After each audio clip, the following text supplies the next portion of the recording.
เฮ้ยเทสอารอน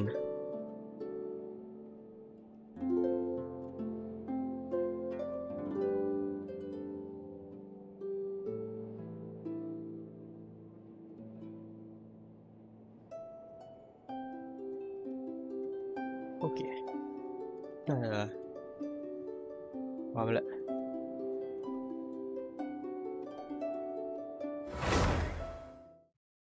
เว้นต่อดีกว่าไล่ทำละตัว2 ตัว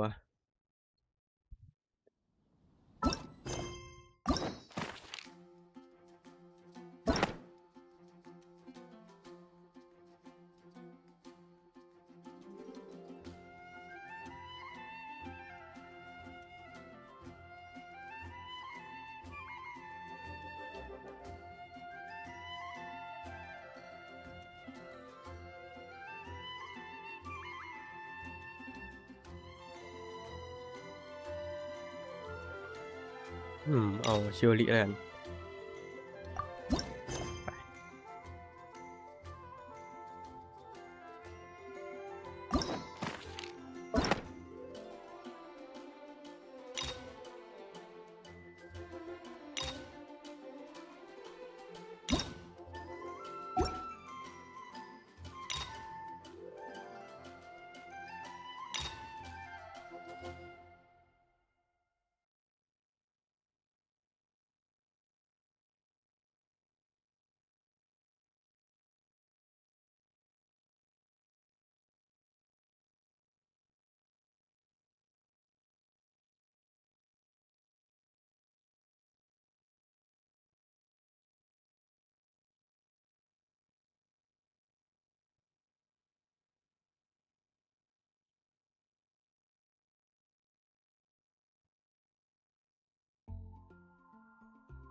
Boring. Isn't there anything else more interesting to do? ไปดีกว่า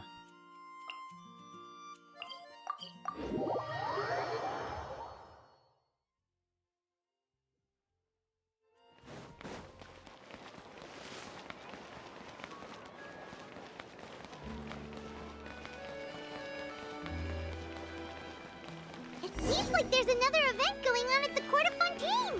Look at that. Roadside signs as far as the eye can see. Let's see what they're for. Fontaine Fashion Week? Ooh, why don't we go check out some of the shops? Maybe we can pick up some cool new clothes.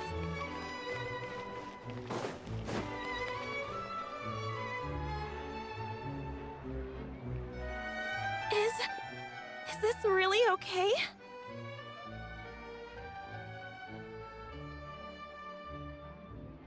I told you I could do it using the leftover funds from the original deposit.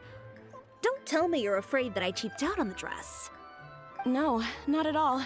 I have only the fullest faith in your work, Miss Chiori. I'm just in shock, that's all.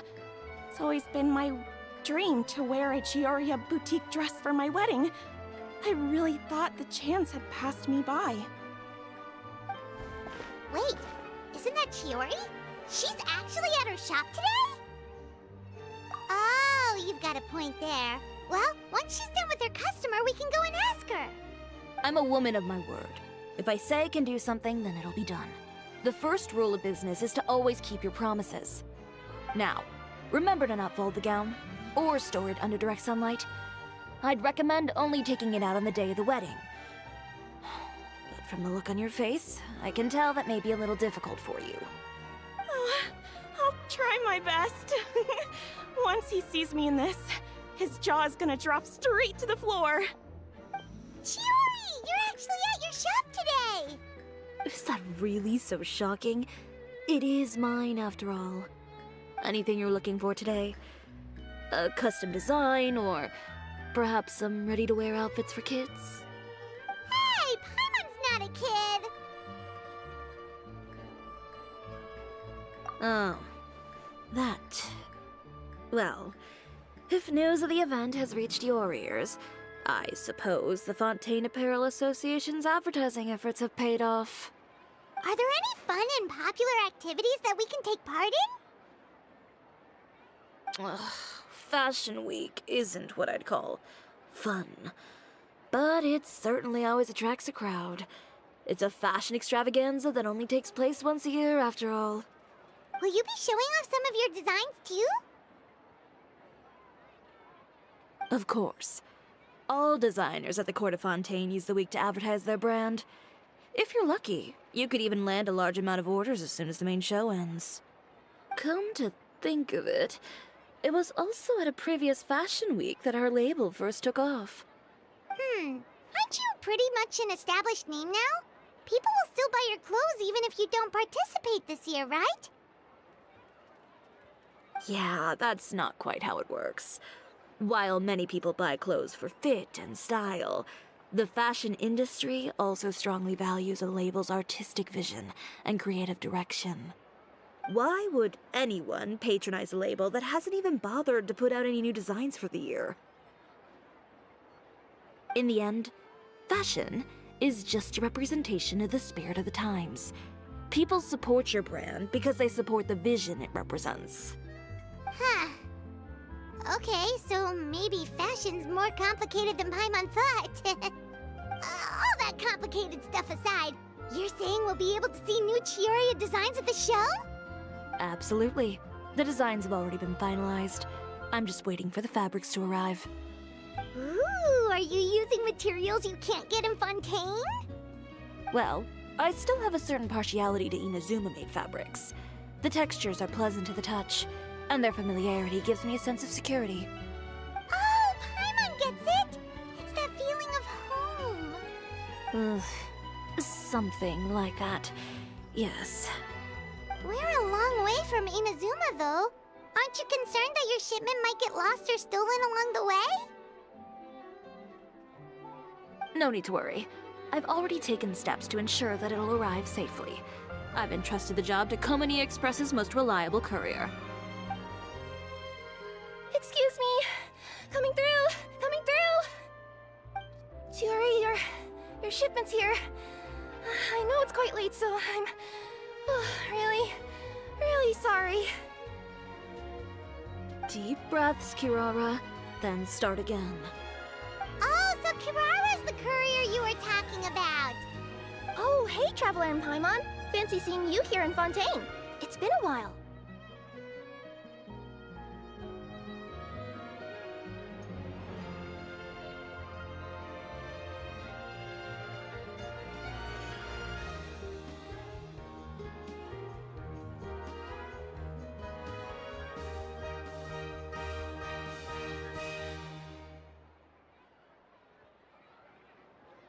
Wait a second. This is the second time that you've seen me flub a delivery job now, isn't it? Oh, you somehow always happen to catch me off my game, huh? So, what was the holdup? Sailing delays, bad weather? Huh? No, nothing like that. I just ran into a bit of trouble, that's all. Bandits, then? Or treasure hoarders? A few run-ins on the road aren't usually enough to give you any trouble. Well, I didn't run into anyone exactly. I just got a little lost.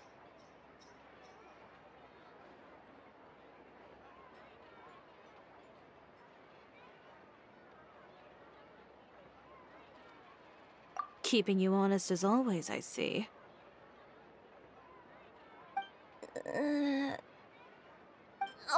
All right. I was stopped by a group of bandits as soon as I entered Fontaine. They were a little different from the ones I usually run into. I could hear them mumbling about Komani Express. It was obvious they were looking for someone with two tails. So it was a targeted hit? I got the sense that they were actually targeting Chiori's goods. My fabric shipment? Yeah, they said that I could go as long as I left the goods with them. Otherwise, they'd stuff me into my delivery box and toss me into the sea to drown. Oh, are you okay, Kirara? Oh, I'm I'm good. I'm still a yokai after all. I turned them over to the guards. It just took me a while to round them all up. Well, it's not completely out of the ordinary for one of your deliveries to get intercepted. But it still doesn't make sense how you knew it was my goods they were after. You've got other deliveries to make in Fontaine, don't you? Is there something else that you're keeping from me? Huh? Well... Perhaps I need to reconsider how many stars to give you in my review. You always know how to get me, Chiori. Alright, I'll talk. So, I kinda wanted to know why anyone would order a hit on me, so I spent a bit of time investigating. One of the bandits had a loose tongue, which saved me some time. He said that a certain person had commissioned them to intercept Chiori Boutique's delivery. And who might this person be? Chiori, why don't we just let this one go? I mean, I didn't really get injured, and you've still got Fashion Week to worry about. I appreciate your kindness, Kirara, but if I don't teach this person a lesson, I doubt they'll stop here. Anyone that dares to mess with one of my friends deserves a stern talking to and then some. Alright. The guy said that the commissioner was someone by the name of Uter. Uter. No, that name rings a bell. Wouldn't you say, Kirara? Well, that's exactly why I didn't want to bring it up to you. So you both know this Uter guy? Through Chiori's complaints about him, sure. He's a fellow fashion designer who's made it his goal in life to make hers as miserable as possible. Oh, so he's like a business rival. A rival is what you call someone who fights you fair and square.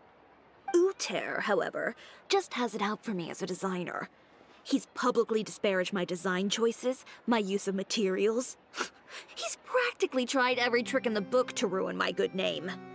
I've already warned him before to compete with me fair and square, but I guess he prefers playing dirty. Well, I'm more than happy to oblige. Wait, Chiori, where are you going? To teach someone a lesson. You must be tired after your long journey. Why don't you rest in my shop for a little while before heading back? Chiori! Wait! And she's gone. Oh no. What should we do? You seem concerned. Should we be worried about Chiori? Well, she's always been the type of person to face things head on. But with her fiery temper, I'm just worried whatever she's about to do will feel negative publicity about her right before the start of Fashion Week. Traveler, Paimon, could you go after her and check out the situation for me? As a formal employee of Komania Express, it wouldn't be appropriate for me to get involved. Yeah, we'll take good care of Chiori. To be honest, I'm more worried about that Uter guy's safety.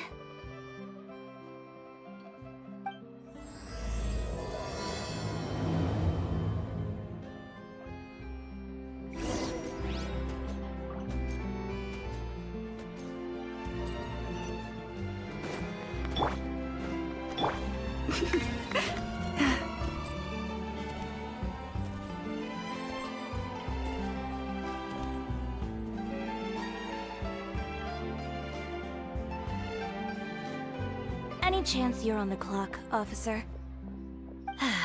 Nothing good ever comes out of you addressing me like that. Oh?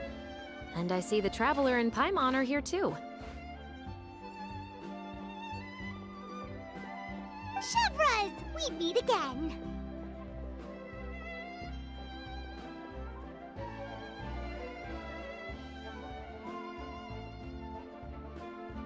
Well, things have been fine on my end.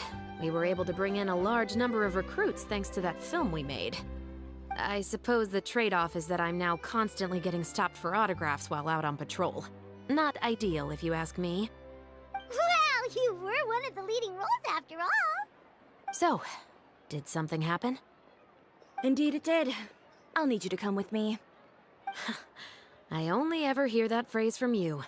Usually I'm the one asking people to do that. Well, are you coming? Not before I know what you're planning. Have I ever made a bad call? The better question is, have you ever made one that didn't violate proper procedure? Okay. A man hired a group of bandits to mug my friend. I'm about to go teach him a lesson. Are you sure this is something you should be telling the captain of the Special Patrol?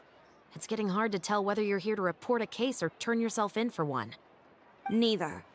I'm requesting personal supervision from said captain, so I don't do anything too out of line. Are you planning to? Not if I can help it. All right. Where is this person? Follow me.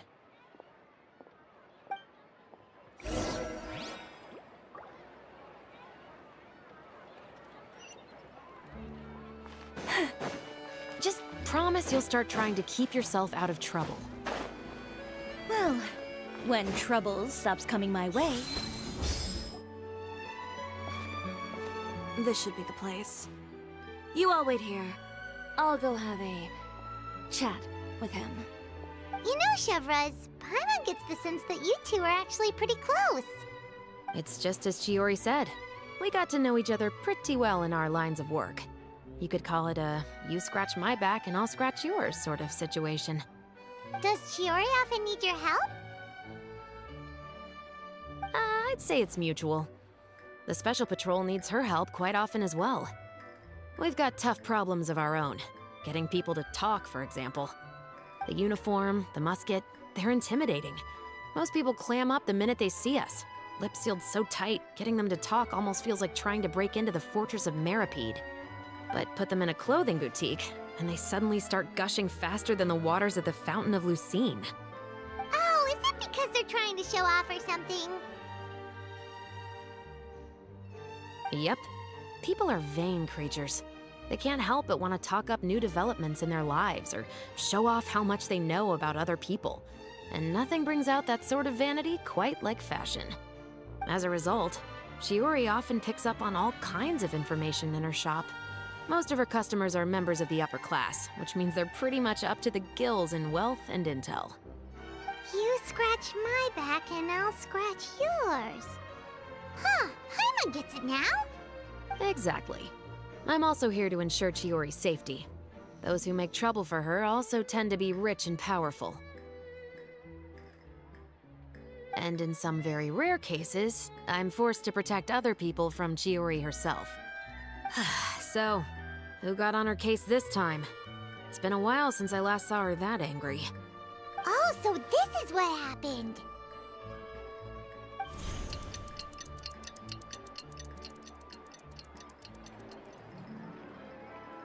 Huh? Uter, you say? You've heard of him? Yep. He's made trouble for Chiori several times already. He's fond of pretty much every dirty trick in the book. I heard that even the Maison Gardiennage issued him a warning due to his behavior. So he's back at it, huh? His funeral, I guess. Whoa, what's this about a funeral all of a sudden? I just meant that Uter's done for. Now bring it in, you two. Get right up close. Sure, but why?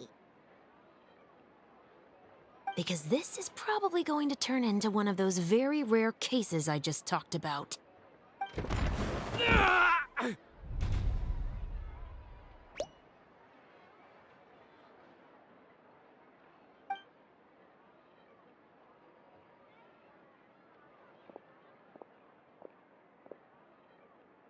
What are you doing? Stay away from me! Has anyone ever taught you the definition of stupidity? Huh? Stupidity is doing the same meaningless thing over and over again. It appears you've forgotten what I told you before. So, allow me to refresh your memory. Lay off the dirty tricks.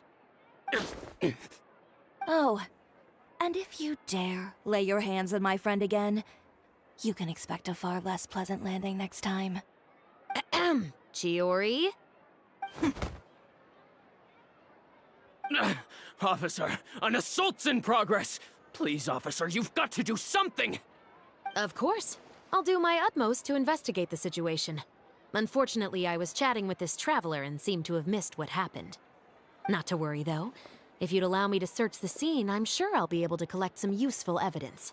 You don't mind, do you? There's nothing in there that would implicate you in any illegal activity, I would hope. Forget it. It wasn't that big of a deal. Ms. Chiori, I must also ask you to refrain from engaging in such disorderly conduct in the future, especially out in the open like this. Apologies, officer. I guess you could say I'm just used to tossing out any trash I come across on the street. You... Is there anything else either of you have to say for yourselves? That's all from me. I sincerely hope that today's events will never happen again. We'll see about that. Whoa, that scared the heck out of Paimon! How did he just go flying out like that?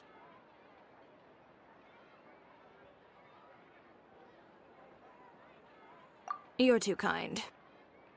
Now's not the time to be accepting compliments.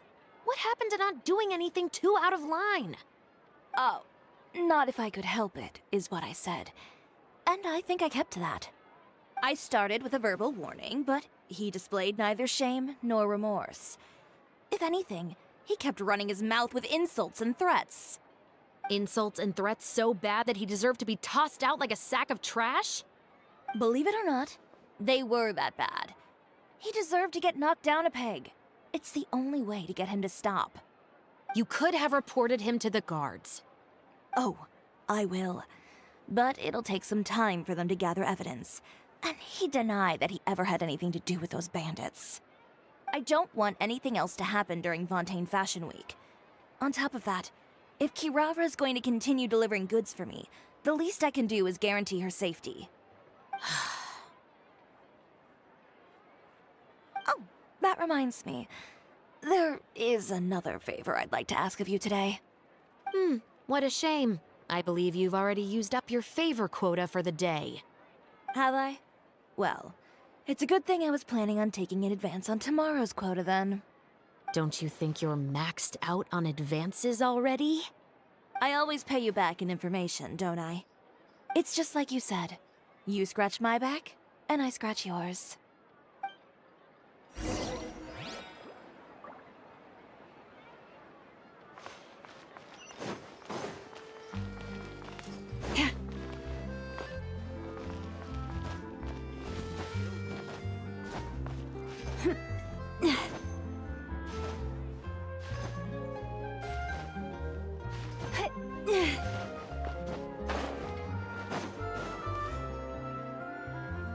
We're back.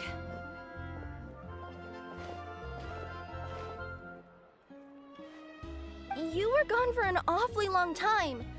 Oh, please tell me nothing bad happened. There's nothing to worry about. All you need to know is that you'll never have to worry about someone in Fontaine messing with your deliveries again. Sorry, Chiori. I didn't mean to cause you so much trouble. What are you talking about? You didn't do anything wrong. Those greedy bandits are to blame, along with a certain someone who doesn't know when to lay off the petty tricks. The next time you need to leave the city, call the Special Security and Surveillance Patrol. They'll escort you half of the way, and the Spina di Rosula can take the second half. With that sort of escort, the next time you make a delivery, those treasure hoarders won't go anywhere near your goods. Unless, of course, it's to offer to carry them for you. Good one, Chiori. I'm being serious. You know me. If I bring something up, you can assume it's already a done deal. You're going back to Inazuma tomorrow, right? Wait, you don't mean... I've already spoken to the captain of the Special Patrol. As discussed, the patrol's going to take a small detour during their daily training tomorrow. As for Navia, I'll give her a heads up in a bit. There's really no need. I'm just a simple courier. I don't need to be surrounded by a bunch of armed guards. Or ones with sunglasses, for that matter. Don't you think this is a bit much? Well, you certainly shouldn't count on such a procession for every trip you make to Fontaine. It's just a one-off thing. For my own peace of mind. It'll also show those guys what'll happen to those who dare to mess with my friends.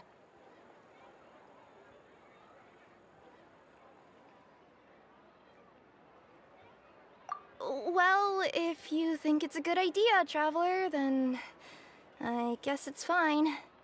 Well, with the bad guys out of the way and your goods safely delivered, everything should be good to go for Fontaine Fashion Week, right? I believe so. I'll try to churn out a few more outfits over the next few days. I've heard a lot of suppliers will be participating this year. Paimon's gonna take a guess and say suppliers are super important. But of course, they supply us designers with funding, equipment, factory access. You have to work with them if you want to become a truly renowned fashion house. That's also why this year's Fashion Week is so important to me. But isn't your brand already really famous, Chiori? Your clothes are so pretty and so nice to wear. I can't help but brag about them to my customers whenever I get the chance. Even so, I would imagine there are still people who've never heard of the Chiori brand, yes? Well, I mean, with the amount of places that I deliver to, it's only natural that some people from other nations haven't heard of it. Then it's still not famous enough. My goal is to make the Chiori brand renowned throughout all of Teyvat. All of it?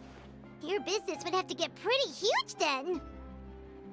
Wait, would that mean I could just go to any Chiori branch on the continent to get my clothes fixed? It has been pretty inconvenient having to come to Fontaine every time I need to get them patched up. Alternatively, of course, you could just be a bit more careful with them. They're already about as durable as I can make them.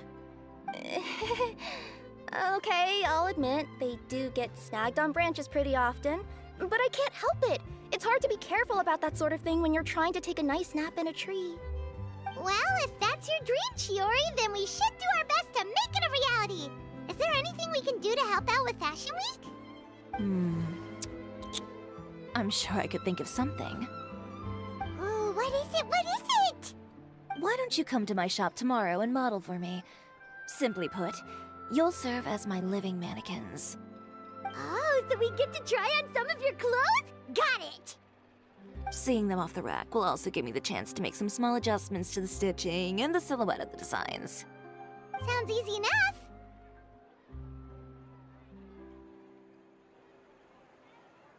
Most of the clothes you see during Fashion Week are meant to showcase the designer's vision. They're not exactly suitable for ready-to-wear use. If you like them, though, feel free to visit the boutique and see if anything catches your eye. I'll even give you a special discount. Ooh, sounds great! Paimon was just starting to get curious about all this design stuff. Then we have a deal. You'll model some formal wear, Traveler, and I don't know. Paimon here will show off some kids' designs. I'll see you both tomorrow then. Yep, sounds good. Wait, kids' clothes? Paimon told you already she's not a little kid. Is coming up. My husband promised to get rid of the replica of the most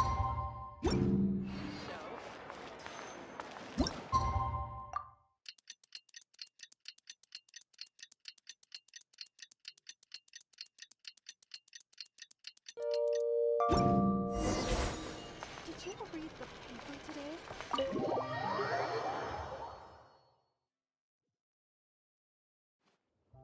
Chiori, we're here! You're here early. I haven't even opened the shop yet. Wait, has Kirara left already? Yep, with the special patrol. Bright and early. Did everything go all right on the road? I believe so. The patrol makes for quite the entourage. The way they marched forward with Kirara in the center, you'd think she was some sort of VIP. For the second leg, the Spina also came with a pretty large group, led by Navia herself. They took care to clear the path beforehand as well. Kirara won't so much as step on a single stray rock on her journey. I even heard that Navia decided out of the blue to make a batch of macarons as a going-away gift for Kirara. An excellent souvenir to remember Fontaine by, I'd say. Sounds like Navia really got into it. My thoughts exactly. She even lamented the fact that she didn't have time to prepare something even fancier. I'm pretty sure she can't wait for another escort opportunity to come her way. You know, now that you mention Navia, Paimon thinks the two of you are actually pretty similar. You say what you mean, and when you have an idea, you really hit the ground running. I suppose that's why we're such good friends. Navia has a certain resilience about her. It's part of who she is. No matter what comes her way, she never bows down in the face of adversity. That sort of determination and courage is something I really admire. That same spirit is the true vision of my brand. When she first mentioned commissioning an outfit from my boutique, well, I'm sure you can imagine my excitement. It's like finding the perfect brand ambassador, huh? Indeed. Customers pay attention not just to the clothes, but also to the figures in society who wear said clothes. People like to copy the styles of those they look up to. Huh. And here Paimon thought all that mattered was for the clothes to look cute. Fashion is about more than just looks, my dear. Especially if you've got your sights set on a market the size of that. Well, would you look at the time? Oh yeah. Come on, let's get down to business. We're here to model. Indeed. Give me a moment while I go retrieve some fabrics and sample outfits. Why don't you help me set up the shop displays in the meantime? Set them up? How exactly? Just carefully organize the ready-to-wear clothes with an eye toward their types and styles. This way, we can guarantee that the customers will see something different every day. Whoa, there sure is a lot that goes into running a store. Well then, I'll leave the displays to you.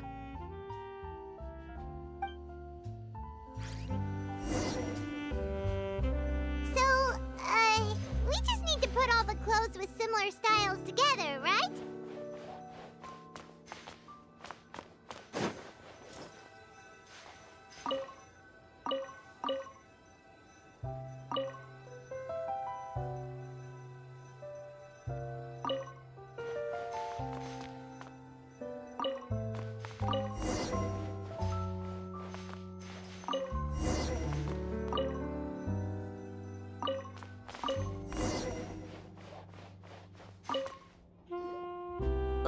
You didn't get bought out by my competitors, did you?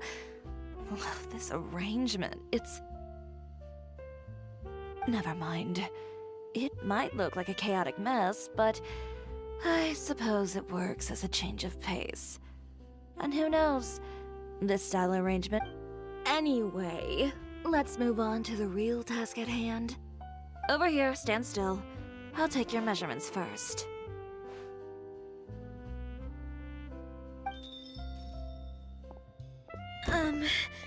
Excuse me, Miss Chiori. Oh, good morning, Leanne. How have you been recently? Not too bad. Your gown will be ready next week, so there's no need to worry about missing the ball. Or did you come here today because you'd like to make a new request, perhaps? Oh, no. Nothing like that, Miss Chiori. To be honest, I came here today to cancel my order for that gown. Cancel your order. But you can keep the deposit, of course. I know you can't return any materials you've already used. Don't worry about the materials. I'm more concerned about you. Did something happen, Leanne? Have your plans changed? It's all right. I'm not trying to make things difficult for you. I'll take note of the cancellation. Thank you. I'm really sorry. Don't worry about it. Just let me know if there's anything I can do to help.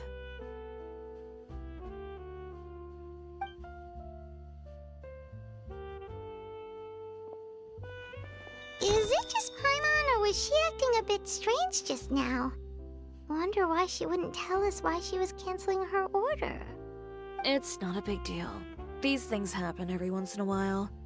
A family emergency, an important payday falling through, a lover's quarrel, no one to take you to the ball. I've pretty much heard it all.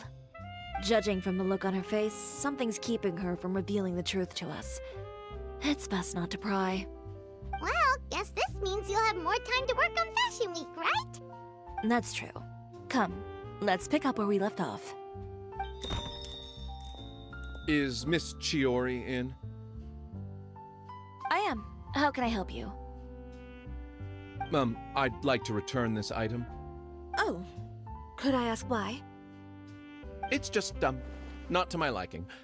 You said I could get a refund if I wasn't satisfied, so that's why I'm here.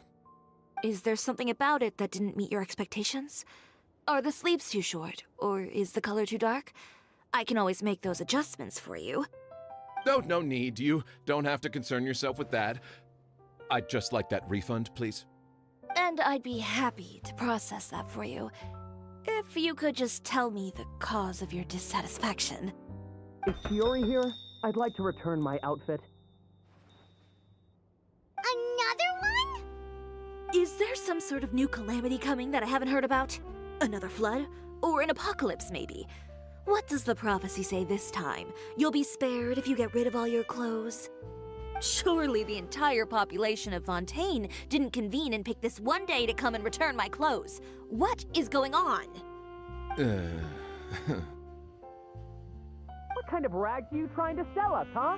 The way I see it, this shop is nothing more than a black market front run by a bunch of dirty criminals. Please calm down, sir. What is he talking about? Haven't you heard? Chiori Boutique has been exposed for having close ties with criminals. It's all over the papers. And just who is it that dares to throw that accusation around? Well, you tell us. The fabrics you've got here, they're all sourced from underground factories, aren't they? I've been transparent about my materials from the very beginning. I've already proved there's nothing wrong with them. If a little hearsay and baseless slander are enough to convince you, then by all means, go ahead and hand over your garments right now. Spare yourself from that flood of yours. Or have you not been convinced of that one just yet? You... Elof! Miss Chiori? Go outside and help these customers with their return requests. There's no need to ask them why. We'll refund them at the purchase price. Alright. And once you're done, put up the sign that says we're closed for the day. Got it.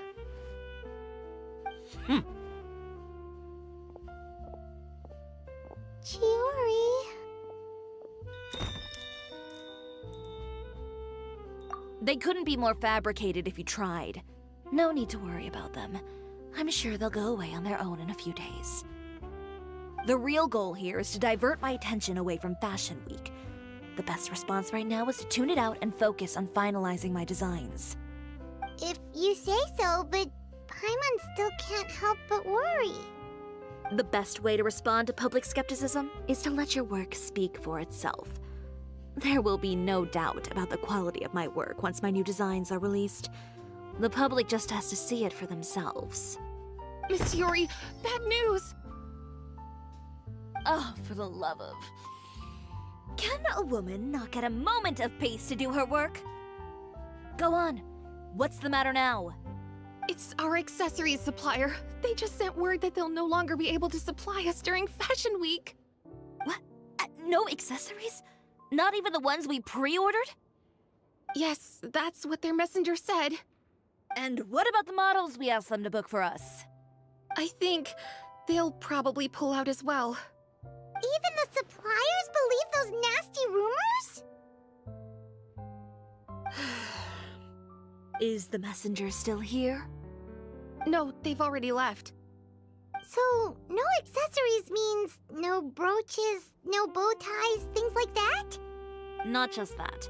It means no gems, ribbons, gold thread, all the elements that lend life and soul to my designs. But if you take those away, does that mean you won't be able to make your designs at all? Alof, you stay and watch the shop. I'll go talk to the supplier myself. Yeah, and we can vouch for you too. We'll make sure your supplier knows there's nothing wrong with your clothes. Thank you. In that case, please come with me.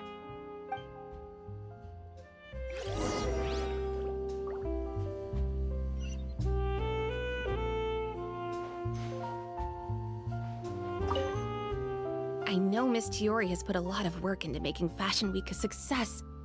I hope you can talk things through with the supplier.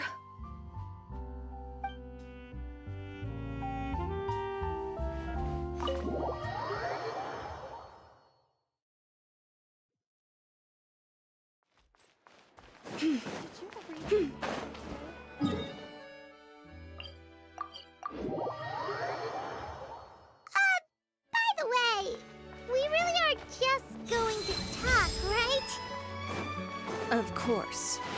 I wouldn't do anything to one of my business partners, especially when a reasonable conversation should suffice.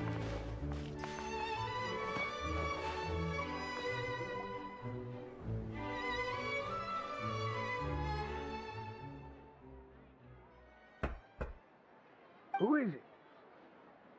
Venger, it's Chiori. We've worked together all these years. The least you could do is allow me a face-to-face conversation.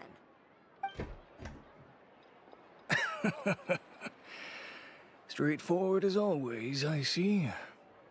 You know, there are certain conventions people usually follow if they want to seek someone's company. Sending a messenger, for example. And when has following convention ever gotten me anywhere? Why hire a messenger when I can just explain things in person? Have you read the papers today? I don't like to waste my time on baseless lies and speculation. Maybe that's something you should consider as well. You're right. I only subscribe to the Steambird. And most days I never even read the others. So, these rumors. The Steambird was the one that published them? No, not at all. They were in some second-rate fashion tabloids. Well then, there you go. Those sort of headlines become old news faster than you can read them. Surely a bit of tabloid drama isn't worth cutting off my supply. You would think that. But this time is different. Someone paid off the tabloids to publish the same article at once. They even went so far as to leave a copy in front of every house. That's how I first learned of the rumors. Every house? That means someone must have been planning this for a very long time. It seems your rival really pulled out all the stops this time, Chiori. The article was even published alongside a photo of you. What sort of photo? A photo of you beating up someone on the street yesterday. Yesterday? Wait, that means... Ucher again. Here, I've got a copy. See for yourselves.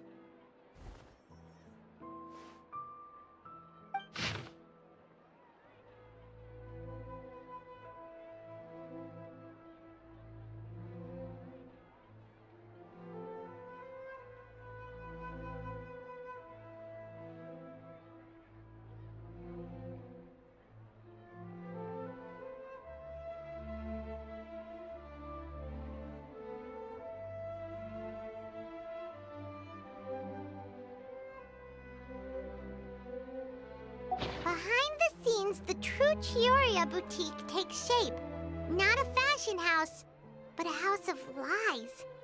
Relying on its close ties to the criminal underworld, the Chiori brand employs illegal competitive tactics to come out on top, giving hope to the evildoers among us that wrongdoing can still prevail, provided you conceal it under the guise of fashion and beauty.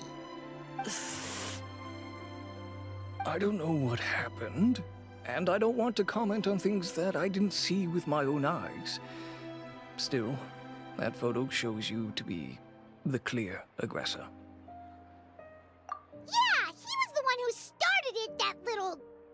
I appreciate you standing up for me, Paimon, but it can't be helped now. That's right. The court of public opinion has already made up its mind.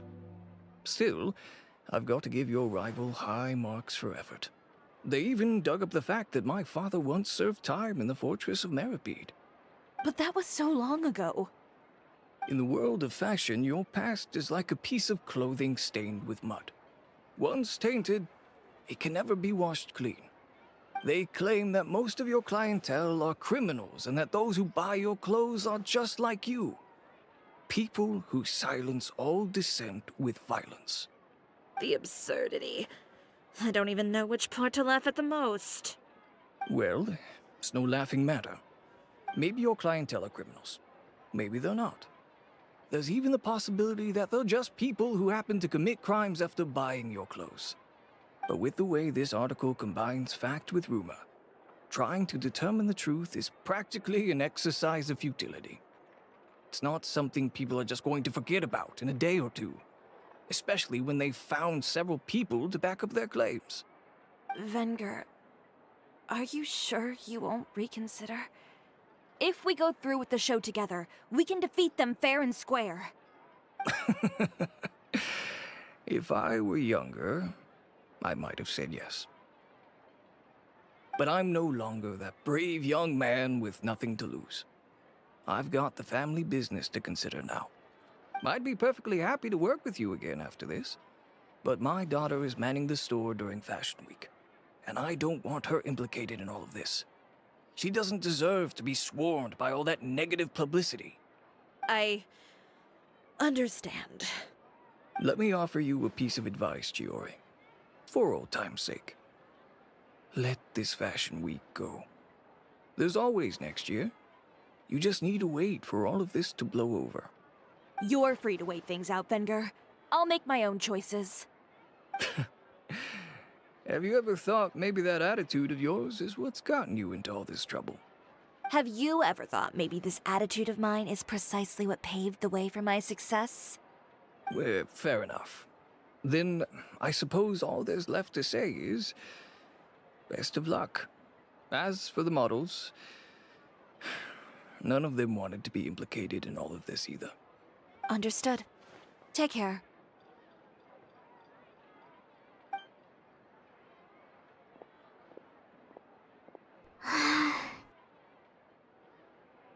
So, what should we do now?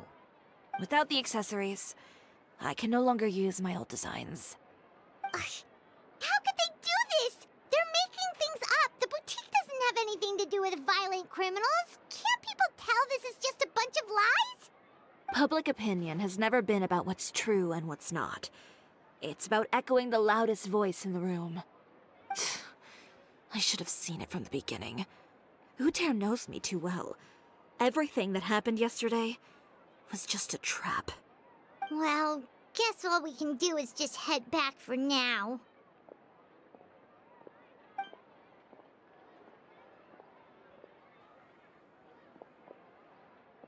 Traveler! Paimon! Charlotte, what are you doing here? Looking for you, of course. Did you see those fashion tabloids this morning? You mean that sorry excuse for an article? Oh, just thinking about it makes Paimon's blood boil. You too, huh? Whoever wrote that article must have known the Steambird would never print something so defamatory. Unfortunately, not all papers in Fontaine share our same sense of journalistic integrity. Miss Chiori doesn't deserve to suffer all this baseless slander. I was just about to find some people to interview so that I can write an article to refute all those claims. If there's one thing I can't stand, it's people who misrepresent and distort the facts. That's great! With your help, we might be able to get some people back on our side! It's my pleasure. I've met Miss Chiori several times. I know she's not the kind of person that article makes her out to be. She was the one who made the hat and tie for my camera, Monsieur Verite. Speaking of Miss Chiori, do you know where she went? Alof told me you were all together. She was just here. Maybe she went over there? Let's go check!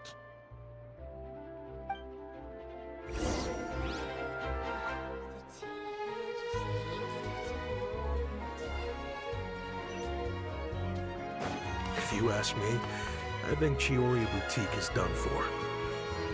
I mean, what did they expect? Engaging with criminals behind their customer. They kept up a solid front, though.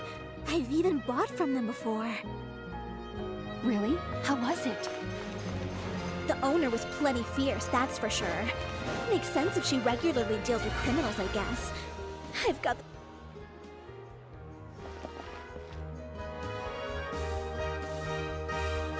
Oh no, we've lost her! Did you hear what all those people were saying? Paimon can't believe they bought all that nonsense! Miss Chiori doesn't often appear in public or give a lot of interviews, so the general public hasn't had a chance to really get to know her. It's also true that her way of dealing with things can be a little extreme sometimes. It's easy to use that to mislead people who don't know anything else about her. Oh, this is all Utear's fault! Paimon would pick him up and throw him across the room too if she could! Wait a second. You don't think Chiori might have gone looking for him, do you? You know, so she can, finish what she started? That would only make the situation worse for her. I'm sure Miss Chiori knows that too. You've got a point. Let's just return to the boutique and see if she's there then.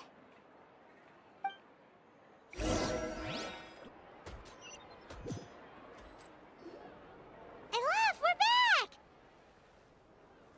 Oh, who's this? This is Miss Letitia. She's also here to see Miss Chiori. Oh, you were the one who came to collect the wedding dress yesterday, right? Wait, please don't say you're returning that dress too. Oh, no, not at all. I'm just here to thank her. In fact, if there's anything I can do to help her out, I'd be more than willing. Ah, so you've come across that article as well. Yeah, you probably don't know this, but after I got engaged, I didn't think I'd be able to wear a Chiori dress on my wedding day. Why? My fiancé owns a small business. It doesn't bring in a lot of mora, but we get by. After he proposed, he took me to Chiori Boutique, and we put down a custom order for a dress. He probably noticed how often I talked about Miss Chiori's clothes, and how pretty they were. Being able to wear one of her dresses to my wedding has always been my dream. And then? And then, something happened to the business, and we ran into major mora problems. We were able to scrounge up enough to pay off our debts, but it left us without the funds to pay for the dress. But didn't Chiori say she was able to make the dress from what was left of the original deposit? Yes. When I came to cancel the order, she asked if something happened, and I told her everything. She heard me out, and then told me not to worry. She assured me that the deposit I paid would be enough for the dress, and that she'd be able to finish making it in time as well. She promised that I'd be able to wear a Chiori dress on my wedding day. Well, that's a good thing, isn't it? I've always known Miss Chiori to be a woman of her word. It is good. It's just, after I went home yesterday, I couldn't help but take out the dress and try it on. My fiancé happened to walk into the room, and when he saw me, he froze on the spot. Ah, what a shame. He's not supposed to see it until the wedding day. Well, see, that wasn't actually the issue. He's seen a lot of wedding dresses in his time doing business, so as soon as he saw it, he knew for sure that it must have cost far more than what we paid. Huh? So wait, that means... Yeah. Miss Chiori covered all the costs and held nothing back. The fabric, accessories, beading, construction. It was all of the highest quality. Miss Letitia, I'd really like to use your story for a piece I'm writing about the boutique. Would you mind going on the record? Huh? Well, if it would help Miss Chiori out, I wouldn't mind at all. I think it'd go a long way. Your real experience is more powerful than all those lies combined. Hey, Olaf! Has Chiori come back here since we left? Huh? I thought you were all together. Well, we were. If she didn't come back here, then do you know of any other places she could have gone? Oh, I remember now. There's this one cliff by the sea. Miss Chiori would always go there whenever she was upset. In that case, why don't we split up? I'll continue interviewing Miss Letitia, and you two can go look for Miss Chiori. All right, sounds good. Let's go.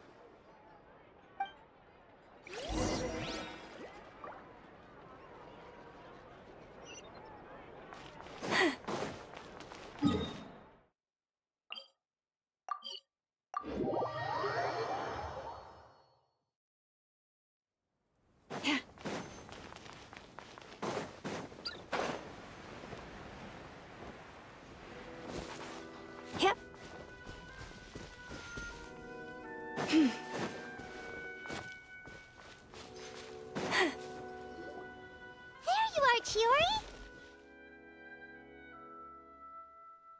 Huh? How did you know where I... Alof told you, didn't she? She did. We were just looking for you at the shop and Letitia was there. She wanted to thank you for the dress. So, you see? You don't have to be sad. We'll figure out how to get through this together. I'm not upset. I just wanted to get some fresh air. Want to sit here with me? The view's quite stunning.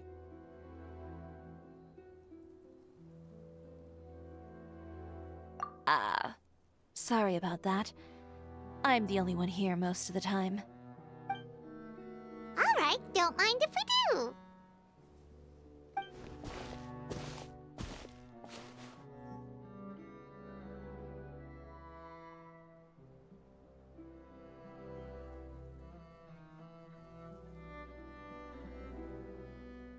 Well, how does it feel? This place is pretty great. Right? It's quiet and open, and far from the relentless critique from fashion commentators and the media. It's just you and the beautiful scenery. Yeah, it's important to take yourself out of that kind of stressful environment every once in a while. I didn't grow up in a very strict family. My parents would joke that I grew up to be so assertive because they spoiled me as a child. I would get together with the other children to climb trees and explore caves.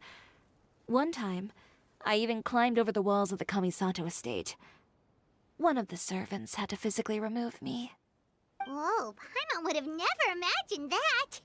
But even as rambunctious as I was, when it came to needlework, I was as quiet and focused as could be. It was as if I discovered a whole new world within those vibrant, dazzling fabrics. You know the feeling?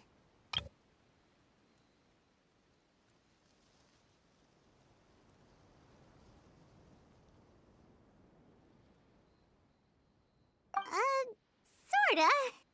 My parents noticed, and they sent me to study under a famous Inazuman tailor. It wasn't long before I had driven away pretty much every master tailor on the archipelago. You could say I really tried their patience. You were that misbehaved? I wasn't misbehaved, exactly. I just often had strange ideas when it came to fashion. Ones that weren't in line with traditional ways of doing things. On top of that, I hated the idea of groveling and making outfits for every arrogant big shot expecting me to be at their beck and call. Anyway, a few incidents later, I soon found myself without a master. Worse, not one shop was willing to hire me. Not even to do grunt work. No wonder you left Inazuma. I was angry and frustrated. So, before I left, I swore to all those masters that my brand would one day become renowned all over Teyvat. Well, that's a great dream to strive towards. After that, I came all the way to the Court of Fontaine, a city often referred to as the capital of arts and fashion. I had a lot of fun starting out. Sure, I was living in a small cramped room, but I was finally free to make whatever I wanted. I had a far more naive view of fashion back then. As long as something was pretty, it would become popular, right? A simple concept, surely. Of course, as I spent more and more time in the industry, I learned nothing was ever that simple. Least of all, fashion.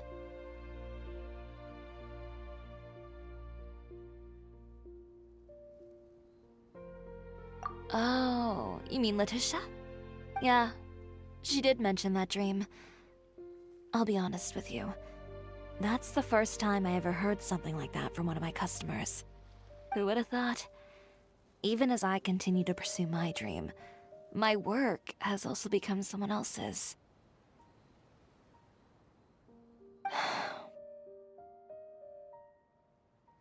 Alright, that's enough sightseeing for one day.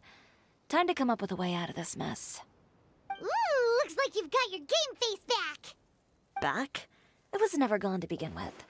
I did say I wasn't upset, didn't I? Paimon thinks we should look for evidence that Uter wrote that article, and that he hired those treasure hoarders to attack Kirara. Charlotte's already working on an article to address all those nasty rumors so we can publish all our findings in the Steambird once we're done.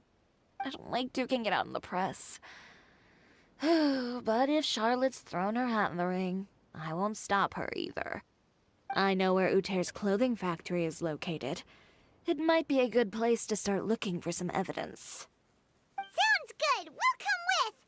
As for Fashion Week, well, there's always next year, right? So there's no need to be too upset. Huh? When did this become an either-or situation? Find incriminating evidence or participate in Fashion Week. I'm doing both. But your accessories! Didn't you say your designs were unusable without them?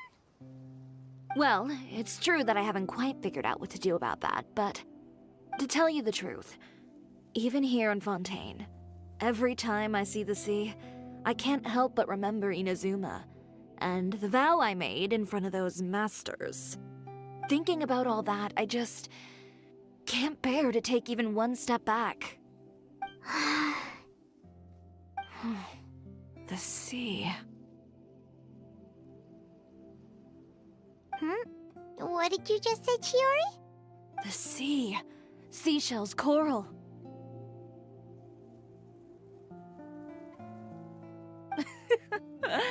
I've got it. Got what? Come, let's take a dip, shall we? Chiori! Wait, hold up!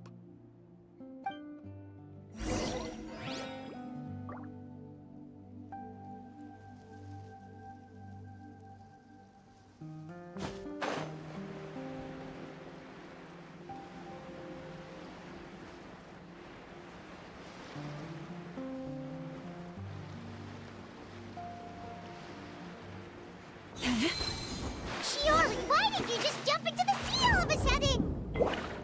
Paimon, what do you think is the most beautiful thing in the sea? A Lumitoile? Or a pearl, maybe? Oh, coral's pretty too. Oh, Paimon gets it now! You want to use things like that as the accessories for your designs! Well, now that you hit the nail on the head, help me grab some, would you? Leave it to us!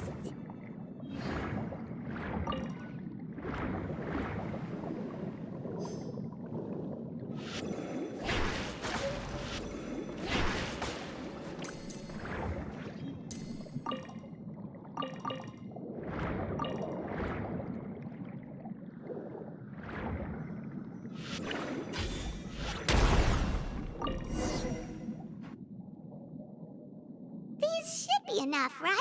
Paimon picked all the prettiest ones in this area. Chiori, will these do? Everything looks great. I've also collected a pretty big batch, so we should have enough. Great! So are we gonna head back now and make some new designs? Yes, but don't forget, we've got more than just the designs to worry about when we get back.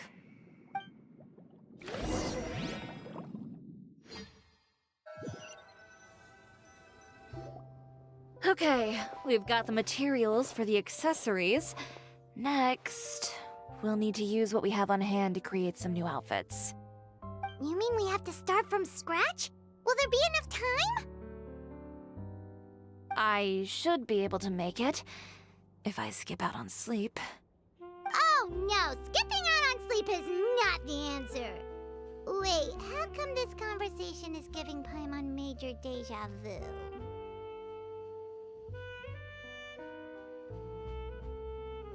Ganyu? Who's that? A friend of ours who does way too much overtime. Well, anyway, sleep is important. You're not gonna convince Paimon otherwise. Well, I can't argue with you there. One thing's for sure, though. I'm going to do whatever it takes to make it work. All this grit and determination. It reminds me of the first fashion week I ever participated in. What else can we help with? Let me see. I suppose all there's left to do is tear up all the outfits currently on display. You got it! Wait, what did you just say? You heard me. Tear them all up. When I went to that first fashion week, I had no savings to speak of. Just a few dozen yards of fabric and a dream. I had to make something work, so I tore up all the clothes that I brought with me from Inazuma, and I used the scraps to make my entries for the show. I used the larger pieces for the base fabric and the smaller pieces for accessories. If it worked back then, why not now? We can also repurpose some of the ready-to-use accessories in the shop as well. But you worked so hard on all these outfits! I know. That's why I refuse to let it all go to waste. I'm not going to let them win, even if it takes everything I've ever made and more. Okay, then... Here goes nothing. No need to be nervous. I won't hold it against you. Of course, if anyone dared to tear up one of my dresses in front of me on a normal day, I'd probably toss them into the sewer.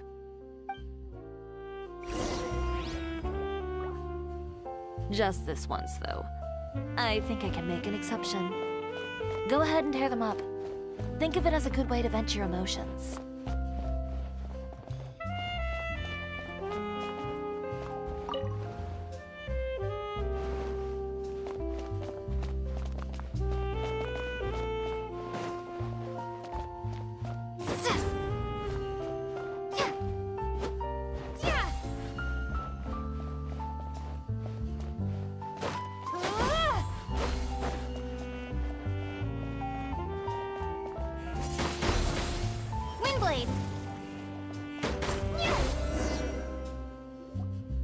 Good job. That should do it. Chiori, are you alright? Sorry for taking so long. I got caught up and... Whoa. What happened to your shop? Who did this? Those monsters. Slandering you in the papers wasn't enough for them, was it? They even sent people to wreck your shop. Give me their names. Since they're all too eager to tear up other people's clothes, I think it's about time the Spina di Rosula return the favor. Maybe you should calm down a bit first, 'cause you see, huh?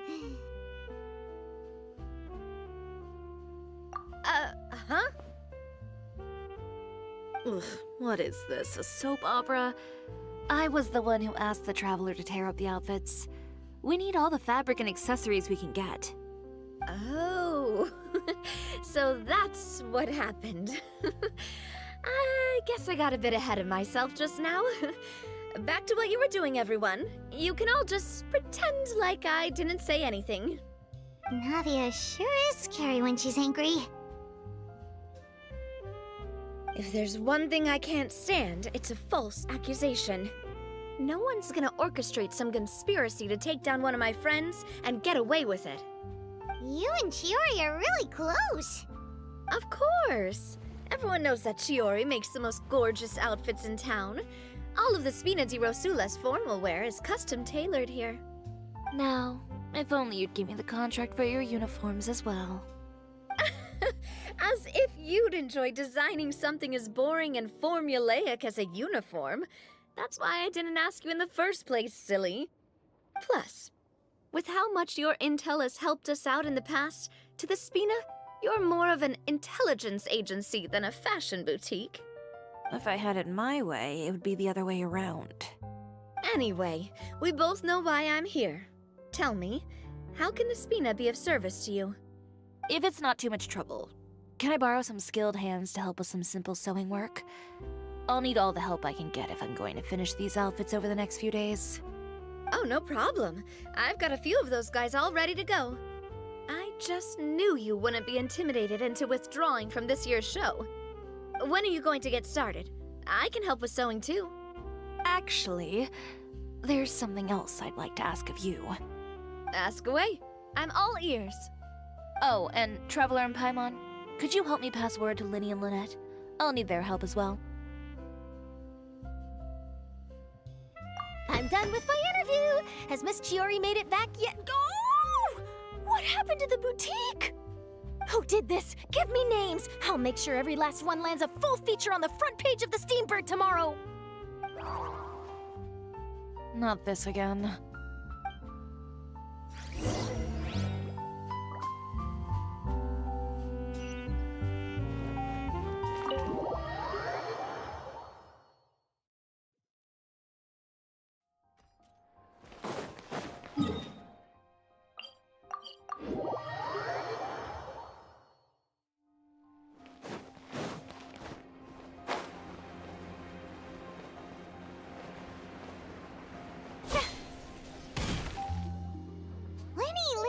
Great, you're both here! A moment later and you'd have missed us. We read the article in the papers. We were just about to go find Miss Chiori. She helped design a number of our costumes in the past and even sponsored one of our performances. The time has come, it seems, for us to return the favor. Oh, perfect! She was the one who sent us! In that case, I assume that there's something we can do to help. Just say the word and we'll take care of it. Okay, so it's like this. Is that all we'll need to do? Should be a piece of cake for the two of us. Paimon's glad to hear it! Well then, guess it's about time we go and find some evidence for all the bad stuff Uterra's been doing, right? Chiori said we shouldn't disturb her over the next couple of days. We can check in with her again once she's done with all the new designs. But the show's in another 2 days, isn't it? Will she be able to make the deadline? Well, according to her, she wants to first beat Uterra fair and square at the show, and then defeat him in the court of public opinion. She said that it'd be like, A two-pronged approach? Courtesy first, confrontation second? Yeah, something like that. Understood. Then we'll have faith in her decision. We'll go make some preparations. See you at the venue in 2 days. All right, we're counting on you.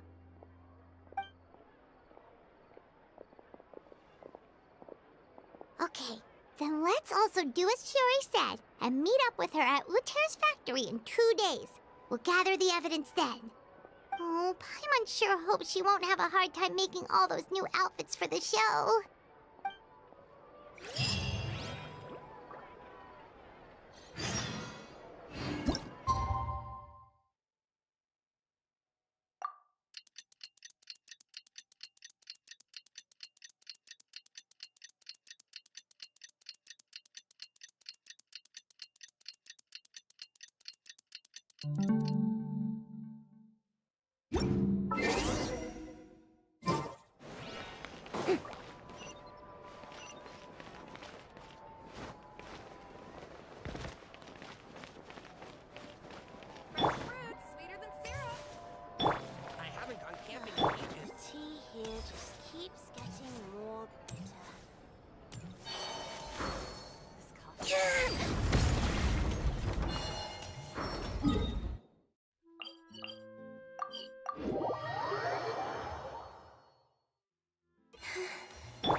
You're here. Chiori! How are the new outfits coming along? You look kinda tired. Just a few steps left now. I've handed the rest over to Eilaf. We should be able to make tonight's show. Wow, that's cutting it real close. Are you sure she'll be okay without you? Don't worry. I have no intention of giving ground on either front. With the fashion show scheduled for tonight, Uter has closed his factory. This is our only chance to secure any incriminating evidence. Okay, Paimon totally gets that this is all his fault and he totally deserves it, but wouldn't we technically be trespassing on his property if we just barge in like this? His factory is usually open to the public.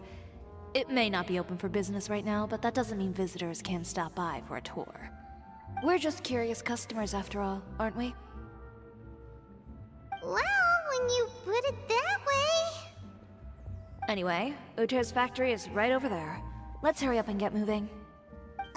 Why would he open a factory over there? We have different marketing strategies. While I specialize in high-end custom garments, he prefers low prices and large sales volumes. I don't know. Maybe the rent here is cheap. All right. Ooh, it's really creepy. Paimon would never choose to buy anything from a place like that. You make a good point. Let's all be on our guard.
Really is nobody here.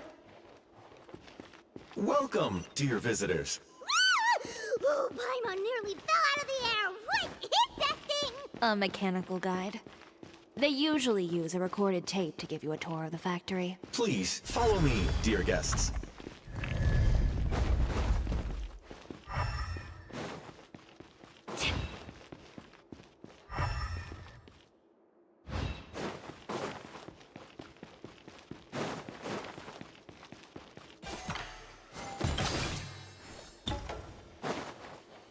First stop on our tour is a look at the gradual evolution of our clothing brand.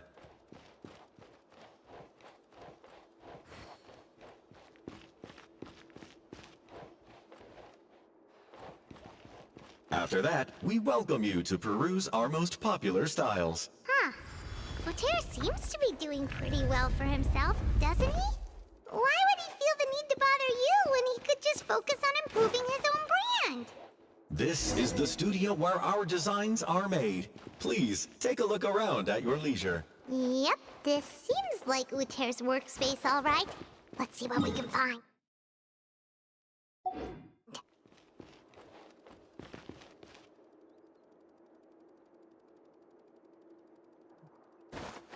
กล่องแบบปีนไม่ได้อิบไว้ฮึบไม่มีอะไรแอบสองนิดนึงขอหน่อย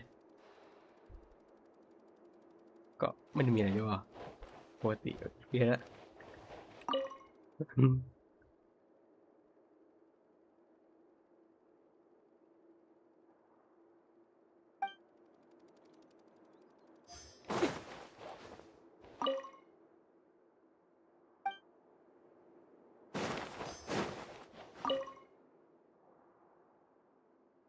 These are the fitting rooms. Please use them at your leisure. Huh? There seems to be something in this fitting room.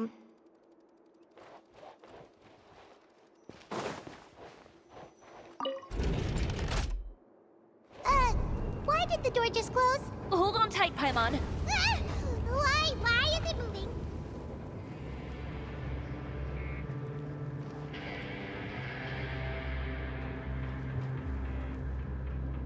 ไปลองชุดหรือเปล่า It seems to have stopped. Where did this thing take us? It seems like we're someplace deeper inside the factory.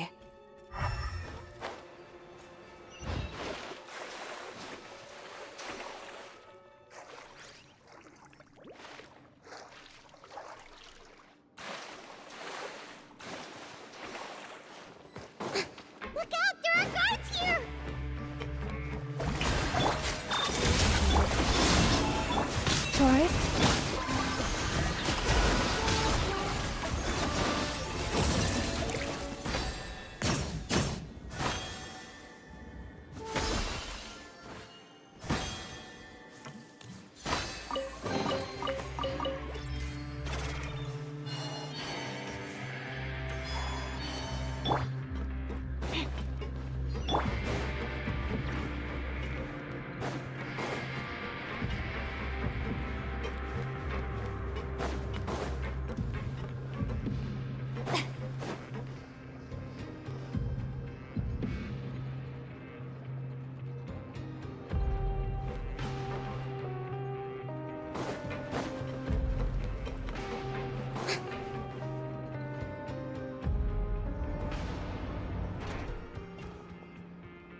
This place is filthy! Are the clothes from Uter's shop seriously made here? Look over there. Ugh! That water looks super nasty! Oh, Paimon can smell the stench from all the way over here. And I was the one using unsafe materials, Uter? So he was actually the one who opened an underground factory. No wonder his clothes always felt weird to the touch.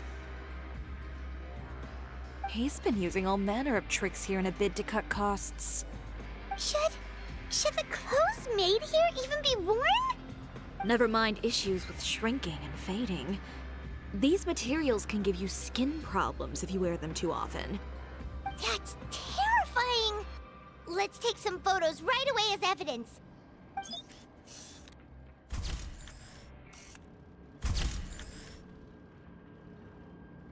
This way he won't be able to try and deny anything in court. All right, let's keep going.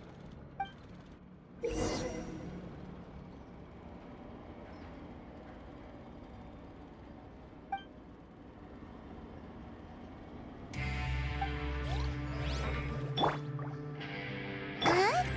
Doesn't look like there's a path here. Follow me. Let's go up.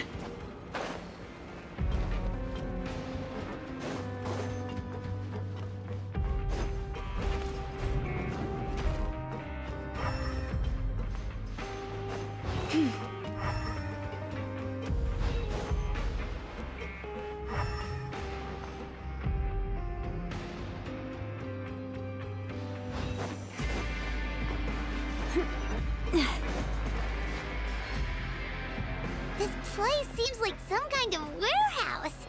Ugh, and it stinks too. Huh? What's going on? Our way in's been blocked.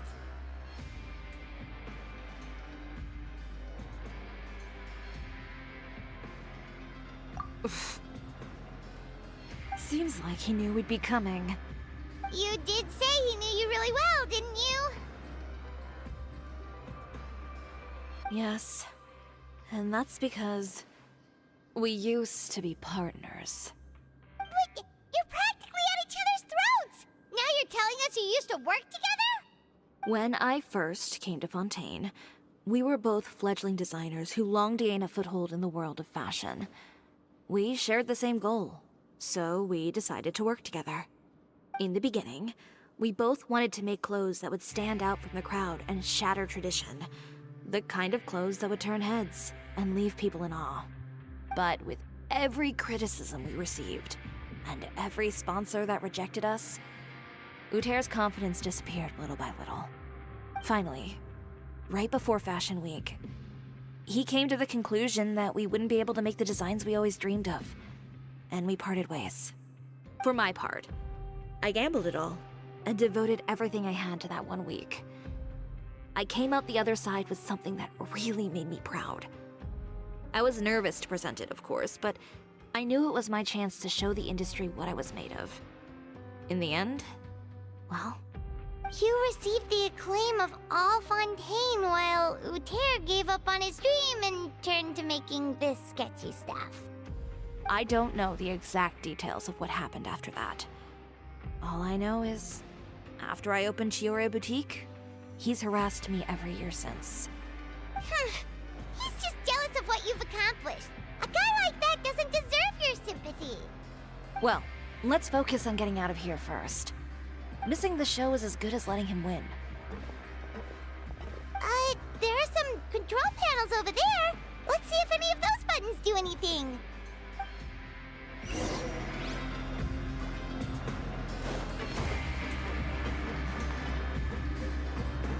Oh, that doesn't seem to have done anything. That didn't do anything either.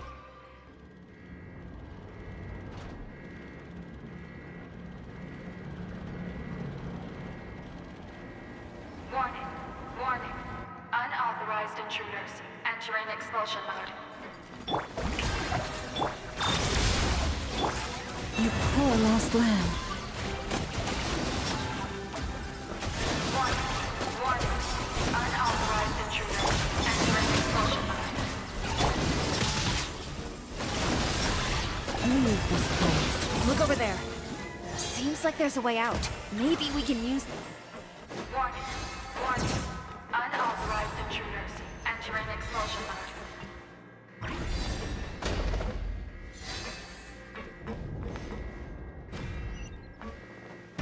Warning, warning.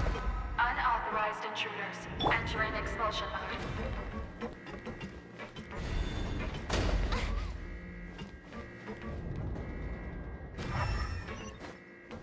Warning, warning. Unauthorized intruders entering expulsion mode.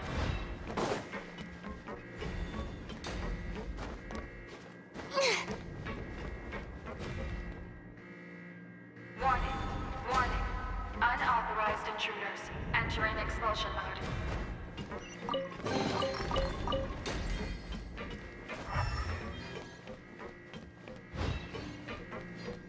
Warning, warning. Unauthorized intruders entering expulsion mode.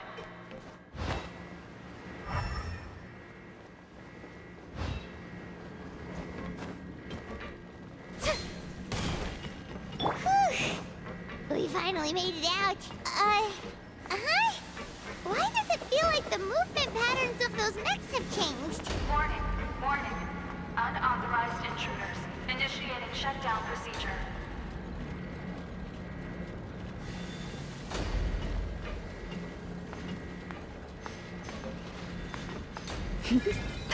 Warning, warning. Unauthorized intruders initiating shutdown procedure.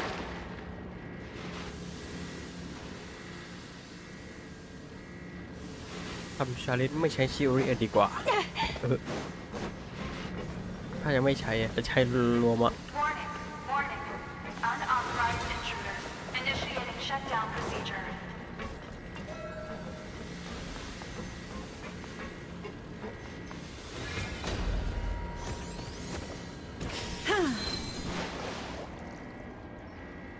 Warning, พยายามซน warning. Unauthorized intruders initiating shutdown procedure. มันพยายามจะซนนะชิโอริก็ได้ยอมแล้วจ้า Warning, warning. Unauthorized intruders initiating shutdown procedure.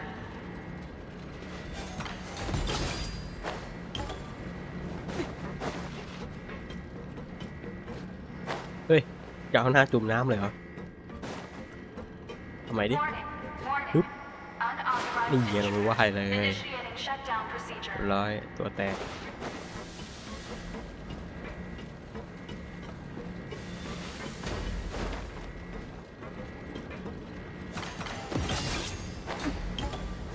Warning, warning. Unauthorized intruders initiating shutdown procedure. ไปนู่นเหรอขี้แตกแล้ววิ่งมาทำไมเนี่ยโอ้โอ้โอ้ Warning, warning. Unauthorized intruders initiating อยู่ shutdown เนี่ย procedure. แม่ต้องลงน้ำแล้วแหละ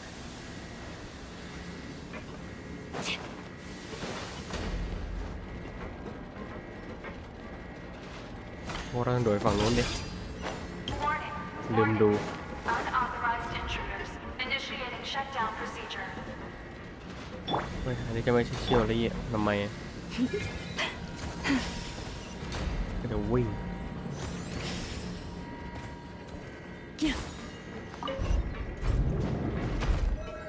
โอ้ยได้อะไร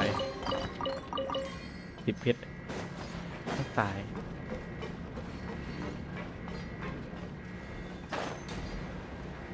เอามาให้โดดฝั่งนู้นอ้าวลงน้ำเลยทีนี้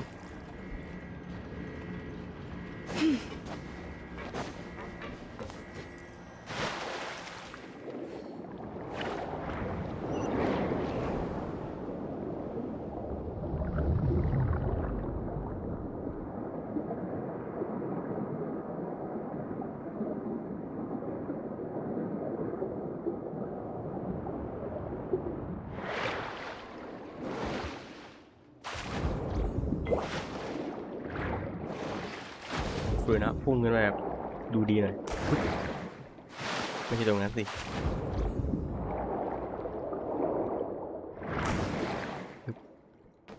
นั่นแหละ We're finally out of that stinky place. Let's take this evidence and get out of here.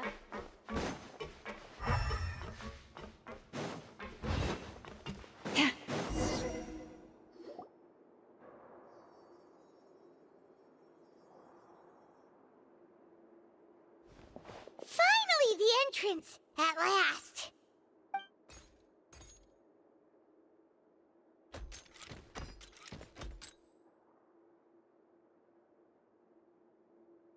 Oh, those chambers couldn't hold you, I see. What a surprise. We've collected a bunch of evidence on all the nasty stuff happening at your factory. You're not getting away this time, Uter. The evidence on your person, you mean?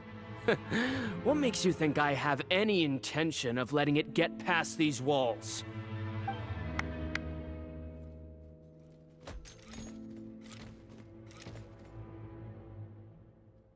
More mechanical guards? Really? Ever thought about using these funds for a legitimate purpose? Oh, but this is a legitimate purpose. What? Destroying Chiori Boutique? Or continuing to make your rotten rags? Proving that fashion is merely a laughable farce. A carnival of ignorance! You know what your problem is, Uter? You've become so obsessed with the concept of fashion itself that you let it paralyze you. Stop trying to cater to it. Focus on your own work, and you get to decide what fashion means. Spare me the lecture, why don't you? Sooner or later, you'll cater to all the voices too, you know. After all, what is fashion but another form of public opinion? Fashion is about aspiring towards a certain ideal. But it's up to you to decide what it is. My brand caters to no one but myself and my vision. That's my ideal, and it's not going to change. Well, once the people witness their former darling's spectacular fall, they'll understand how laughable that ideal truly is. That's what you've been trying to prove all this time? Your jaded understanding of the industry is the reason you've had it out for my brand for so long? You weren't like this before, Uter. What happened to the man who wanted to make something that would bring the entire world to its knees? He realized long ago how utterly naive and ridiculous that dream was. You gave up on your dream, but that wasn't enough, was it? You had to find a way to prove to yourself that it could never have been possible at all. You think you understand, but you're just a bitter man who let his regrets dictate his choices. You regret giving up on your dream. So you stopped at nothing to prove to yourself that it wasn't the wrong choice. This whole thing, Uter. It's pathetic. Pathetic? Why don't you take a look in the mirror? You're a fool daydreaming about taking all of Tibet by storm. Well, good luck doing that when even Fontaine doesn't have a place for you anymore. You're right. Maybe all those who pursue their dreams are fools. But more pitiful still are cowards who are too afraid to even attempt what the fool is brave enough to try. You...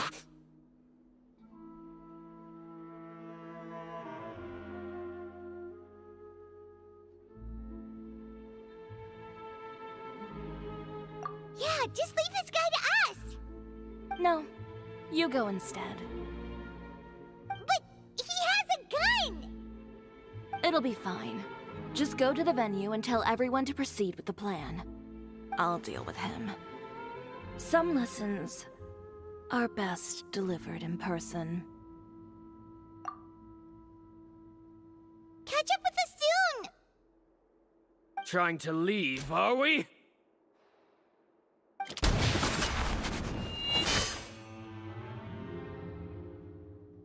I've held back all this time because of our past partnership, Uter.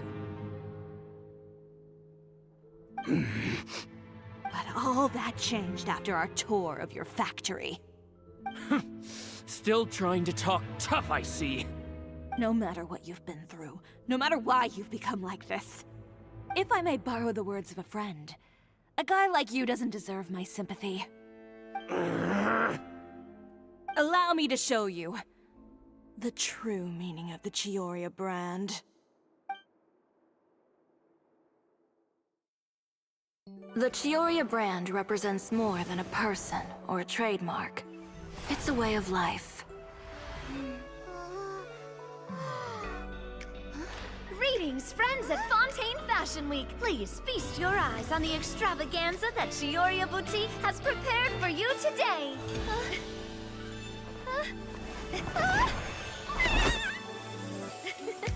Brilliant, dazzling, and wholly unique. And most importantly, An enduring, never-say-die spirit. That's the true meaning of the Chiori brand.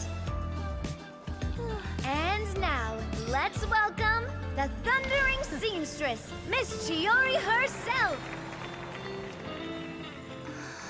Did Chiori not...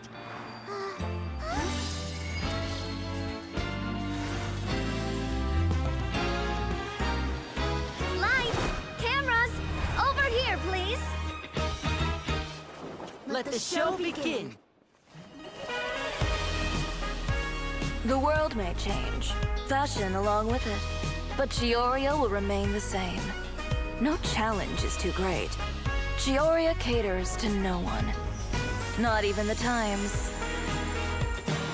Rather, Chiori will always lead the fashion of our time. Finally, let's not forget.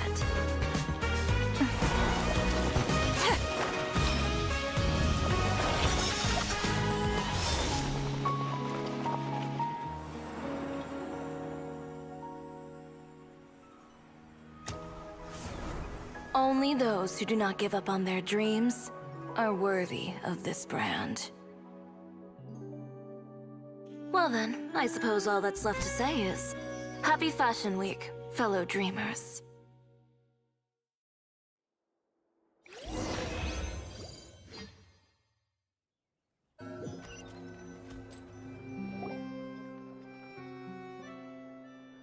How about this?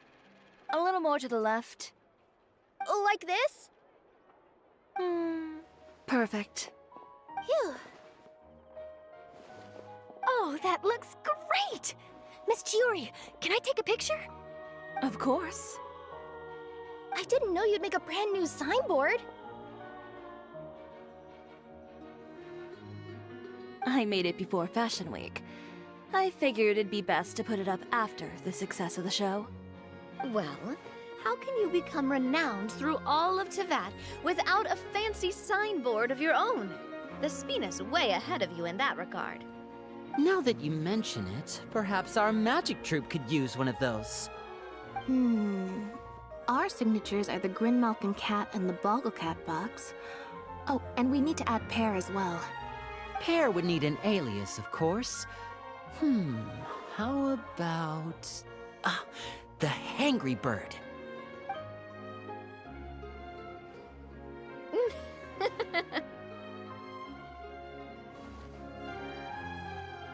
So, does that mean your signboard is going to be 2 cats and a penguin stuffed into a single hat? Ooh, that sounds super snuggly and warm. And a bit cramped. Miss Chiori, I'm done taking pictures. You can expect the article in tomorrow's Steambird, along with the evidence the Traveler gathered. Thank you, Charlotte. It's my pleasure. Bringing the truth to light is a journalist's duty. Going forward, feel free to custom order any accessories you need for Monsieur Verite. It's on the house. Huh? You really mean it? Of course. The same goes for you too, Linny and Lynette. If you have need of any costumes in the future, just drop me a note. What about something other than a costume? Thank you, Chiori. It's much appreciated. Well, I don't really need anything. Just don't be a stranger, all right? I don't need anything either. So long as you continue to request my international courier services from Komania Express, we're golden. Actually, that reminds me. When will you be leaving, Kirara? Huh? About that. The Spina di Rosula has prepared a special vehicle for you, so you can just get in and we'll push it all the way out of Fontaine. What? No, that's so embarrassing. Ooh, do we get something nice too, Chiori? Of course. Just hold on a second. Disrupting public order at the show, appropriating venue lighting equipment without authorization, using weaponry in public, hosting a dangerous performance without notifying the authorities. Chevrolet, we can explain! If you come across anyone who matches those descriptions, please report them to the Special Patrol at your earliest convenience. Enjoyed that, didn't you? You nearly scared me half to death. Says the one who pulled that stunt earlier. How about you do me a favor and tell me in advance next time you're planning something like that? And if I had, would you have approved? No, but it would have at least spared me a whole lot of anxiety. Well, I would say I more than made it up to you, have I not? A whole underground workshop in the Fleuve Cendra, and the man responsible all tied up and handed to you on a silver platter. Sounds pretty thoughtful if you ask me. All right, I won't argue with you. You can have this one. Well, friends, I would say we've earned ourselves a nice meal for our efforts. Let's go. Spina's treat. I'll have to take a rain check. I've still got a lot of paperwork to take care of, so you all go have fun. Oh, by the way, Chiori, I ran into Vanger on the way here. He had a message for you. I don't need to hear it. I'm sure the old fool used pretty much every apology in the book. I'll just visit him some other day and give him a hard time about everything. You know him well. Thanks again, Chevrolet. My pleasure. Oh, and one last thing. That was really quite an amazing show. You don't say. All right, all right. Follow me if you want in on the celebration feast. Come on, we're leaving. Traveler, Paimon, could you go wait for me at that place with the view? I'll let Navia know that we'll be a little late. There's something I'd like to give you. A place with a view? Oh, Paimon knows where you mean. Sure, no problem. Perfect. I'll be right there.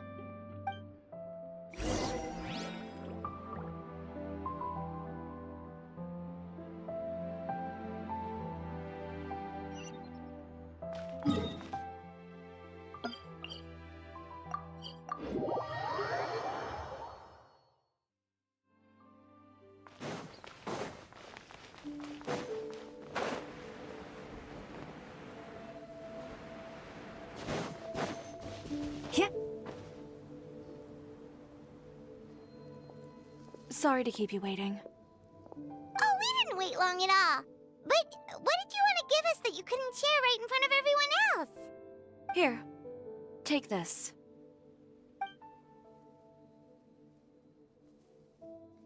Oh, wow!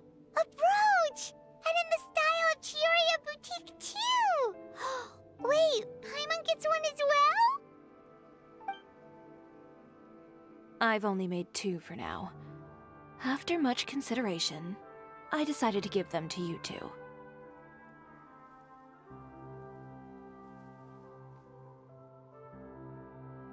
You've been a great help. Even when things were looking bleak, you stayed by my side. There were even times when I felt like I had to fight back and win, even if it was just to honor the trust that you had in me. Well, we may have helped a little, but Paimon would say you deserve most of the credit. This result, it was all you, Chiori. I know for certain that was not the case. I've chased my dream for so long that I've come to understand something. Apart from conviction and persistence, the thing that matters most is having friends who believe in you even when you don't believe in yourself. A single person can only do so much. Without all your help, Chiori Boutique could have easily fallen to ruin.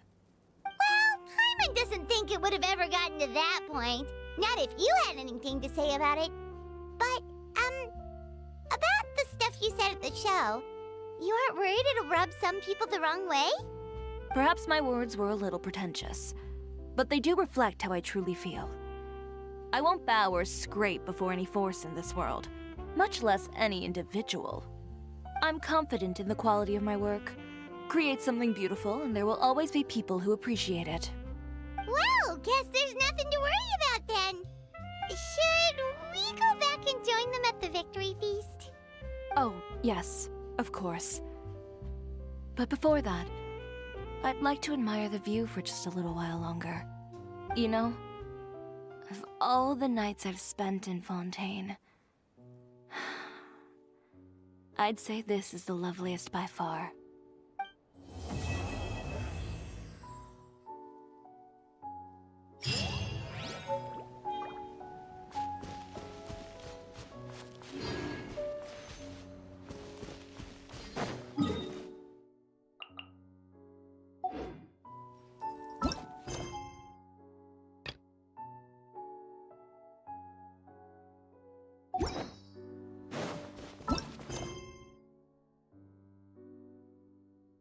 ไปต่อกันดีกว่า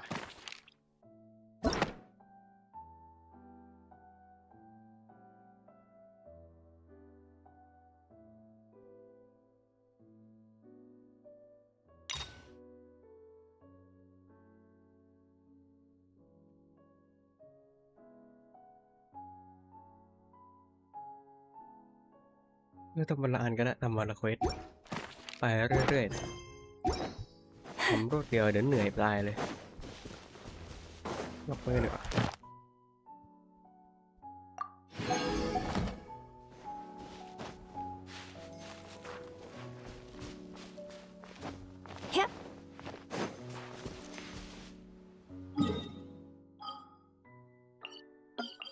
แค่ชิวริสั้นอยู่เนี่ยไม่ถึง2 ชั่วโมงด้วยซ้ำ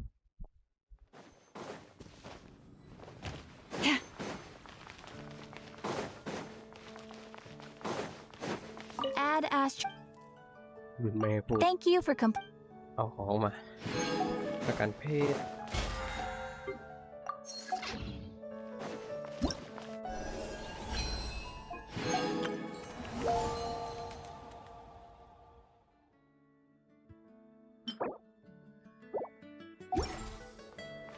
เพื่อนแนะนำให้ทำไม่ทันตอน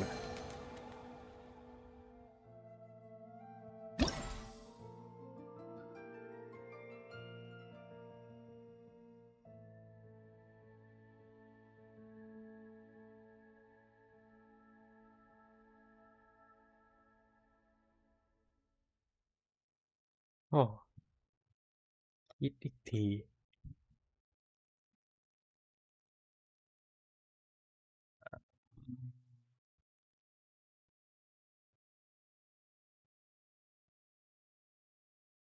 ทำก็ได้เควสอะไรดี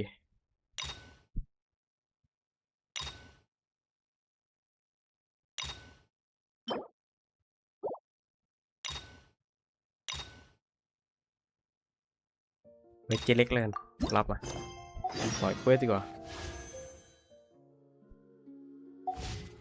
พี่ไพมอนจะพูดอะไร เอาไพมอนจะพูดอะไรเมื่อกี้ดับไปแล้ว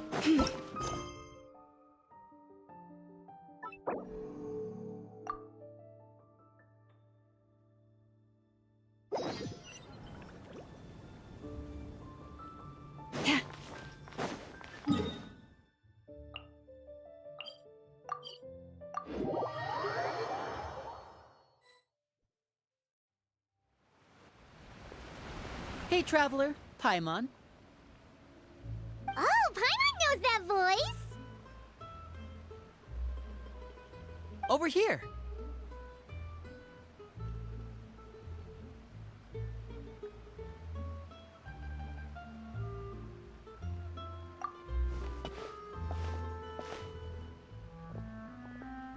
To borrow one of the more popular turns of phrase at the moment, this appears to be quite the fated reunion. Running into you two out of the blue like this has really made my day. I certainly wasn't expecting it. You can say that again. What brings you to Poisson? Wait, Paimon's got it! You must be here for one of your magic shows, right? Actually, we've run into a bit of trouble on the home front, so Father arranged for us to stay in Poisson for the time being. Oh, Lynette and Fremine here too? Yep, along with most of the other members of the House of the Hearth. You may have noticed Poisson seems a bit more crowded than usual. So you're saying nearly the entire organization has moved to Poisson? Sounds like you've run into way more than just a bit of trouble. What's really going on? Well... Since the two of you are so curious, perhaps I can fill in the gaps. You scared Paimon half to death! Father, you're here. You know... On second thought, maybe we don't need to know? It's all probably super confidential House of the Hearth stuff, right? We totally weren't trying to pry or anything. No need to be nervous. I could sense your genuine concern from your conversation just now. Of course, I can also understand your confusion. Sending so many Fatui here to Poisson, it's only natural that some might suspect an ulterior motive to be involved.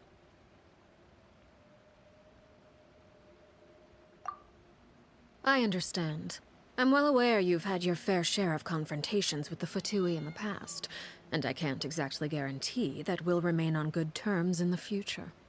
As for right now, however, I would say we have little reason to be at odds, wouldn't you agree? The House of the Hearth could stand to be more open with those who have worked so closely with us in the past. As for the issue at hand, well, it hardly relates to any ulterior motive. To be frank, it all stems from a certain rumor circulating around the House of the Hearth. It's an internal matter. What sort of rumor? A rumor that a certain phantom child is hiding away in the House of the Hearth. A phantom child? Ooh, just hearing the name is giving Paimon the creeps. A spirit that should have long ceased to exist is lurking in the shadows of the House of the Hearth. So I decided to bring the children to Poisson before continuing to investigate the situation. I expect I should be able to track down the spirit fairly quickly. After that, it's just a matter of resolving the situation, if you will. It shouldn't be much trouble at all. If you're curious, or if you still have some concerns, it might be advisable to stick around for a few days. I'm sure the children would be exceedingly pleased to welcome some visitors. Lenny, I'll leave you to entertain our guests. I have some matters to attend to. Of course, Father.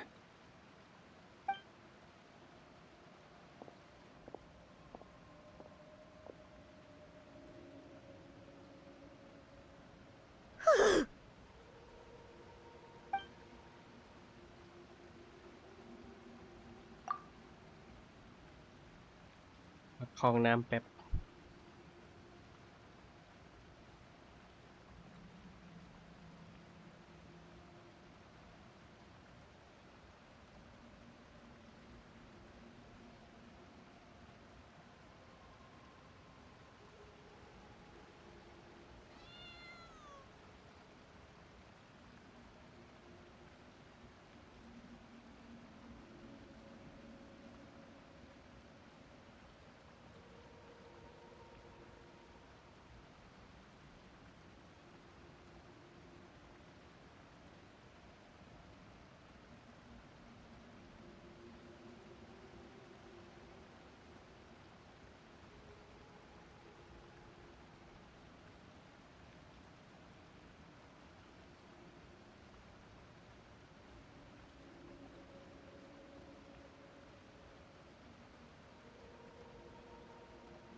กลับมาแล้ว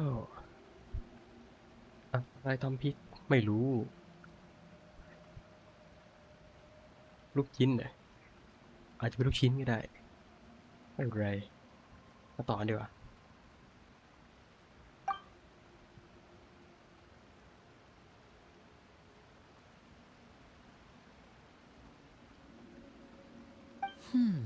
It has long been a dream of mine to invite you to our home and introduce you to my other siblings.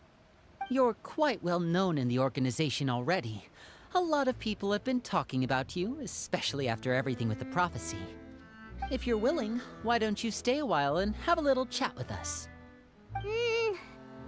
Alright. We don't have anything else to do right now anyway. But let's be clear, we're just gonna be there as guests, okay? Don't get any funny. Oh, wait a second. For your guests, that probably means we'll be treated to lots of yummy food, right? Of course. During our stay in Poisson, we've been helping out the locals with some fishing. We bring in quite the bounty every day. In fact, today is the perfect chance for me to show you what I can do in the kitchen. Let's go. I'll take you to where we're staying.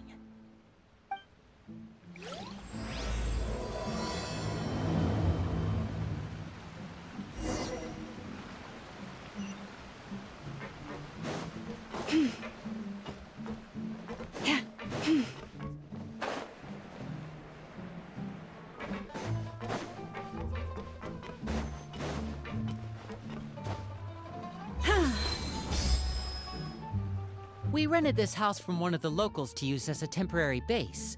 I'll come back later and tidy up a bit. After that, it should be all ready for you to stay in tonight. Awesome, thanks! So, where are we off to now? Well, when I happened to run into you two earlier, I was actually in the middle of distributing some supplies. With this many people staying in Poisson, we have to bring in outside supplies every now and then. I should probably make sure the rest of these provisions get delivered. Otherwise, people might start to get antsy. Okay, we'll come with! There are all sorts of rumors about your organization floating around out there. Paimon's not sure if she could even take a wild guess as to what's true and what's not. But now that we finally have the chance to see a day in the life of the house, we can take a good look at how you operate! Well, you're more than welcome to come along. Just follow me.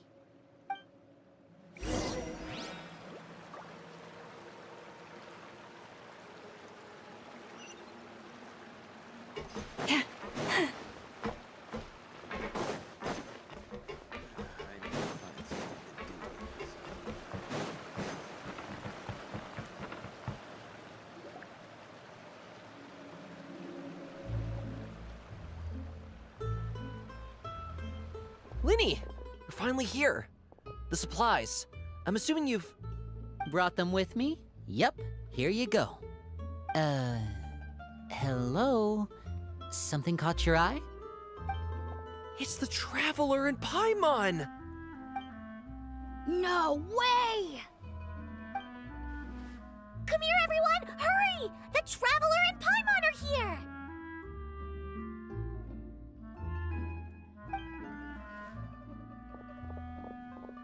One at a time, please. Don't crowd around them all at once. We don't want to scare off our guests now, do we? Oh, it's all right! Gotta say, Paimon didn't realize we were this famous. Of course! Father and Linny have told us so much about you. Father told us about how you helped Linny. According to her, you're a trustworthy friend. And as far as she's concerned, that's pretty much the highest compliment we've ever heard her give. As you can imagine, everyone's been very curious about you. I heard the Traveler is so strong that she can move a mountain with her bare hands. I heard Paimon eats so much that she can clean out the entire pantry at Hotel de Boer in just 3 days! Wait a second! That's the rumor you heard about Paimon? Oh, not cool at all! Oh, wait! When guests visit, you're supposed to give them gifts and stuff, right? Oh, we don't need something like that. Besides, we don't have anything to give to you! Come on, we insist! I can give you some of my new potions. Just pick your poison. And by that, I mean medicine or actual poison. I've got both. Huh? Or maybe Shaplo can teach you guys about stealth. He's super good at it. He's never been caught. Ah, now that's not a bad idea.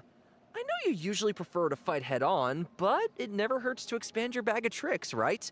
When it comes to eliminating your enemies, staying quiet can go a long way. Trust me, I would know. I was poisoned not too long ago, and I'm still dealing with the after effects. So I'm not quite as good as I was before, but I can still give you some pointers. Wait, when you said gifts, Paimon didn't think you meant poison and stealth tactics. But those are the best things we can give you. You don't like them? Ooh, how about this?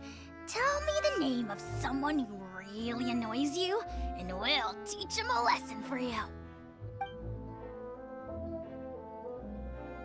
All right, Fold, Selwar. I think that's enough suggestions for now. When it comes to being a good host, it's the thought that counts. You don't need a physical gift to make our guests happy.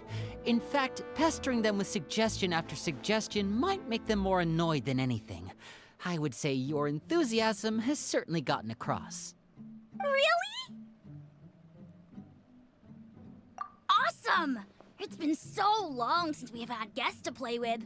If there's anything you need, just let us know. Yeah, especially if it's poison or something. I've got all sorts of potions for that. Well, we'll talk to you all later. We've still got supplies to distribute. All right, see you later.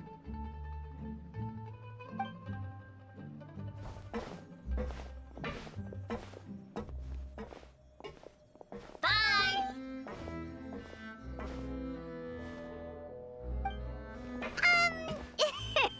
Lenny, about all that poison and stealth tactics talk just now. Scared you, did it? That kind of talk comes with being part of the House of the Hearth. When Foltz was really young, he strangled all of his family pets, just out of curiosity. He was labeled a dangerous problem child and was abandoned by his family. Elwar has an unnatural obsession with potions. Father has forbidden her from trying all the different concoctions she comes up with, but she still tries to test them in secret. You really have to keep an eye on that one. Chaplot is around my age. While I'm mainly responsible for collecting intelligence, he handles surveillance. He's very passionate about his work and has no reservations about taking on some very difficult missions. I know you two probably aren't used to that kind of talk, but I can promise you they only had the best of intentions. Things like stealth tactics and developing different poisons, they really mean a lot to them. They were just trying to share the best of what they could offer, that's all.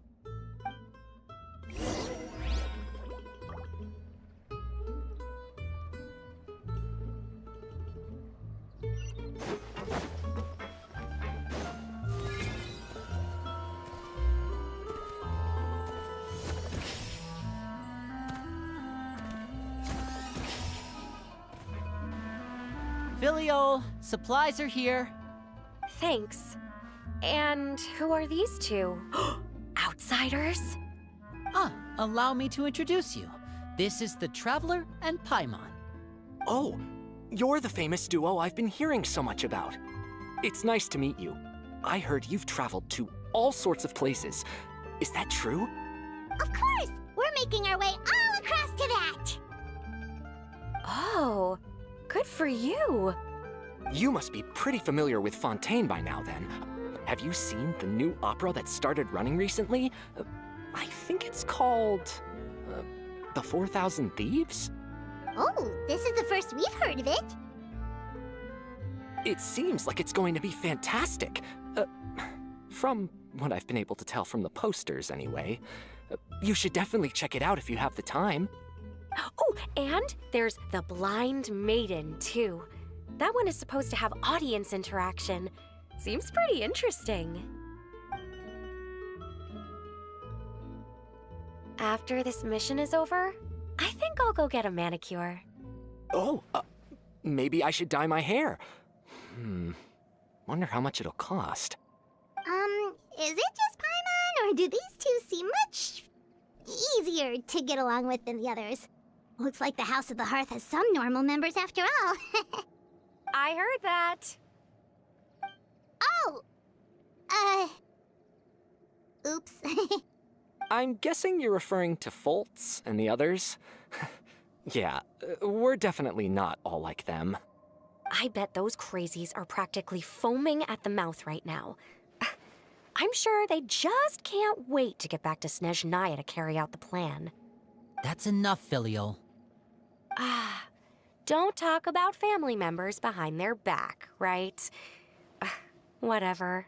Let's go. Guess this is goodbye then. If you ever have some time, we should go see the opera together.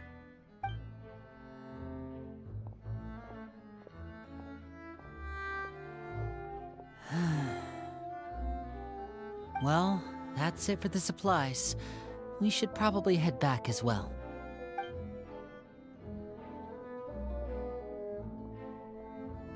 Well, they didn't seem too happy with each other. Seems like there could be something more going on here.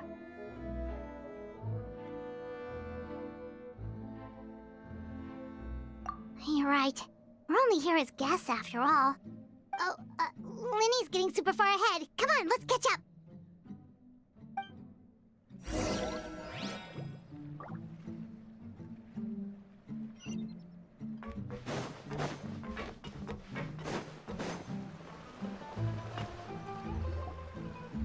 So, what do you think of the members you've met so far? Well, Father is always encouraging us to be strong-willed and independent. So if there's one thing we've got, it's people who aren't afraid to speak their mind. Well, I should probably get cooking. Wanna join? Of course! Then let's head out and... Fremine? What are you doing here?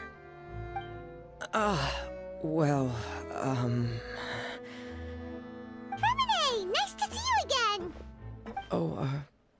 You too. I heard you're here as guests of House of the Hearth. Welcome. We were just going to make some food. Why don't you come along?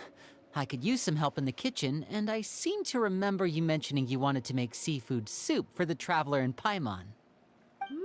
Seafood soup? Oh, Paimon's drooling already. Were you looking for something just now, Fremine? Maybe I can help. It's nothing. I just wanted to see if there were any extra supplies. Yeah, we've got some left over. What do you need?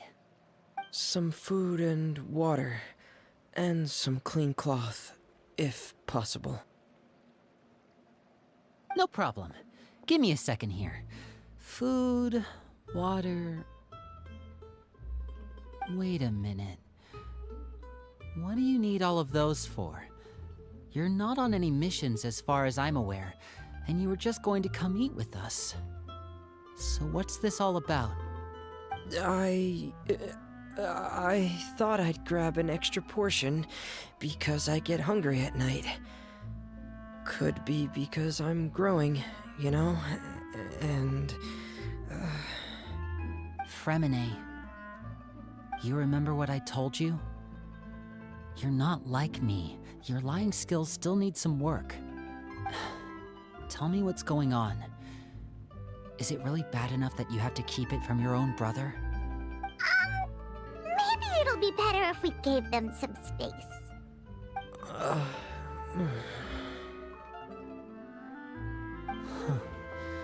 This is the first time I've seen that kind of look on your face.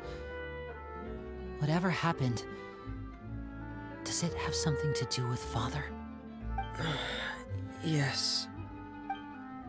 Just follow me.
You're back! Oh, and you've brought some friends with you this time! Hello, my name's Linny.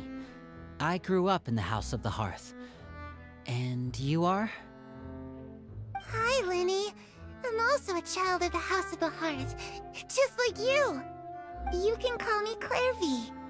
Clairvy? It's nice to meet you. Does that name ring any bells, Linny? No, not at all. That's not a name we have on our roster, I'm sure of it. What I'm not sure of, though, is how she managed to sneak in. She must be the phantom child Father's been searching for. From the looks of it, I'm guessing you were the one that found her, Fremine. You, haven't told Father, have you? No, I haven't told anyone. I've just been keeping her hidden. For how long? About half a month now. So ever since we got to Poisson, then, do you have any idea what you're doing? I know what I'm doing. Really? 'Cause from where I'm standing, it looks like you're hiding the very person Father has been trying to find. If Father finds out about this, everyone involved is going to be punished. You know the rules of the house, Fremine. I know you do. Father doesn't tolerate any form of betrayal. So why are you doing this? I've thought it through. And I just can't hand her over like that. Linny, don't you remember last year? Sheplo nearly died after getting poisoned during that one mission. He wasn't able to get back before the poison started taking effect, and not a single person was there to help him. That night, while I was sleeping, I heard a voice telling me to go save him. I opened my eyes, but I couldn't find the source of the voice. I thought maybe I was just hearing things, but I went to look for him anyway. Luckily, I got there with enough time to save his life. That feeling of being haunted, of hearing voices, it's happened many times in the House of the Hearth. I'm sure you've noticed. So what you're saying is, that was her? She was the one who spoke to you that night? Unless there are other spirits roaming around the House of the Hearth, I don't think there's any other possibility. If Clairvy were our enemy, it wouldn't matter whether she was a spirit or an actual child. I would have acted without a second thought, because that's what Father ordered us to do. But she's been living with us, helping us from the shadows all this time. I think that makes her family. I couldn't just hand her over to be dealt with. Not when there's so much we still don't know. So what's your plan then? You can't keep her here forever.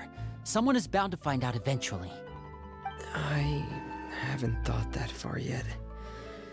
I don't want to disobey an order from Father, but I also don't want to put Clairvy in danger. Come with me. There are a couple things I'd like to say to you in private.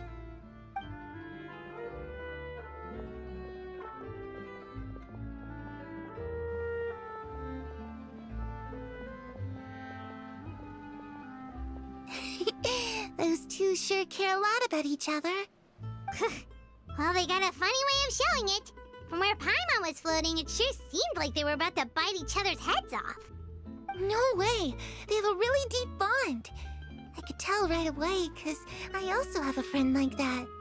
I just don't know how long that kind of bond can last.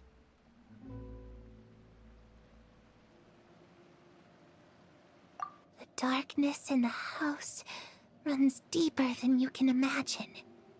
No one can get out alive. I'm sorry, Linny. I really didn't mean to drag anyone else into this.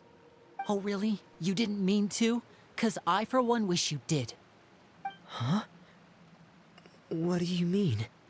You know, when we were younger, you didn't call me Linny. You called me brother, just like Lynette. We grew up together, the three of us. We were all orphans, all rescued by Father. Of all the siblings in the House of the Hearth, I think our bond was the closest. Later on, when you started calling me Linny, I wasn't actually surprised. After all, Lynette and I are related by blood. We've had to depend on each other to survive long before we joined the house. Linny, The darkest and most difficult moments of my life happened before you and I had ever met. I'm sure that's true for you as well. Even so, Fremine, we've stood by each other for all these years now, and to me, that means more than blood. You and Lynette are the most important people in my life.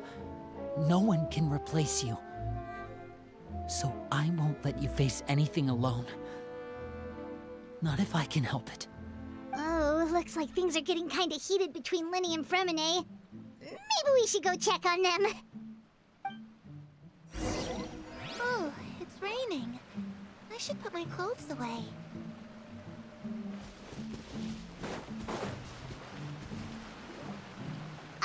Hey, you two! Hope we aren't interrupting anything. Like a fight, or... Oh, wait a minute, Fremine. You're not crying, are you? Is everything all right?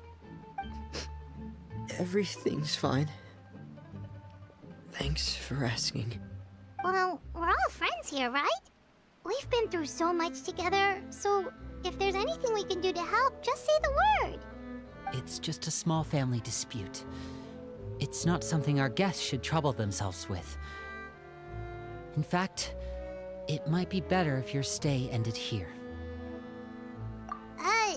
What are you getting at, Traveler? When guests are around, families are often on their best behavior.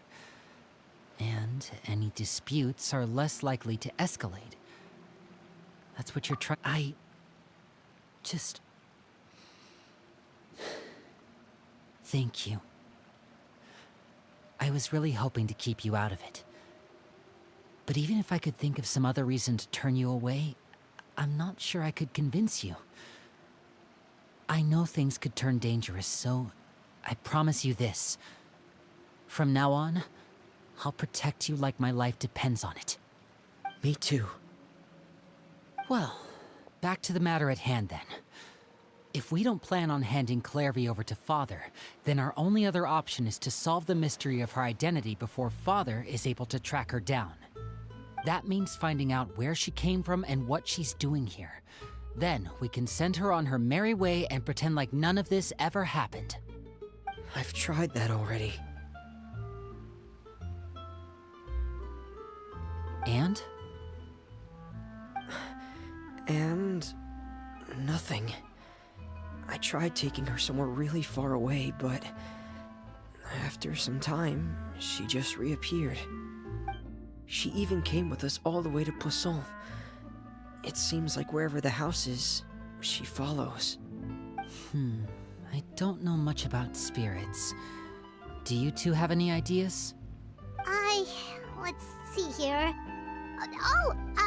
Paimon remembers hearing something like, if you fulfill a spirit's last wish before they died, they'll let go of whatever's keeping them here and return to the ley lines.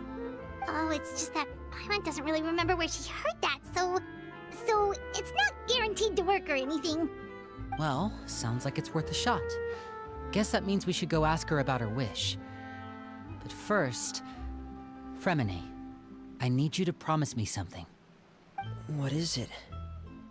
I need you to promise me that this will stay between the two of us. We're the masterminds behind this whole thing. No one else gets involved. Can you do that for me? Of course. I promise. All right. Then let's seal the promise just like when we were kids. Fist bump on 3. Ready? 1, 2, 3. I swear.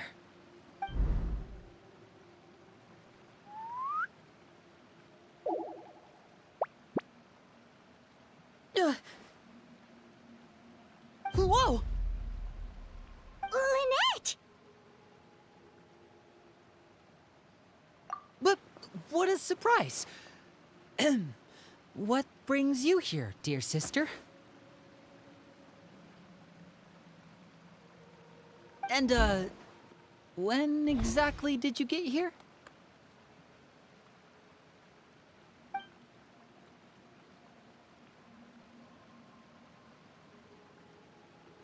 You're an idiot, brother.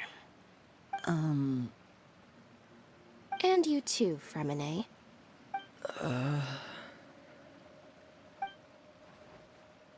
You 3, Traveler. And you 4, Paimon. Wait, what did we do? I've seen Clairvy around the House of the Hearth before. I hadn't seen her in Poisson, so I figured she must not have come with us. But it turns out, you were just hiding her. I heard you talking about your plan. Rather than steering clear of the situation, I'd rather fully join in.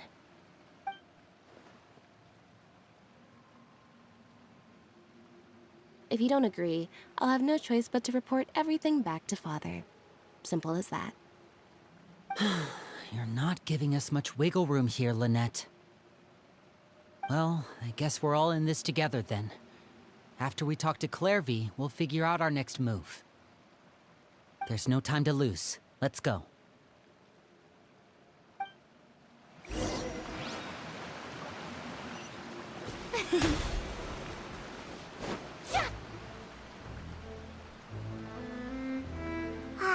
I'm full. Thank you for bringing me this food, you guys. She said she's full, but the food doesn't look like it's even been touched.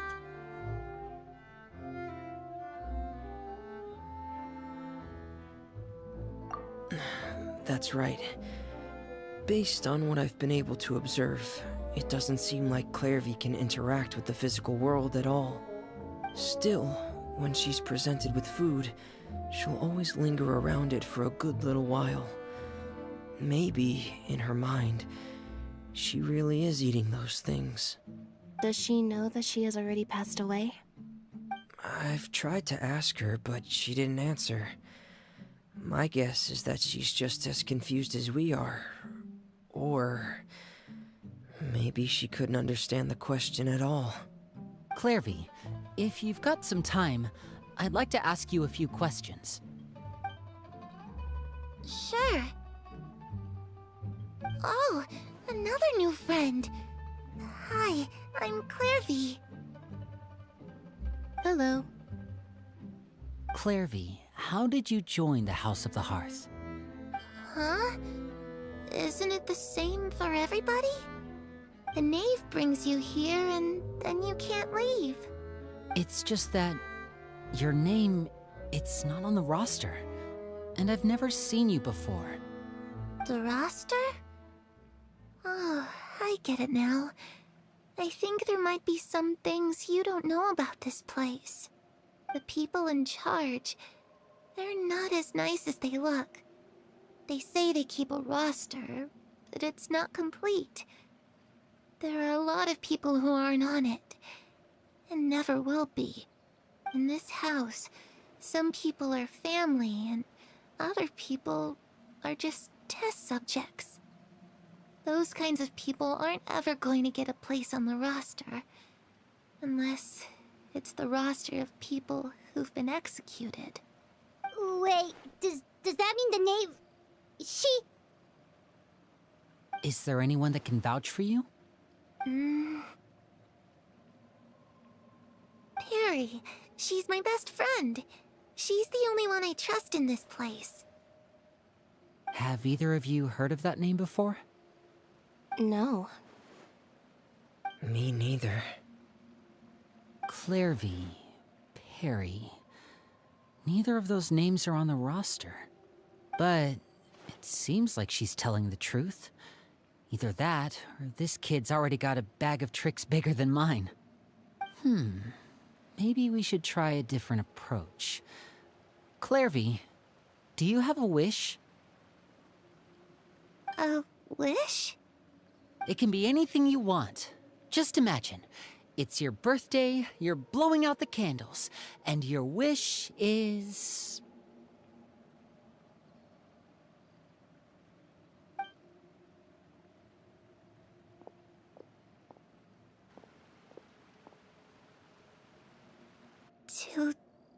To go outside, where the sun can find me. That's it? Well, that sounds easy enough. darkness in the house runs deeper than you can imagine. No one can get out alive.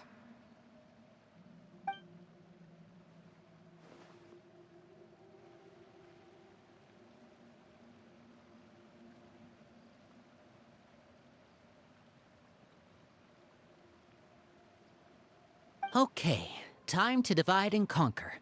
Listen up. I've got a plan. I'll try and find a way to use basic illusory magic to take Clairvy outside and bring her somewhere with sunlight. Lynette, try and find the list of executions that Clairvy was talking about and see if her name is on it. Fremine, you stay in Poisson. We can't be the only ones who've had run-ins with Clairvy. I need you to collect intel on everything she's said and done. Understood. I'll try my best. What about us? What should we do? I really appreciate your willingness to help, but this is a family matter. I don't want to drag you in too deep. It's too risky. Let me think. Since Father considers you to be guests, maybe you could stick by her side for a little while. You don't need to do anything except keep up some nice, casual conversation. Ah, Paimon gets it. You want us to distract her. I'll give you a magic bird. If Father suspects something, all you need to do is release it when she's not looking, and it'll alert me that something's wrong. Of course, that's only as a last resort. If Father doesn't seem to notice us, there's no need to make contact. We'll reconvene here tonight after all's said and done. If the worst-case scenario happens and we're discovered, just tell Father everything. We're not going to let our guests get punished for our own actions. That's where we draw the line. You too. Okay, this is where we part. Father should be at the beach nearby.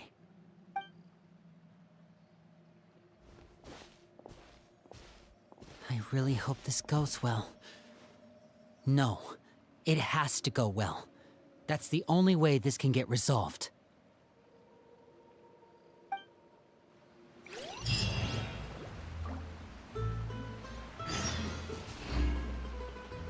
Clairvy, I'd like to take you somewhere. Is that okay with you? Sure. Where are we going?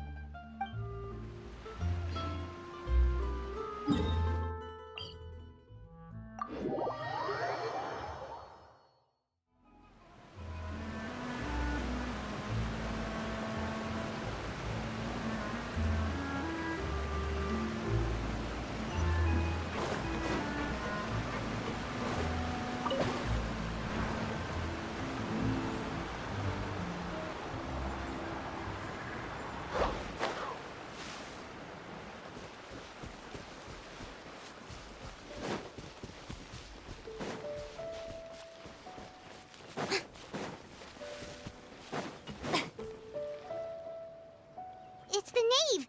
And... Child! Hey, aren't you supposed to be in Snezhnaya recuperating? What are you still doing in Fontaine? Oh, it's you two. I didn't expect to run into you here. I was unconscious for quite a while after the fight in the Primordial Sea.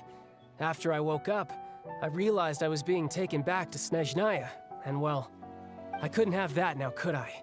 Not when I've still got unfinished business here in Fontaine. So, I mustered up all my strength and made the journey back on my own. What sort of unfinished business are we talking here? It has to do with Skirk, my master. I really wanted to meet up with her, but by the time I got back, she had already left. I still have so many questions for her. Without any other leads, all I could do was ask the Knave to help me track her down. She must have left behind some traces from her time in Fontaine. Oh, okay, so have you found any clues? Unfortunately, no. While the House of the Hearth is adept at collecting all manner of intelligence, certain existences can still manage to escape our purview. Basically, unless Master feels there's a need to meet with me, she's not going to be found. But that problem has an easy fix. I just need to become stronger, and then... Paimon thinks she should focus on getting better first. The worst of it is over. It's all thanks to that one kid from the House of the Hearth. Elwar, I think her name was. She gave me a bunch of random potions to drink. They didn't go down easy, let me tell you. Pain and chills all over. But they really did help speed up my recovery. And that's good, because it looks like I really do have to head back this time. The old man's been putting the pressure on me. He sent someone to tell me I'm needed for some sort of project. Project Stuja? Yeah, that's the one. I heard Regrader's involved too. I'm not looking forward to having to listen to all his monologuing, that's for sure. Hey, maybe you could think of a way for me to stay in Fontaine for a little longer. Helping Linny and the others brush up on their fighting skills would be far more interesting. If you and I could spar, that would be even better. I've been waiting for a chance to see you go all out. And what a sweet little daydream that is. But I also have a role to play in all this. I'll be leaving Fontaine shortly as well. Besides, considering how little they see fit to step outside the homeland, being called on to return to Snezhnaya by such illustrious dignitaries, what a great honor. Wouldn't you agree? One I could do without, I'd say. Is it just Paimon? Or does it kind of seem like they're...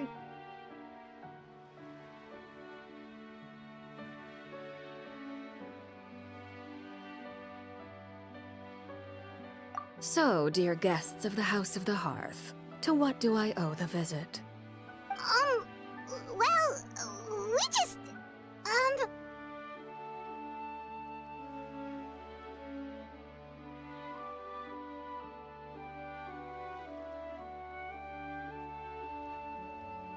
Right! We're super close to Linny and the others, but we still don't know much about you! Is that so?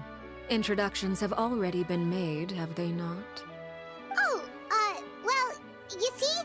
There's only so much you can learn about someone from a short introduction. At least tell us something a little extra, like... Why do you call yourself father? Huh, good question. I'd also like to know. The fact that you have to ask tells me our intelligence work has been quite successful. Telling you the answer to that question would only serve to undermine that success. And we can't have that, now can we? Spoken like a true diplomat. That was some expert sidestepping right there. Well, if there's nothing else, I think I'll take my leave.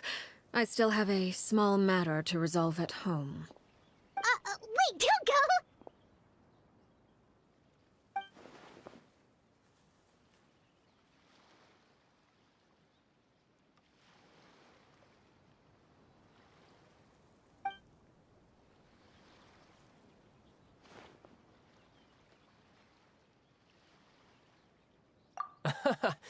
I'd also like to hear the answer to this. I've met some of the members of your organization, and they all seemed like really good kids. They actually reminded me of Tonya and Tusser. Which, by the way, if you ever betray them, I'm just letting you know, I won't let you off easy. And why would I betray them? Well, you've already betrayed the House of the Hearth once, haven't you? At least, that's what I heard.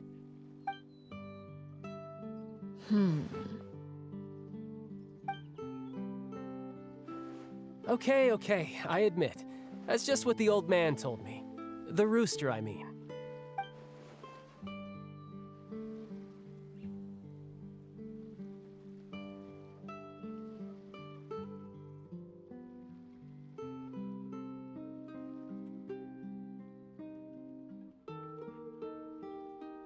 น่าจะเกี่ยวกับเดอะเนฟคนก่อนนะ Wait, did you really do something bad to those kids? Never mind what I've done. I'm more curious as to what the mighty rooster had to say. Care to enlighten me? Well, nothing much.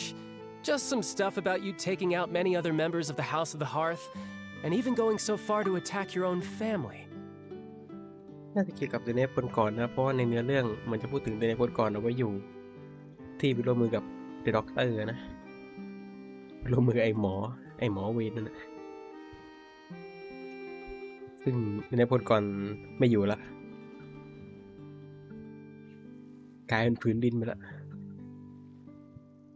เจเล็กเป็นแต่นี้คนที่2นะก็มาดูกันว่าจะเกี่ยวเรื่องนั้นหรือเปล่า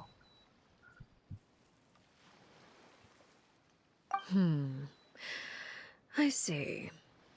Oh, based on your reaction, I'm guessing it's all a bunch of lies. Hardly.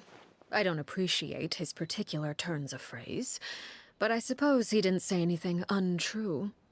Although, it would be more accurate to say that there is a certain level of prejudice involved, but I don't intend to clear that up just yet. Prejudice has a funny way of concealing the real truth behind certain things, an attribute that I find to be quite advantageous. Call yourself a Fontanian, for example, and people will assume all sorts of things, when the real truth is that this is simply the land where I was raised. Huh? You're not actually from Fontaine? But then why did you try to help out with the prophecy and everything? I was trying to protect the children born in Fontaine. Claiming that I myself was a Fontanian simply made it easier to operate. People would hardly suspect a fellow Fontanian of having any ulterior motives. Who wouldn't want to save their homeland after all? The primordial sea wouldn't have any effect on me, but it would have caused great harm to the House of the Hearth. Well, you wanted extra information, didn't you? There you go. I hope that satisfied your curiosity.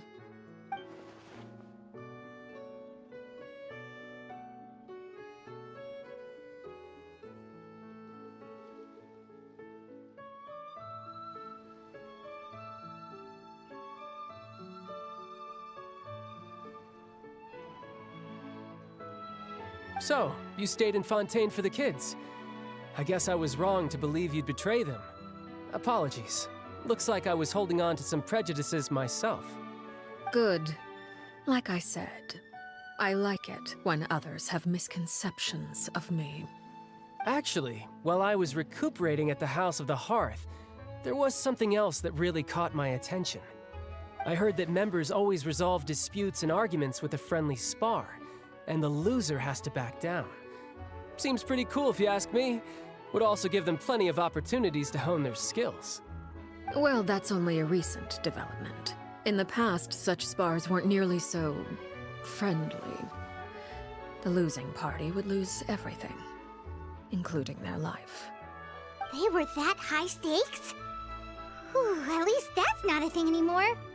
Well, the current atmosphere's not half bad. I'm a bit jealous, actually. You've got so many family members around you, and you even get to live with them. Having a lot of family around means dealing with a considerable amount of bickering and scheming. Once Tonya and Tusser enter their rebellious phase, I'm sure you'll understand. Just imagine. Tusser becomes obsessed with plucking out strands from the rooster's mustache, or Tonya decides to dye her hair 42 different colors. Okay. I get the picture.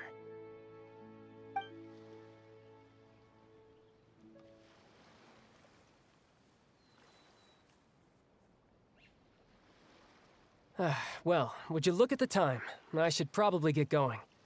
Traveler, Paimon, I'm not sure where our paths will cross next, but the next time we run into each other, we should definitely try and find some time to spar. Again, maybe this is a conversation we can have when you look less like you're gonna keel over. All right. Well, thanks for everything, Arlecchino. No thanks necessary. You also played a part in obtaining the Gnosis. I would say we can call ourselves even. I like the sound of that. Well, I'm off. See you all some other time. We should probably get going too. Do you want to head back with us? Oh? You want me to leave so soon? Oh, well, you see, I'm rather enjoying the evening breeze. If you don't mind, I think I'll stick around for a bit. I have some things to think about. Apologies for not attending to you like a proper host. Please forgive this slight. I do hope you'll have a pleasant stay. We managed to keep her distracted until nightfall. Good thing Child was there to keep the conversation going. You don't think she suspected anything, do you? Oh, I wonder if Liddy ran into any issues. Let's hurry back and see how everything went.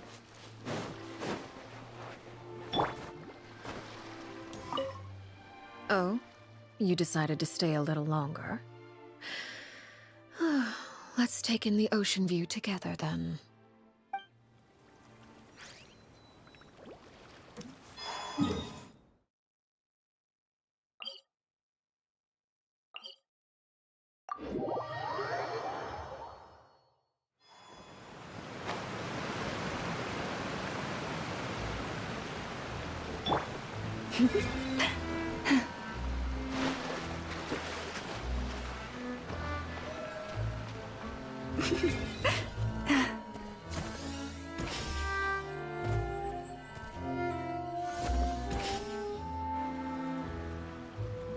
Lenny, how did everything go? Well, long story short, we ran into a small issue. Clairvy can't go into the sunlight.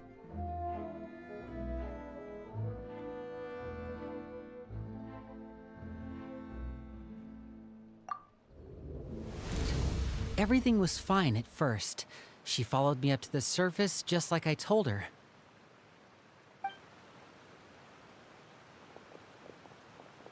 But as I led her out of the shadows and into the sunlight, she vanished. I turned around and there she was, standing at the edge of the shadows, silently watching me. Huh. Maybe she's afraid of sunlight, or... No, it wouldn't be her wish if that were the case. Well, we could always try pushing her into it.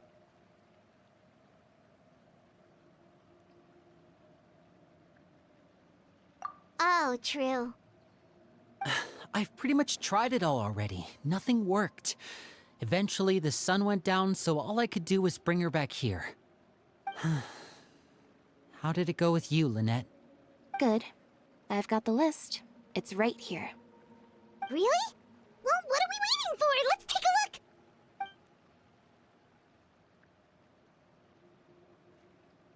Oh, that's a lot of pages. Oh, it's gonna take forever to get through it all. We can each take a section. Here. La Pouillade, L'Endroit, Chambel, Horaire.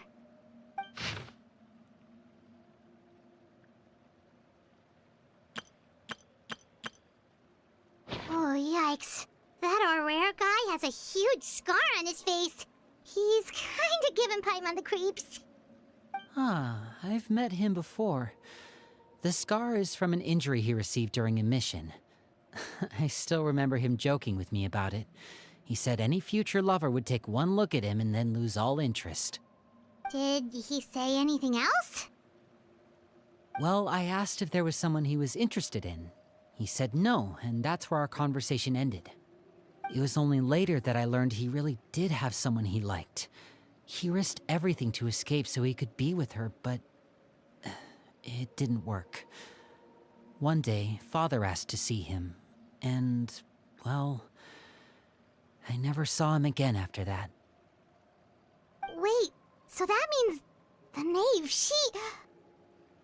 It may seem cruel, but it's just one of the rules of the house. Betrayal is not to be taken lightly. We know too many secrets to come and go as we please. So, if you do try to leave, you pay with your life.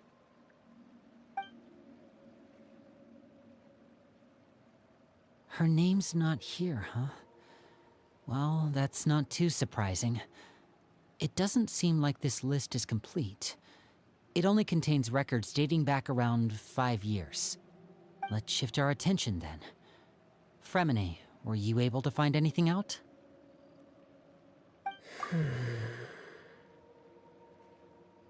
Crow.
เอามาละไม่มีหรอกทิชชู่หมดนะเอาทิชชู่มาต่อดีกว่า Fremine.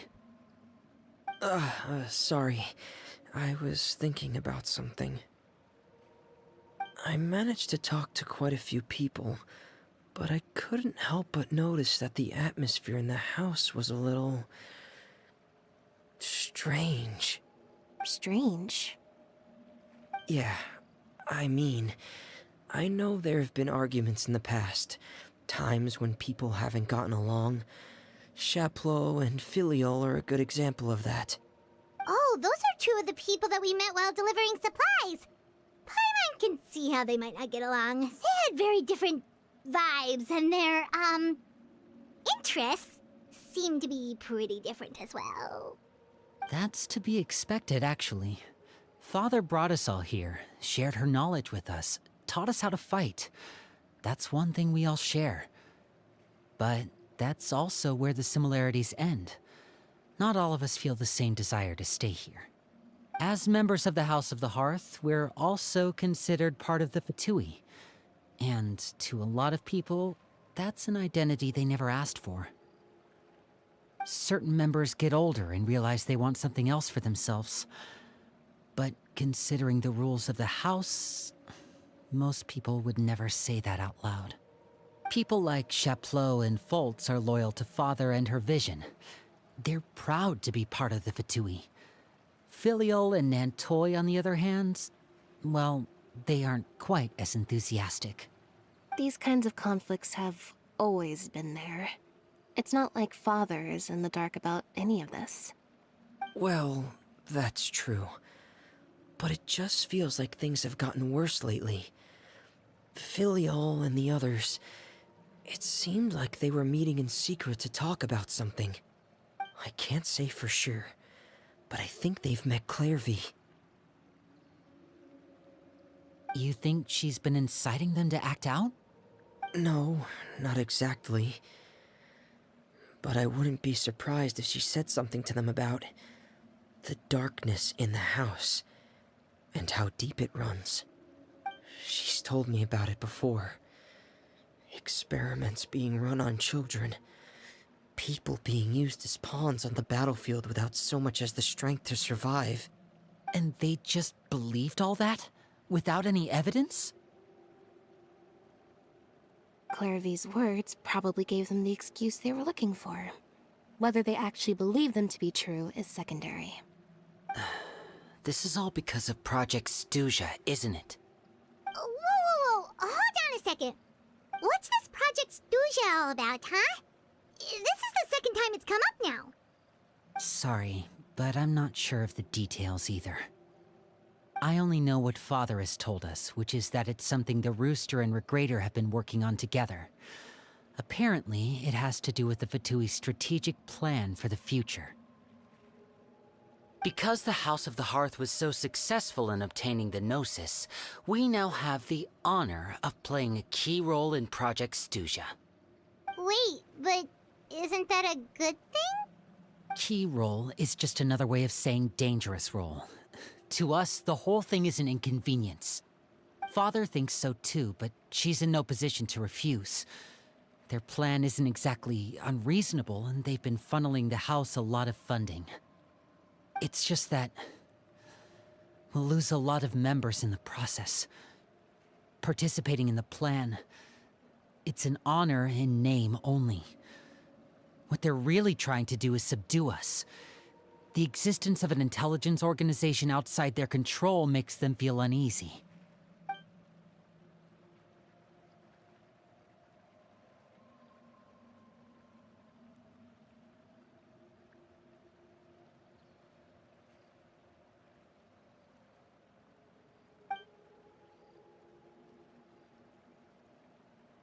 Okay, super complicated top secret Fatui business aside, what does all of this have to do with the conflicts you were talking about earlier? Paimon doesn't get the connection. External pressure has a way of exacerbating internal strife. You can't overlook the power of fear either. People are afraid of dying, and that fear is often the impetus for a lot of stupid decisions. I thought resolving the Clairvy situation would make everything go back to normal. but it looks like things are more complicated than I thought. If we leave Filiol and the others to their own devices, sooner or later, Father will be forced to take action. We can only focus on one situation at a time, brother. You're right. Even if we confront Filiol and the others, it won't do any good. It might even make matters worse. We should focus on Clairvy for now. Well, it's getting late. We should head back and get some rest. We'll try again first thing tomorrow. Lynette, you stick with me this time. Fremine, keep a close eye on Filiol and the others. Make sure they don't do anything they'll regret. Good work today, everyone. Have a good night, and I'll see you tomorrow.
The world wishes you well.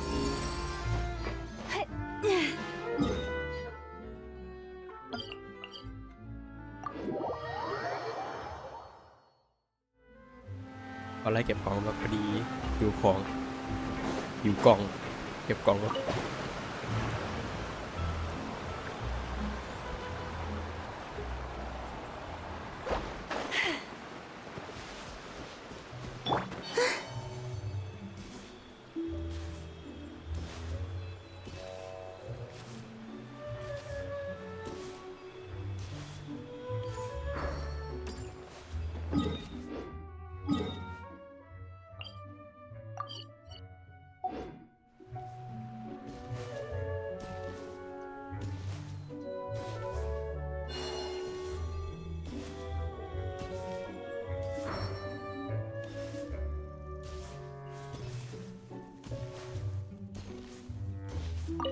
ไม่ใช่เหรอนี่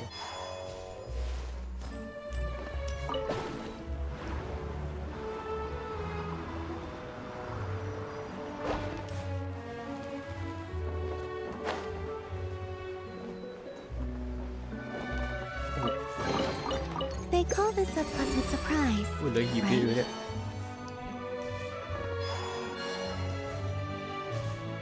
โอ้เห็นแต่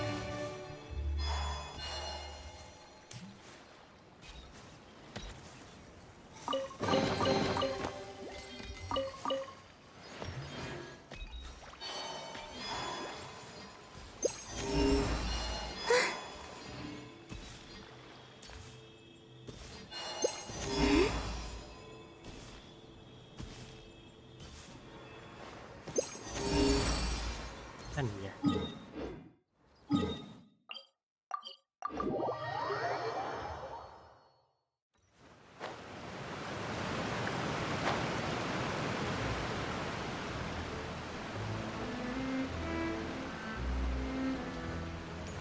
เห็นแล้ว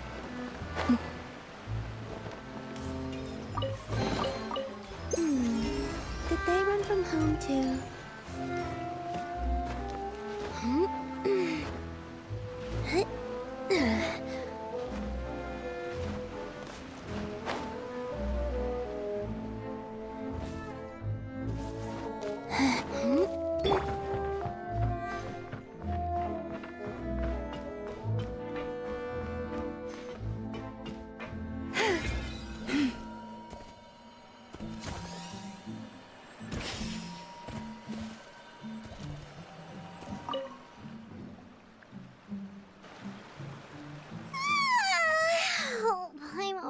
looking forward to an early night, but she can't sleep at all.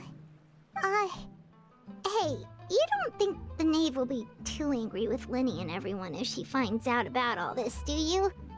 She's even scary when she smiles. If she were to actually get angry... Ooh, you have to protect Paimon if that happens, okay, Traveler?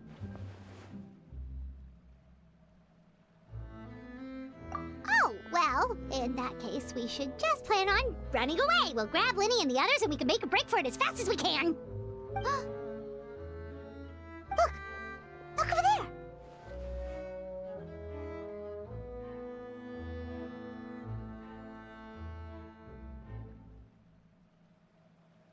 Quick! Let's catch up with her before anyone sees!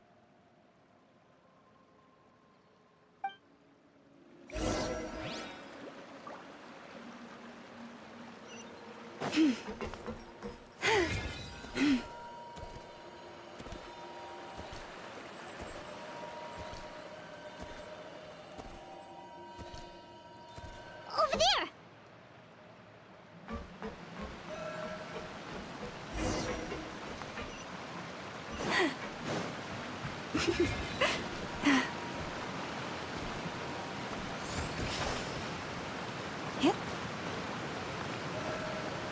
Oh, where is she going? Oh, if someone sees her, we're toast!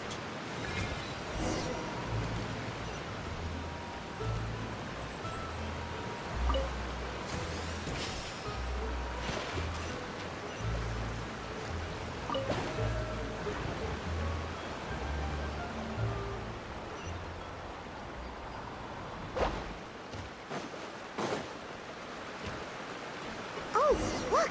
She stopped!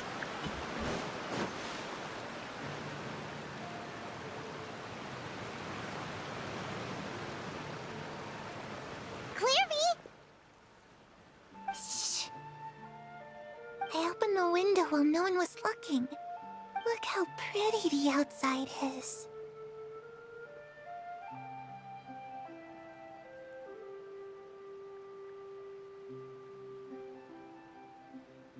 If only I could have more than this.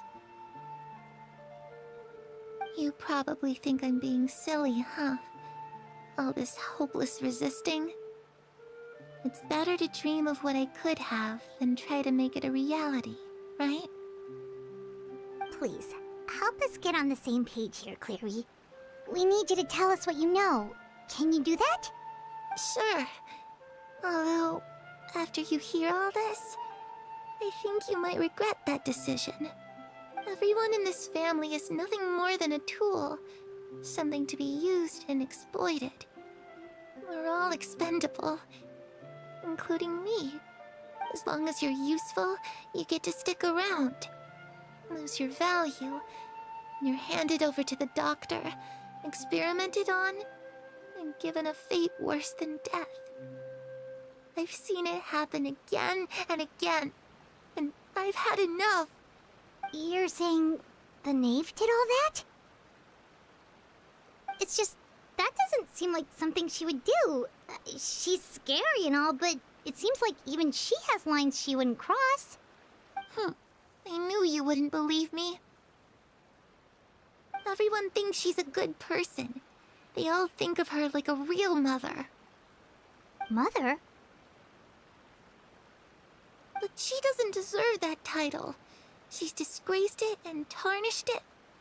And if I had things my way, I'd never see her again. If only Perry were here, she'd understand. Perry? There's that name again. Also, Paimon's getting a strange feeling. It almost feels like she's not really here with us. Paimon can't tell if she's actually talking to us or if she's mistaken us for someone else. Well, in any case, it seems like she really needs someone to talk to. We should keep her company for a little longer. She looks so young. But it seems like she's been through a lot. It's getting windy. I should close the window. Ooh, look at the moon. Isn't it pretty? Hey, wanna hear a secret? I heard that if you look up at the night sky in Snezhnaya, you can see the aurora. It's supposed to be super pretty. Even prettier than the moon tonight. Perry and I promised each other that once we're older, we're gonna go see it together. But I can't find her. I'm worried she's also been... No, that wouldn't happen to her. She's special. Mother likes her a lot. We should really go talk to Mother, but we just fought. She doesn't want to see me, and I'm too scared to face her. What should I do?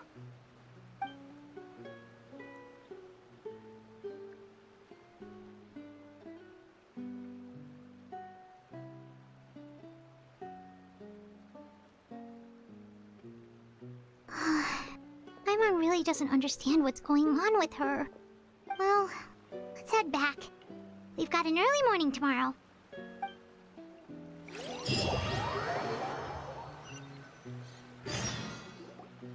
All right, looks like we're all here. Let's go ahead with the plan. Oh? What is it? What makes you ask that? Well, we kinda ran into Clairvy last night, and that's what she told us.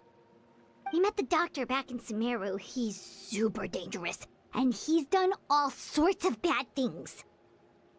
It's possible that Father and the Doctor have had certain dealings, but I don't think Father would work with him. We're not really on the same side, so there's not a lot of trust between them. That doesn't exactly set the stage for a successful partnership. I did hear, though, that when Father first became a Harbinger, the Doctor offered to work with the House of the Hearth. Father rejected most of his proposals, except for one. It had to do with some sort of secret experiment. Secret experiment? Could that be what Clairvy was talking about? I don't think so. I don't know any details about the experiment itself, but I do know it's an entirely independent operation. The Doctor only proposed a direction for the research. That was the extent of his involvement. I still don't think that counts as working together. The details of the experiment are confidential, but complete records are kept on all participants. That doesn't seem to be the case with the situation Clairvy referred to. I know you don't agree with some of the Fatui's methods, and I'm not asking you to. But I am asking you to trust us on this. The House of the Hearth has its own principles. There are certain lines we're not willing to cross. Alright, that's good to hear at least. Clairvy seems to think the Knave and the Doctor worked together to do something horrible. If that turned out to be true, Paimon doesn't know how we would even face you guys. It's just that it doesn't seem like Clairvy is lying either. The easiest thing to do would be just ask the Knave directly, but Paimon doesn't think she'd tell us.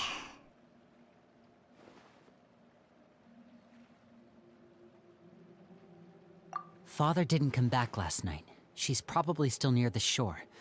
We'll be counting on you to distract her. Lynette, you're with me. Fremine, you know what to do. Be on your guard, everyone. All right, let's get to it.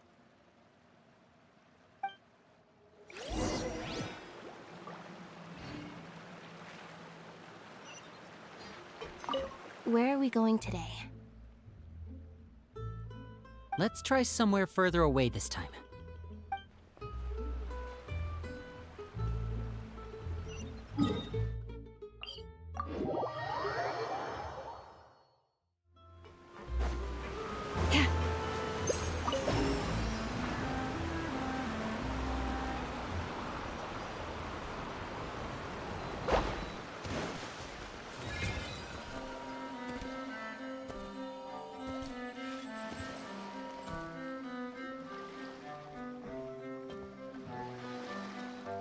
Ah, it's you two again.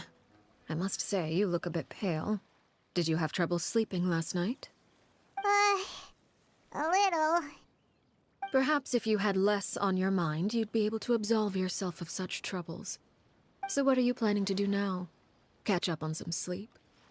Or should I give you some time to rack your brain for a topic to discuss before I ask any questions? Although I must profess to being curious. Without child here, how do you plan on distracting me? จับได้แล้วจริงๆซะด้วย Us? Distract Hold up. you? A good one. But no, we were just here for a chat. Looks like you could have used some extra time to think. No matter. If you don't have any other plans, why don't you accompany me somewhere? Don't worry. I'll be sure to steer clear of any scheming children.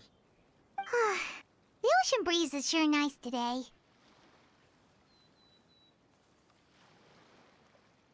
Children always think they can hide things from the grown-ups. But nothing gets past me. Least of all a little scheming. I think I'll let them have at it for a little longer. I can be very patient. Well, I'll leave you to think things over. If you're so inclined, meet me outside the Palais Mermonia. Good things come to children who do as they're told. So I do hope you decide to tag along. If only for your friends' sakes. What should we do? She clearly knows about everything we've been doing, and Paimon doesn't think it'd be a stretch to say she was threatening us just now.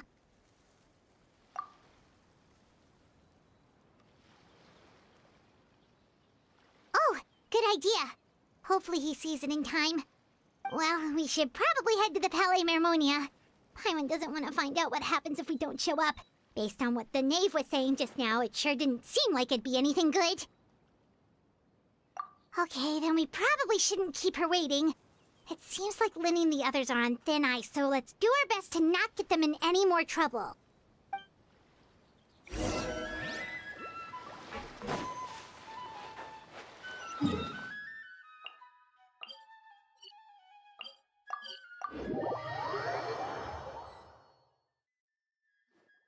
Seeing as we still have some time before my meeting, we might as well enjoy some pleasant conversation while we wait. I'm glad to see you get along with my children.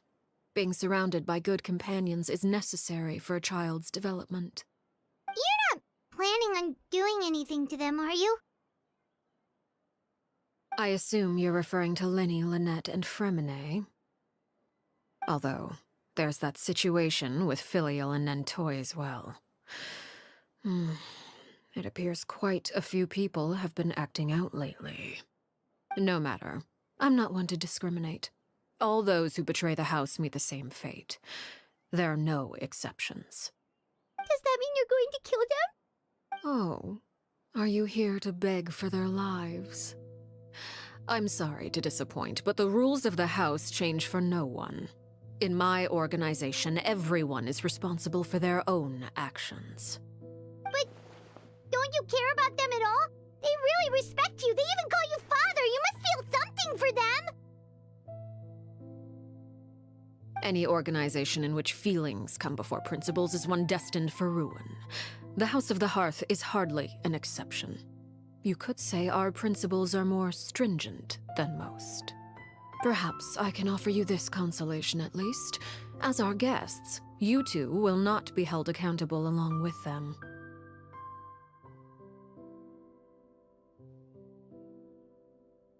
I would imagine Linny, Lynette, and Fremine will be able to keep their lives. As for Filial, Nentoy, and the others, I'm afraid there's little I can do. They can try to escape, but once you know our secrets, there's no getting out alive. But that's awful. Ah, you seem concerned.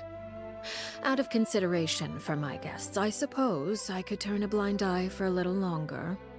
If Linny and the others manage to dispose of Clairvy in the meantime, all evidence of their wrongdoing will be lost. In that case, I could hardly punish them for something I couldn't prove. If their efforts are unsuccessful, on the other hand, all will be held accountable. And the punishment will be severe. Of course.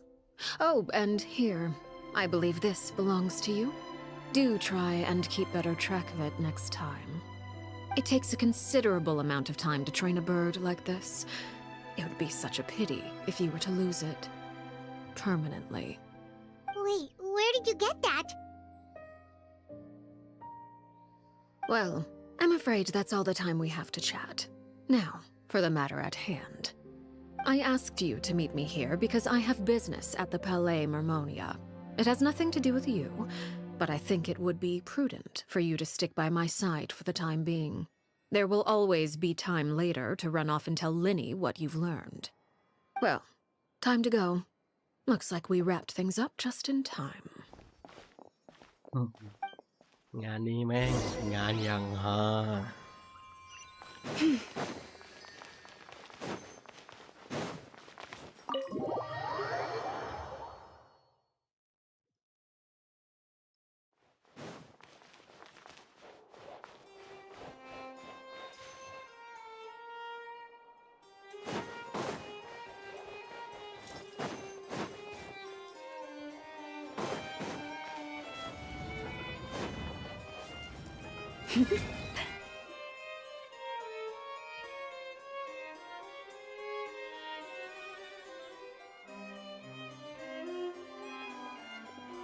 It's been a while, Monsieur Neuvillette.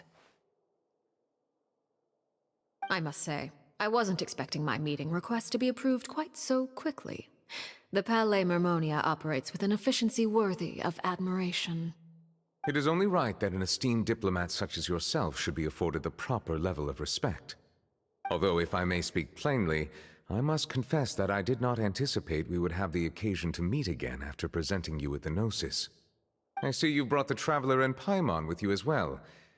If I may inquire as to the purpose of your visit. I'll be departing Fontaine shortly. There is, however, an outstanding matter that I would like to see resolved before I go. It requires a rather lengthy explanation, I'm afraid. So I took the liberty of explaining everything in this proposal. Please review it at your leisure, Monsieur Neuvillette.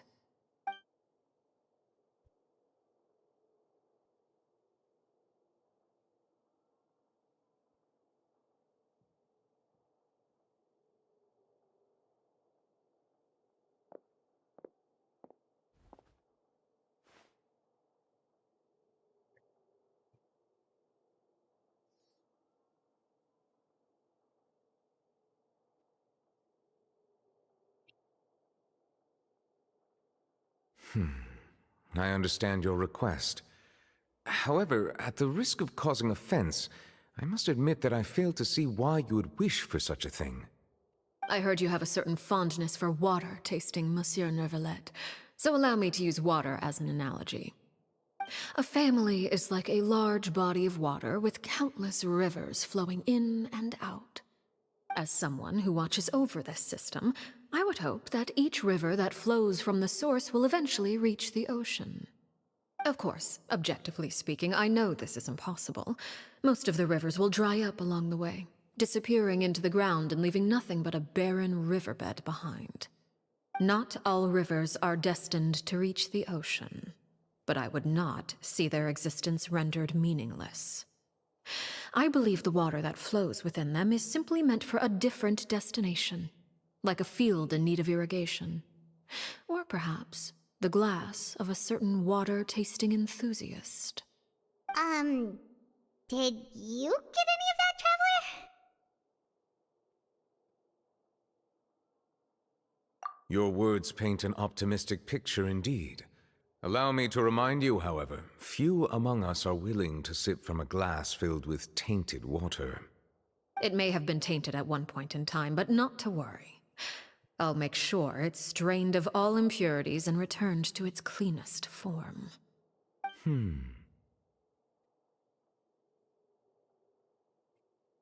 I seem to recall there being a transactional aspect to your proposal. Perhaps you could expound on that? If you accept my proposal, Monsieur Neuvillette, I will gradually withdraw my forces from Fontaine. And, unless absolutely necessary, I will no longer carry out any special missions within Fontaine. I presume I can take your words to mean that, in the future, cases similar to the Tartuffe assassination will cease to cross my desk? Tartuffe? Ah, that thief who embezzled funds from all those charities, you mean? My deepest condolences to his family, but without any evidence, I cannot imagine how the House of the Hearth might have been involved in his passing. Of course, if you accept my proposal, Monsieur Neuvillette, I'm sure certain measures could be taken to reduce the frequency of such troubles. You choose your words carefully indeed. In that case, I am inclined to accept your proposal. My thanks for your generosity, Monsieur Neuvillette. Well, with that settled, we should be going now. I took the liberty of bringing along 2 bottles of spring water from Snezhnaya for you to enjoy.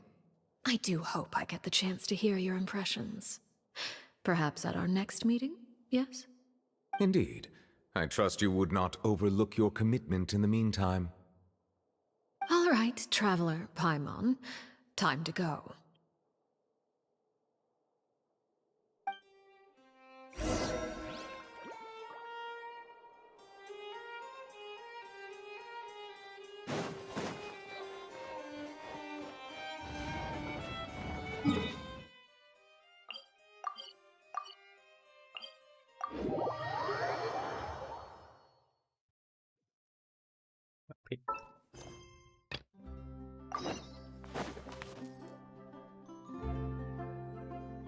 So, what exactly were you talking about back there?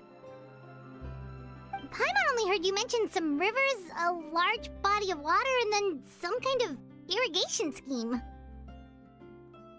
You really want to know? I would imagine there might be more pressing concerns at the moment. Winnie, Paimon really hopes everything's going okay.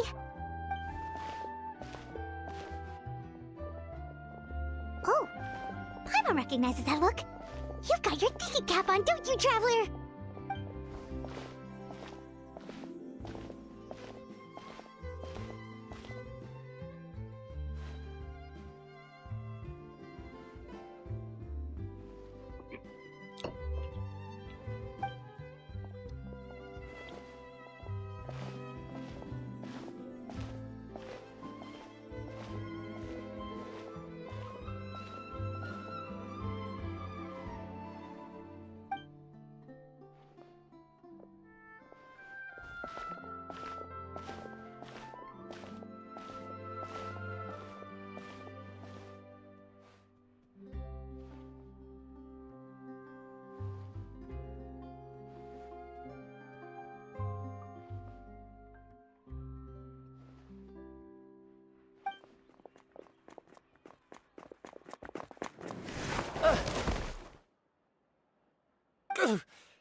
Oh, shoot. Are you all right? Oh, geez. I'm so sorry. I was so focused on selling these papers, I wasn't looking where I was going. Well, let me make it up to you at least. Here, take this paper. On the house.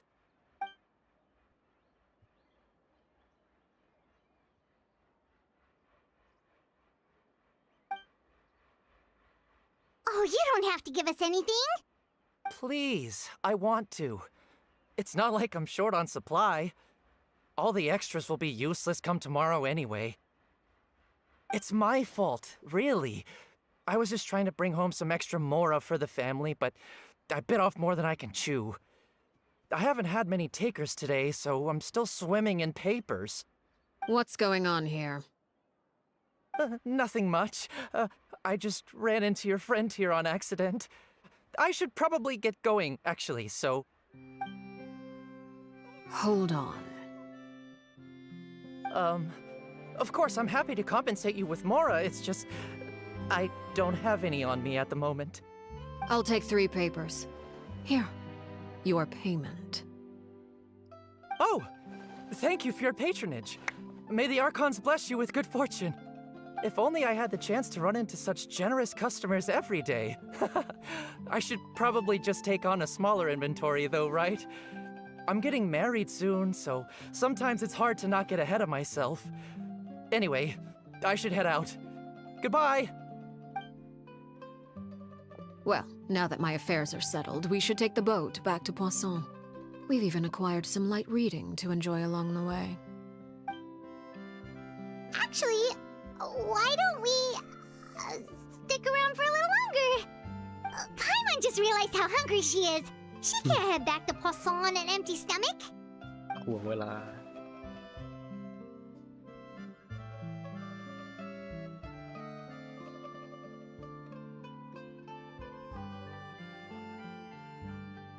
It appears you two are under the impression that delaying our return will somehow alter the situation in your favor. I'm sorry to ruin your fantasy, but your efforts are meaningless. That being said, I could be persuaded to give Linny some extra time. I just have one condition. If you agree to my request, I'll even answer some of your questions. You're quite curious about Clairvy, are you not? And my relationship to her. Wait, why are you being so generous all of a sudden? You're not gonna ask us to do something bad, are you? You overestimate yourself. You don't have the talent for bad things. Then what can you possibly... The most important consideration in a negotiation is that both sides receive something they want. Demands and threats only get you so far. Wonderful. Here it is. When the time comes, make the choice that you deem most appropriate in the situation, and lend your help to the House of the Hearth. Okay, sounds normal enough. But what do you mean, when the time comes? When is that supposed to be? That is for you to decide. Then we have a deal. Follow me.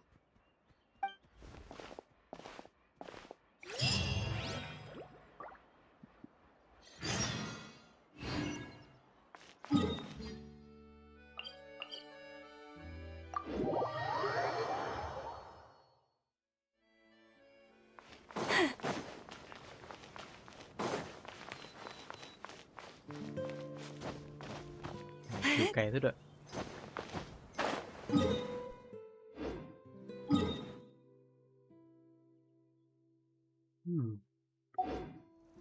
Đây cũng vậy. Ôi, lại luôn không. Ui, lại dao đi.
What is this place?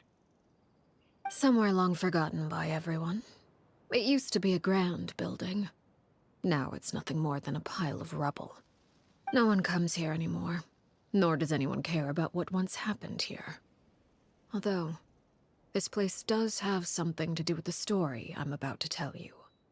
It was before I became a Harbinger, and before Linny and the others joined the House of the Hearth. Due to certain events, I first killed Clairvy and then her mother. And this is where it all happened. You were the one that killed Clairvy?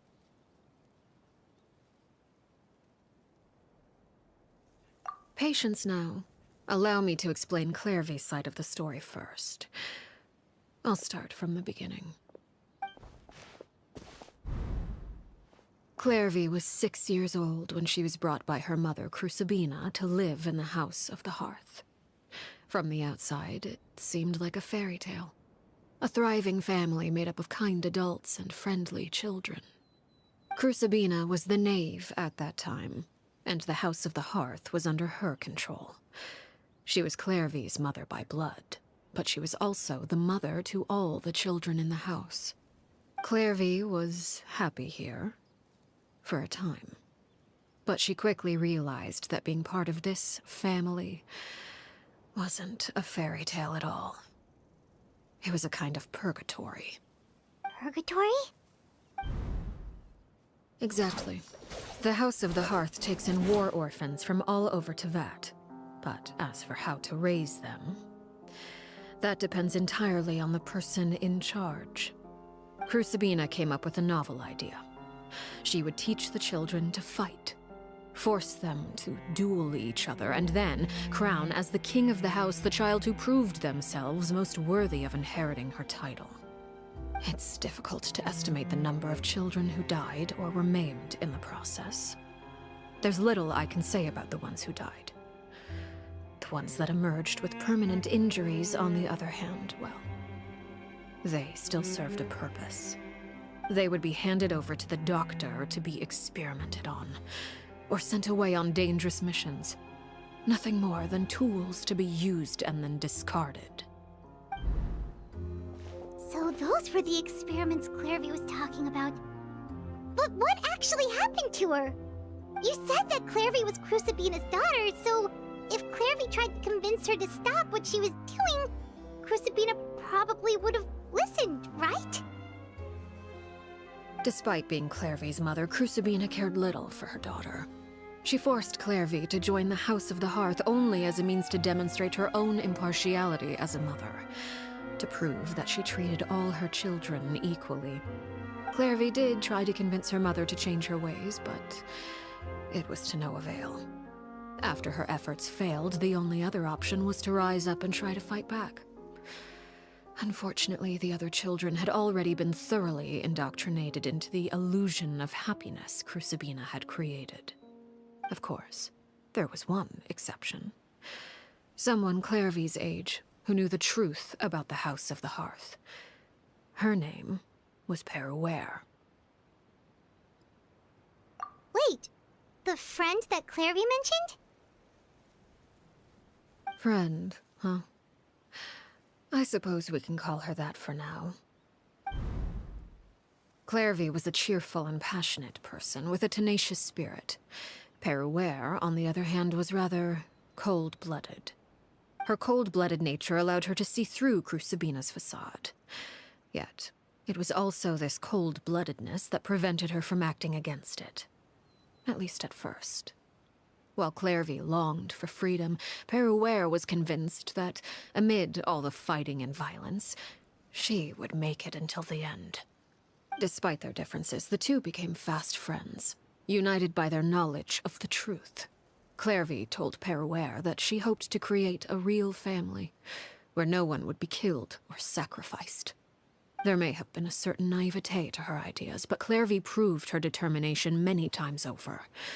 She tried countless times to run away, ask for help, or expose the truth. But her efforts only earned her beating after beating. The only thing that kept her going was her strength of will. Even with her body racked with pain, she would still stand on her tiptoes and open the window at night. She and Peruere would look out at the moon together, a fierce longing for freedom shining in her eyes. But one day that light simply vanished. Oh no. What happened? Her hopelessness resulted from a culmination of things. 10 years had passed. 10 years worth of failure after failure. She and Peruere weren't children anymore, but finding any chance to escape still seemed as hopeless as ever. It was during this time that Peruere suggested a new plan. If escaping was out of the question, why not take down the very person sitting on top of this throne of lies? Mother herself. Clairvy rejected that proposal. She claimed that, as a famous harbinger, Crucibina possessed an unimaginable amount of power. Trying to kill her would have an incredibly low chance of success. Clairvy never gave another reason, but Peruere could see it written all over her face. Clairvy still thought of Crucibina as her mother. Killing her own flesh and blood was a line she couldn't bring herself to cross. If she couldn't escape and fight back, then only one option remained. Precisely. Death was the only way that she felt she could be free. It happened during a duel. When she arrived at the dueling ring that day, her partner turned out to be none other than Peruere, the very person that had stood by her side all those years. It was a fierce battle. But ultimately, Clairvy decided to let Peruere end her life. From that moment on, Peruere's journey was one written in flames. When the rain finally came and washed it all away, there she stood, the sole victor in Mother's endless game of slaughter. A trail of corpses strewn across her path to success. It was the very result she had predicted 10 years prior. Even then, she believed she would make it until the end. She wasn't surprised by the fact that she emerged as Mother's undisputed heir. Rather, her success left her with an inexplicable sense of restlessness. She was unsettled. And there was only one thing that could quell that sensation. Perhaps you two would like to take a guess as to what it was? Crucibina, you mean? But... Correct. This is the place where Peruere killed her best friend. A mere year later, this is also the place where she fought tooth and nail to kill the mother they shared. The moment she acted, any conception of what was right or wrong ceased to matter. It's one of the principles of the house. Only those who survive get to write the rules. Peruere won the battle, and became a harbinger herself. After which Her Majesty, the Tsaritsa, bestowed upon her a new name. Arlecchino. So the Perry Clairvy was talking about... It was you all along. You're Peruere. Arlecchino is just a name you got later. I left that name behind long ago. I must say, hearing it now does bring back memories. After I defeated Crucibina, the moniker of Mother died with her. I chose to forego the title she called herself, and even chose to give up my own name. I rebuilt the House of the Hearth under a new identity. Not only as Arlecchino, but as father. And that is where the story ends. Any more questions? Yeah. Based on what you just told us, Clairvy wasn't a little kid when she was killed. So the Clairvy we met... Was she really a spirit at all? I suppose you could call her an illusion born of flame. Her existence is like ashes to a fire. Something left over in the wake of blaze and ruin. You see, a certain power runs through my veins. It's not unlike a curse. My flames leave behind shadows of anything they consume. Of course, the chances of those shadows morphing into a sentient entity are exceedingly slim. Clairvy is a very special case. Clairvy died when she was 16 years old. But what emerged from the flames was her 6-year-old self. Her appearance wasn't the only thing affected. Most of her memories were lost to the blaze as well. Memory is a mysterious thing indeed. Losing a portion of your memories will alter your sense of self. Lose 10 years' worth, however, and it would be like living in the past. Like returning to a version of yourself that never grew up. No wonder Paimon got such a weird feeling when we were talking to her. Perhaps I should put it this way. Clairvy is someone trapped in time. It may seem like she exists with us in the present, but she truly lives in the confines of her own past. So if all of that is true, then you must have known about Clairvy for a long time. Indeed. She's a rather volatile and unstable entity. Sometimes she would look after the children. She's even saved some of their lives. But other times, she would hide from me and become obsessed with revealing the truth about the house to anyone who will listen.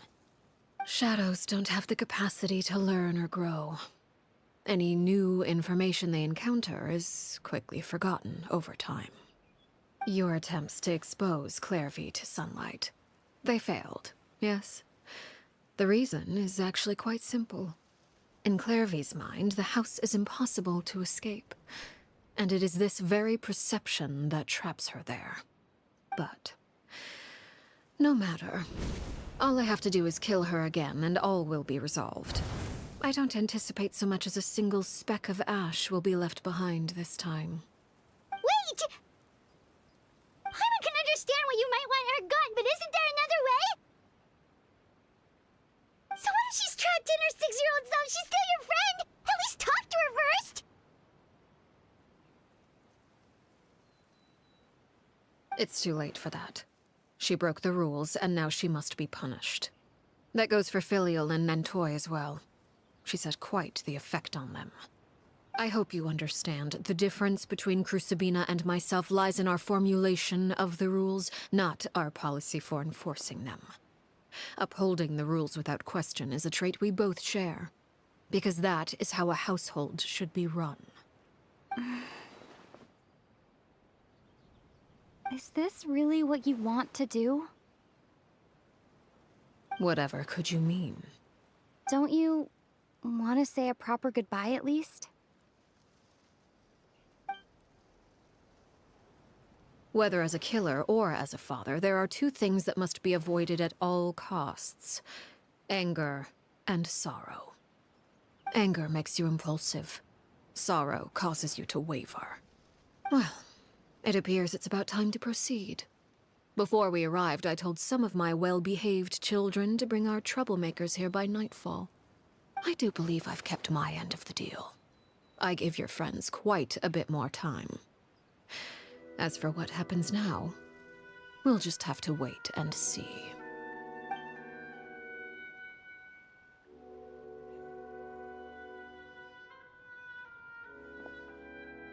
Here they are, Father. You gonna execute him? Seeing something like that would actually be a first for me. Lenny! I'm sorry. I heard about how you helped buy us more time. But I still failed. I couldn't find a way to fulfill her wish. Huh? Are you... Perry? Indeed, it's been a while, Clairvy. Perry! Shh, stay right there. I'm sorry to postpone our reunion, but first I believe certain scores need settling. มาแล้วเลยคัดซีน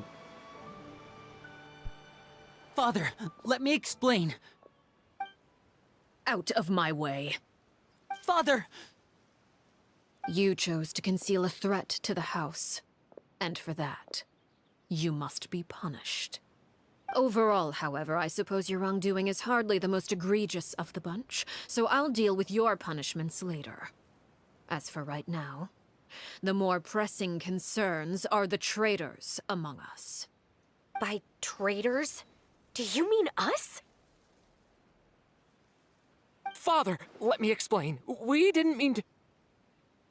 Fultz, why don't you share what you heard? Yes, Father. Secret Midnight Meeting number 3.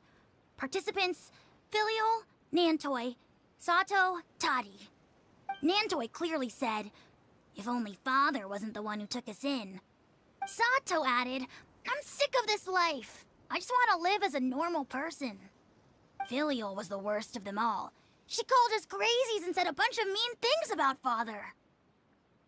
I did not! You're lying! Fultz is trying to frame us. It's not like I'm the only one who heard those things. After that, you and Toddy and a bunch of other people started talking about Clairvy. You were using all those things Clairvy brought up as an excuse to question Father. We're birds locked in a cage. The only way out is to destroy it. That's what you said, wasn't it? You little. You just want me gone, don't you? What did I ever do to you, huh? And you, Sheplo, have you forgotten who stood by your sickbed, watched over you, and changed your dressings? Come on, let's hear it then. What's your reason for all this?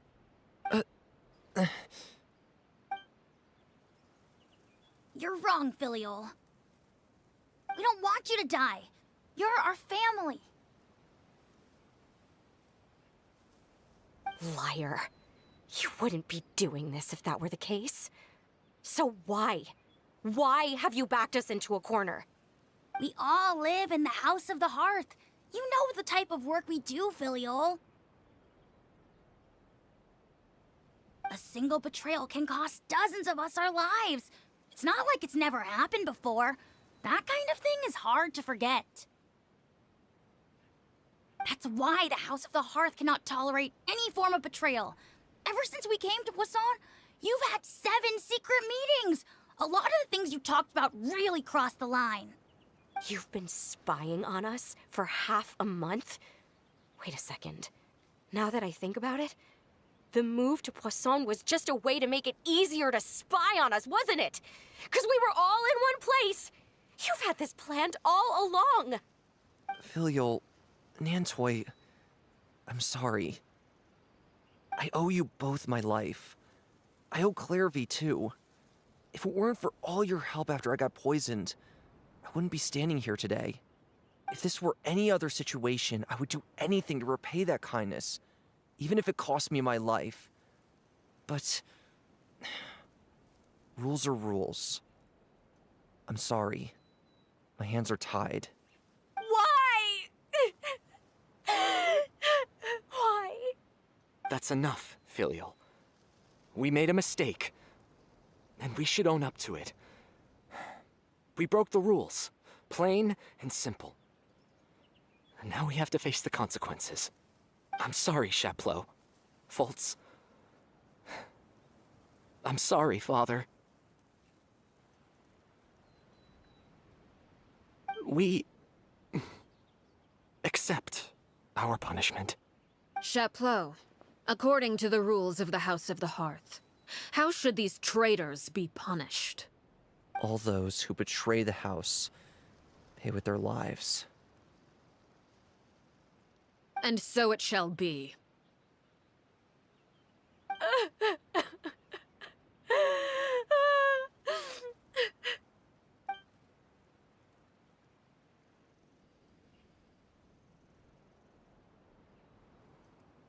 Father, please wait!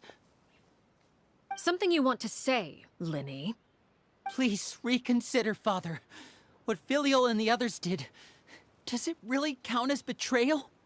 We all come from broken families. From the very first day we joined the House of the Hearth, we wanted nothing more than to make it a real home. But the truth is, none of us know what a real home should look like. I'm not saying I have all the answers. All I know is this. Killing Filial and the others may uphold the rules, but doing so will only bring us further away from being a real family than we've ever been. So please, Father, please, reconsider. I agree with Linny. Father, please. Linny, you...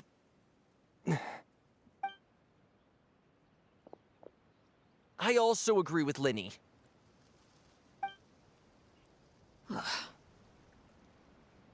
An order once given cannot be rescinded. However, given the extent of your determination, I suppose we shall have to go about this a different way. Draw your weapons and face me. Our weapons? Father, are you referring to a duel? Precisely. The rules of the House will not be altered. Traitors must be punished. However, resolving disputes with a duel is also one of our rules, one that also applies to me. Demonstrate a sufficient showing of strength, and I shall offer a concession. Wait, beat Father in a duel? Impossible.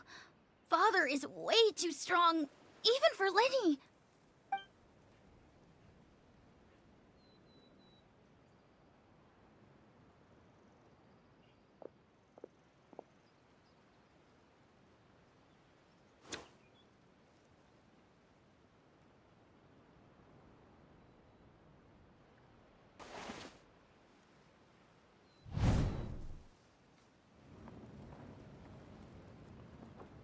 Did you hear that, Traveler? Lenny and the others have to duel the knave. What should we do? Can they really win something like that? If they lose, those people from the house are really gonna be executed. Hey, are you listening?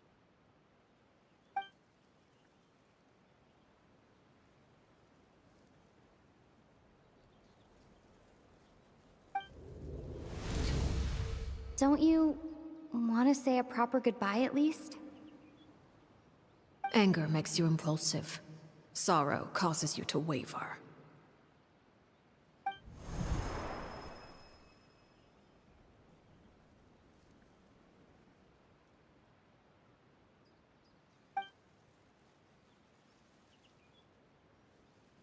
Oh. Looking at that expression on her face, she seems really serious about this. Guess that means there's no chance she's throwing the duel on purpose, huh?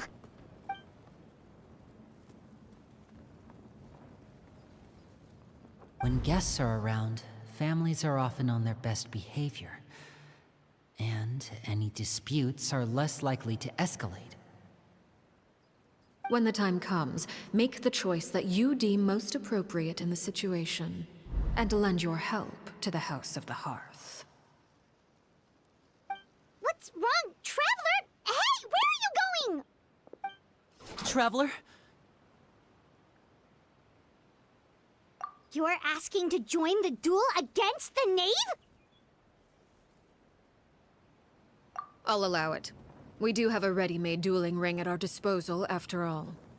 All I would advise is this. Keep a firm grasp on your weapon, and give it your all. Any less, and you may just lose your life. แค่นั้นเชียว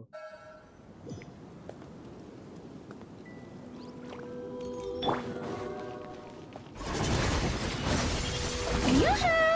Let my name echo in song! Is it my turn now? Ultimatum protocol. With these rising flames! Watch out for Father's movements! Now that's more like it. With the fall of darkness, destruction shall rise. Have a taste of purgatory. Installation chamber. Hang in there! With these rising flames! Time to shine! Not bad. You've proven to be a worthy opponent after all.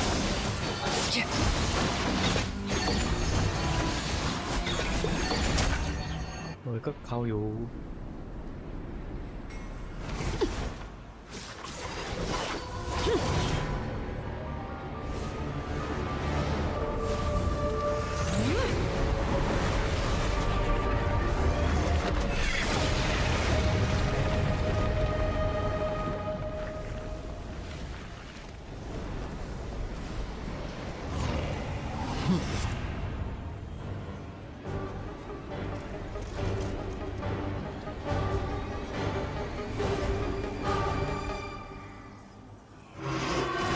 Kindness has been seared away. May I My blade is all that remains. mode.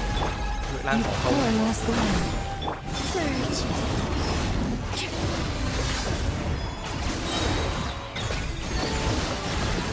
A moonlit night for all. Now's our chance! Over here!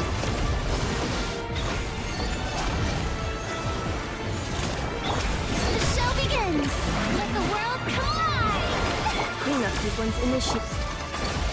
Forest, protect us. For the everlast. The sun and moon Watch out for have set. Father's movements! Only the moon remains. Poor thing.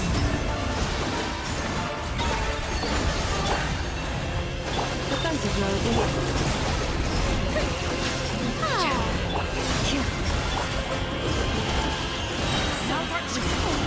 Over here!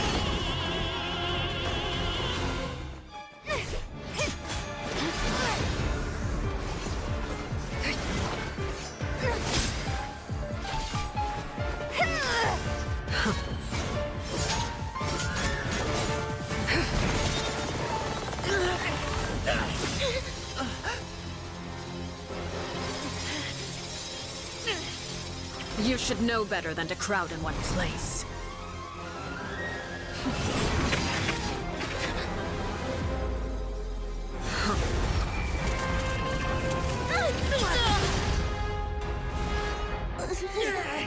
Oh, I know. No! I'm sorry, Father!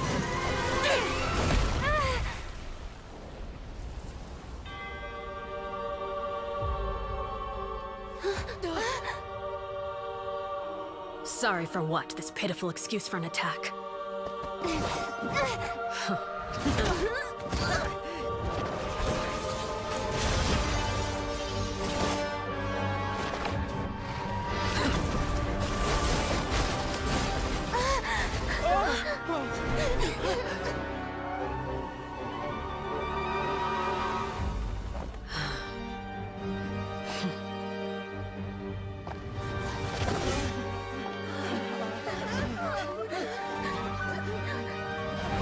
Father, no!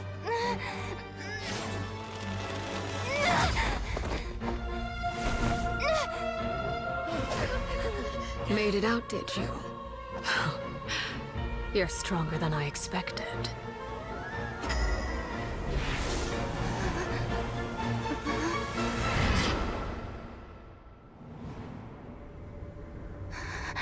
A crimson moon.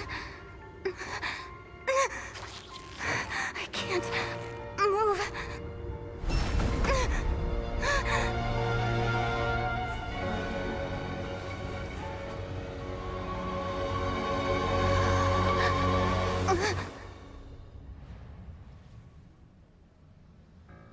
Still, not strong enough to beat me.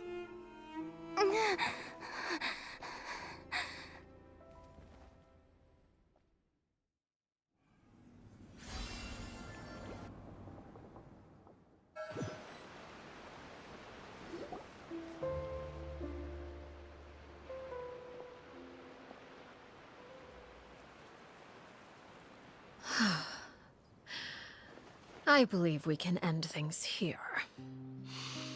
It's not often that we get to enjoy the company of guests, after all.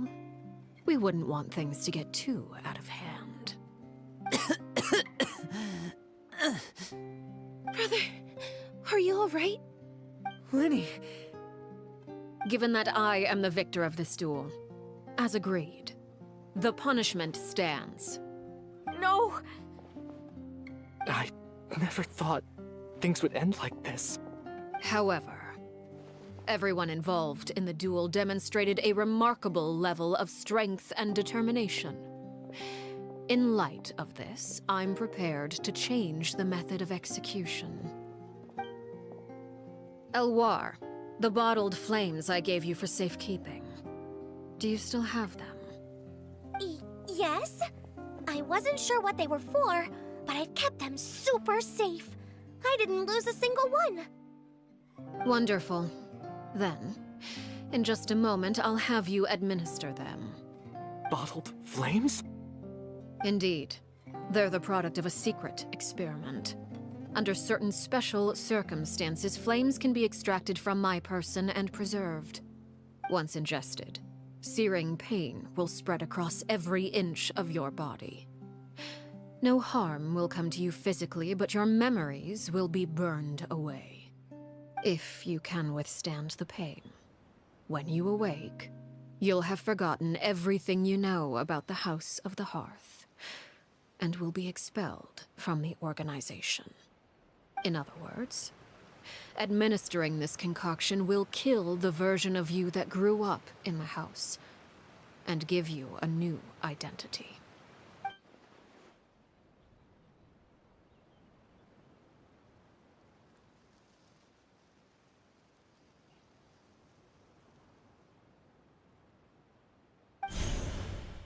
Memory is a mysterious thing indeed. Losing a portion of your memories will alter your sense of self.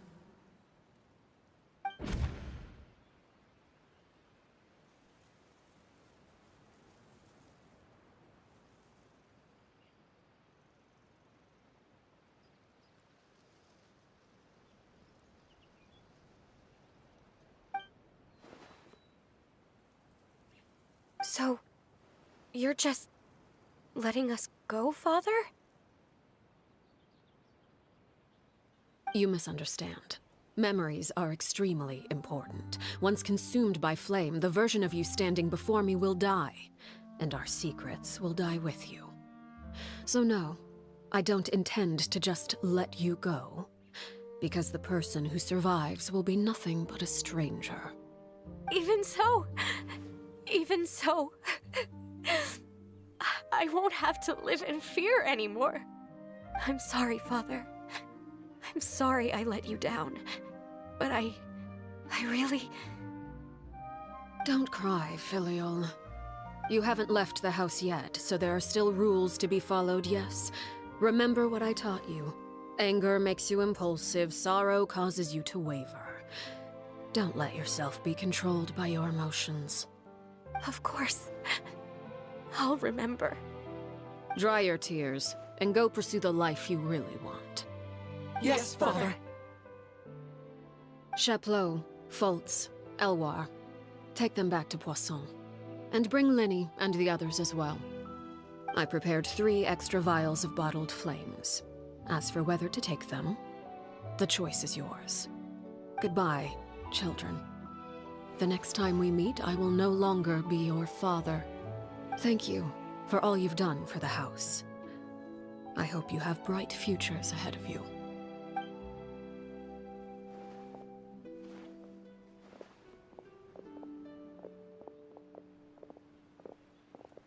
Father.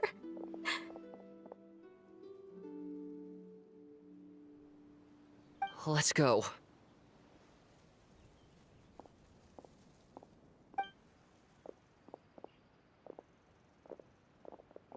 Here, grab my arm, Linny. I'll help you walk back. Thank you.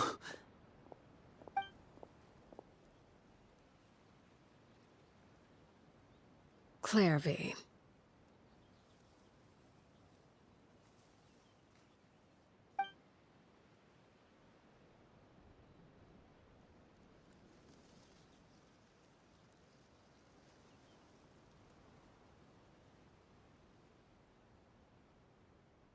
Can we talk now? I've been waiting for a super long time. You really are Perry, aren't you?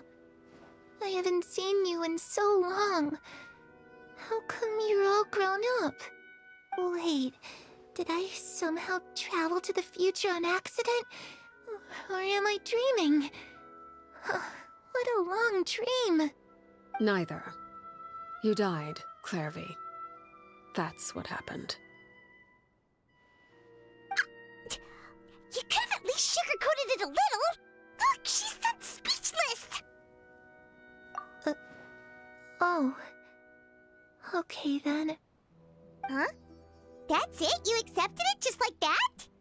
Yep. If that's what Perry says happened, then I believe her. Perry wouldn't lie to me. Plus, I don't really need to know why I'm like this. I'm more curious about what happens in the future. If you're a harbinger now, Perry, that means Mother is gone, isn't she? Can you tell me about it? I want to know what happened to her. And to me. You never stopped trying to defy fate. At first, no one believed you. You could only vent your frustrations to the moon. In fact, you often sought comfort in the night sky. You wanted to see the aurora, So one night, we promised each other we would go to Snezhnaya to see it together. Later on, you tried to run away, but you were brought back each time. Mother spared your life, but it wasn't out of kindness. Instead, she decided to make an example of you by slowly torturing you over time. That way, the other children would know what happens to traitors. Still, you never gave up. Mother hoped that through ruthless duel after ruthless duel, she would be able to crown an ultimate victor among the children she raised. But you called on everyone to unite, to fight to a draw in order to reduce casualties. Your efforts may have only delayed the inevitable, but still. You gave them hope. You tried everything you could think of, but every attempt ended in failure. Still, you never turned your sword on Crucibina, and you never turned it on me. On that gloomy day, you told me, "For the last 16 years of my life, I've done everything I can to fight for freedom. But now, I realize that the only freedom I truly possess is the freedom to choose to die." I never imagined I would say something like that. I must have been feeling really worn down. But somehow, I still think I understand. According to Mother's plan, only one of us was going to make it until the end. And I always hoped that person would be you. If I could do it all over again, I still don't think I would make a different choice. Even when I first met you, I knew you'd be able to do what I couldn't. Is that so? Even now, I'm not sure I truly understand what kind of freedom you were trying to pursue. But as the head of the House of the Hearth, and as the children's father, I've tried to give them the most basic of freedoms. The freedom to choose their own fate. It's something I discussed with the Eudex of Fontaine. The children who want to leave the house will have their memories wiped clean of all secrets pertaining to the organization. In return, they will be allowed to live a normal life in Fontaine without being prosecuted for their past. Of course, I won't simply hand freedom to them on a silver platter. They have to fight for it and prove themselves worthy of it. Only freedom that is earned has true value.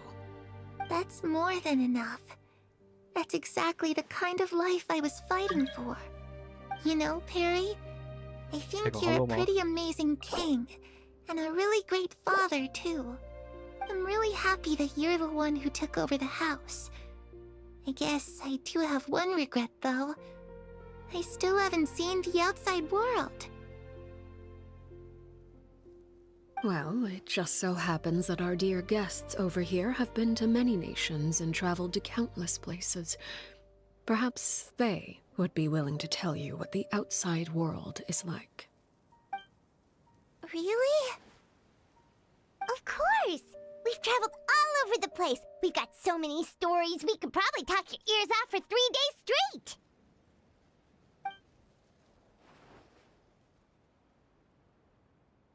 You know, I used to dream of being a bard. Playing the lute while singing into the winds of freedom. Even if there was no one there to listen, I would have continued to sing no matter what.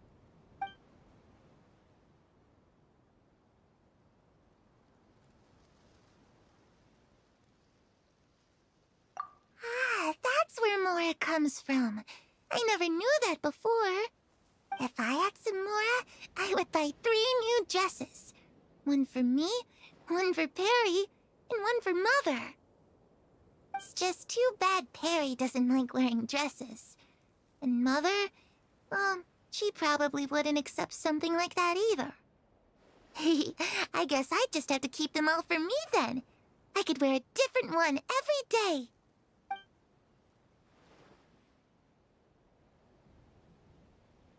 Those yokai you mentioned, what do they look like?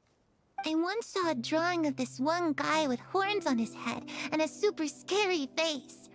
Are there any yokai like that? Oh, sounds like you're talking about an Oni.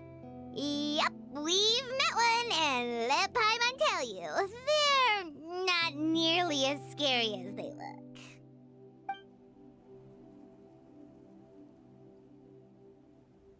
I was always too afraid to skip Mother's fighting lessons. But at the academia, I bet you could do all sorts of secret things in class. Things that have nothing to do with studying. I'm just kidding. Being able to study whatever you want without having to fear for your life actually sounds pretty great.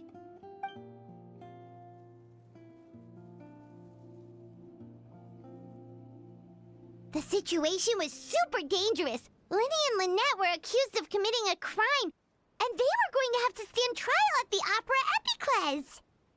Oh no! That must have been hard for all of you. What happened next? Don't worry, we were able to turn the situation around super quickly. All thanks to Detective Paimon, of course. How'd you do that? Come on, tell me. Okay, so it was like this. After the failed magic show, we rushed to the scene and...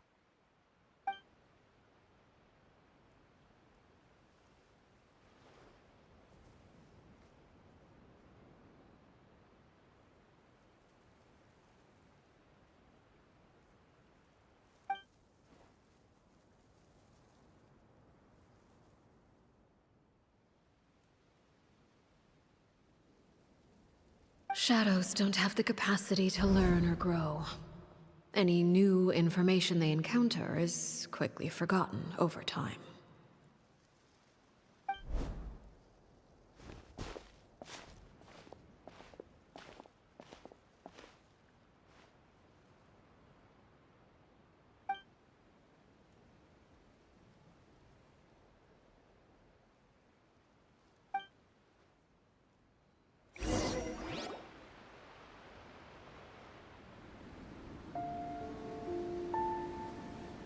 Clairvy, you've worked tirelessly from the shadows to overthrow the House of the Hearth. Now, by my authority as the Knave, I shall announce how this matter ends. You are hereby expelled from the House of the Hearth. You are no longer tied to this place, nor are you bound by its rules.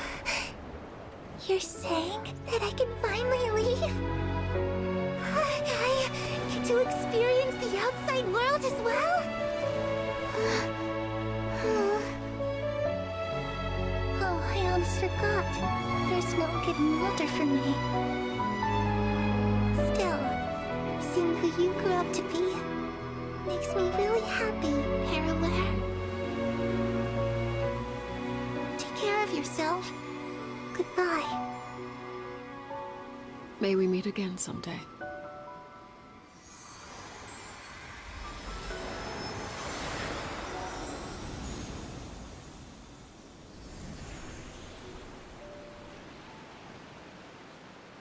Clairvy. She left so soon. Paimon didn't even get to finish her story. I also have certain sentiments left unsaid. I wanted to tell her that the aurora I saw in Snezhnaya was just as beautiful as the ones in the pictures. But a shadow's memories reset at dawn.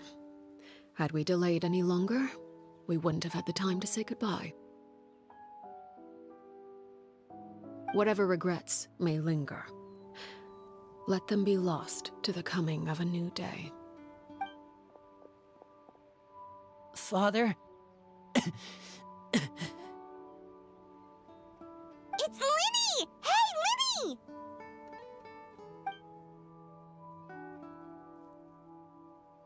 What is he doing back here? Let's go check it out.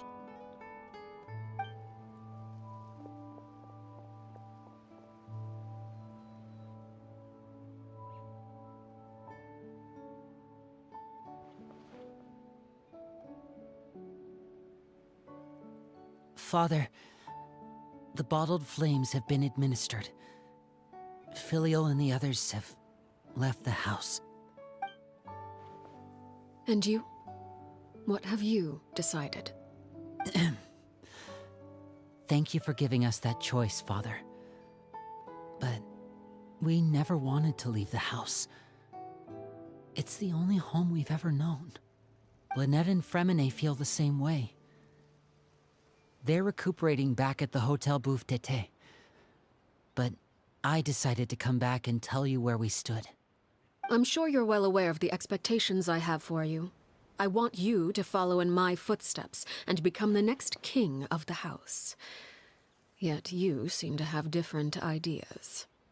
I must admit, I'm rather surprised by your decision to stay. There's nothing wrong with choosing to live a quiet life. Leading this organization is a heavy responsibility, one not so easily carried by someone forced onto the throne. I just never understood what you saw in me. What made you believe I was deserving of that throne? You're brave, talented, and, most importantly, you cherish your family. You would do anything to protect them, even if it costs you your life.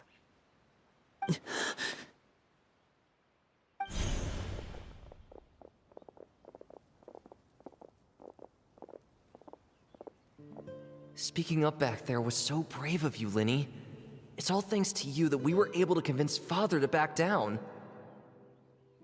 You're a hero, Linny. Hero? Father is the real hero. Had Father gone all out during the duel, there's no way I would have walked away with my life. She must have had it all planned from the beginning, from the very moment she suggested a duel. I'm not deserving of that title. I'm not strong enough or smart enough. You're wrong. In my opinion, all you need to be deserving of the throne is conviction and the necessary strength to act on it. We may have different ideas of what it means to be a family, but you can hardly be said to lack conviction. What you truly lack is strength. For someone of your talent, though, that's something that will come with time. Even without that strength, you still chose to face me in a duel, even though the odds were stacked against you. That capacity to honor your convictions is what I truly see in you. Father.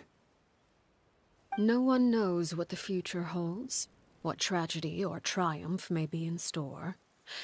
Being at the head of this organization requires the strength of will to face whatever comes. Caution will only hold you back. If reaching a certain standard were required to go after what you want, I would never have succeeded in killing my predecessor. Back then, there was still a considerable gap between our abilities.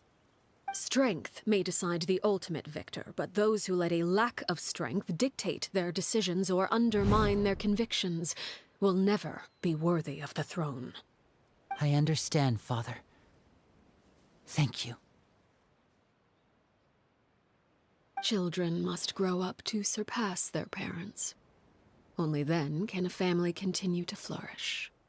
The road ahead is not an easy one, so I'll ask you one last time. Are you certain you want to stay? You've done so much for me, Father, and that kindness must be repaid. Plus, with Project Stuja at hand, there are many dangers ahead, and I, for one, don't intend to back down. Protecting my family at all costs. That's my conviction. Then you're welcome to stay. As for Project Stuja, you need not be too concerned. If those cowardly businessmen and heartless dignitaries try to take us down, I'm prepared to teach them a lesson.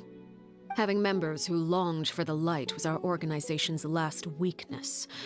With those members no longer among our ranks, the House of the Hearth is like a spider hiding in the shadows. We need only wait for our prey to come to us. At present, our imperative is to use their plan to our advantage. In doing so, a crimson moon shall rise amid the frigid blizzards of winter. No demonstration of loyalty shall go unrewarded, and no sacrifice shall be in vain. As for the two of you, whether we meet again as friend or foe, I'll remember the camaraderie we shared in this moment. No matter how arduous the journey ahead, I hope we both reach our desired destination.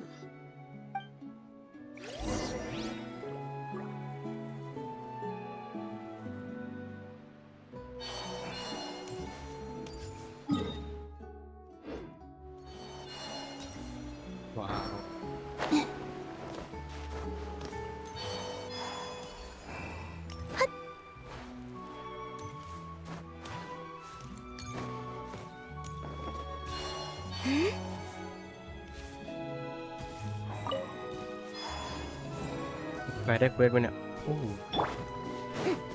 Please appreciate my sincerity. อะไรคือมือเย็น Isolation chamber that leave this planet. ตีเข้าอยู่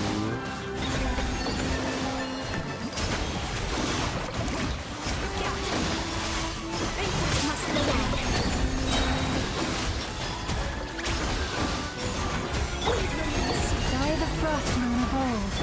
Yoo-hoo! Let my name echo in song! Preparing for dust up. Converge.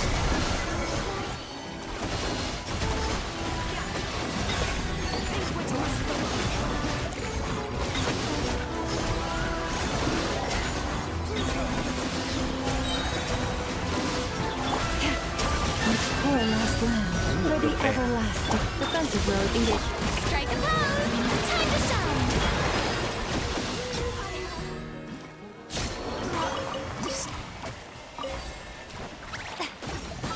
ร้อยเป็นความสำเร็จแหละ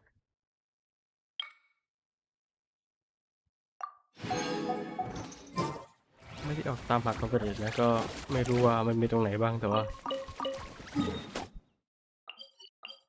วิธีกินน้ำยนต์ไผ่มันเหมือนของ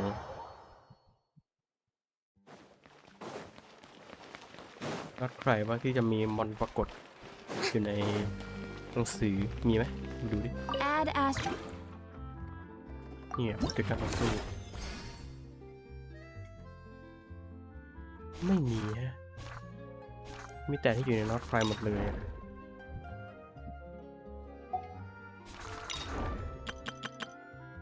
ผมไปที่อื่นบ้างเหรอ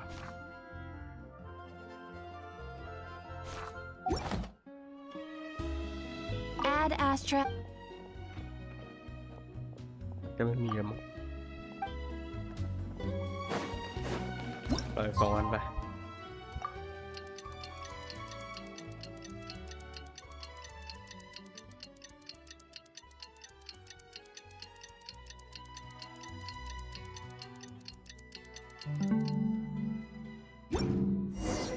Didn't Linny say that Lynette and Fremine were recovering at the Hotel Bouffe d'été?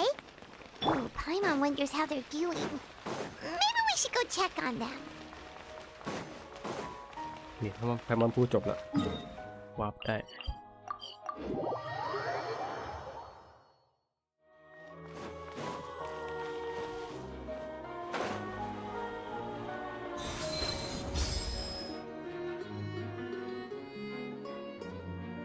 Lynette, Fremine, how are you feeling? Much better. Whew, what a relief.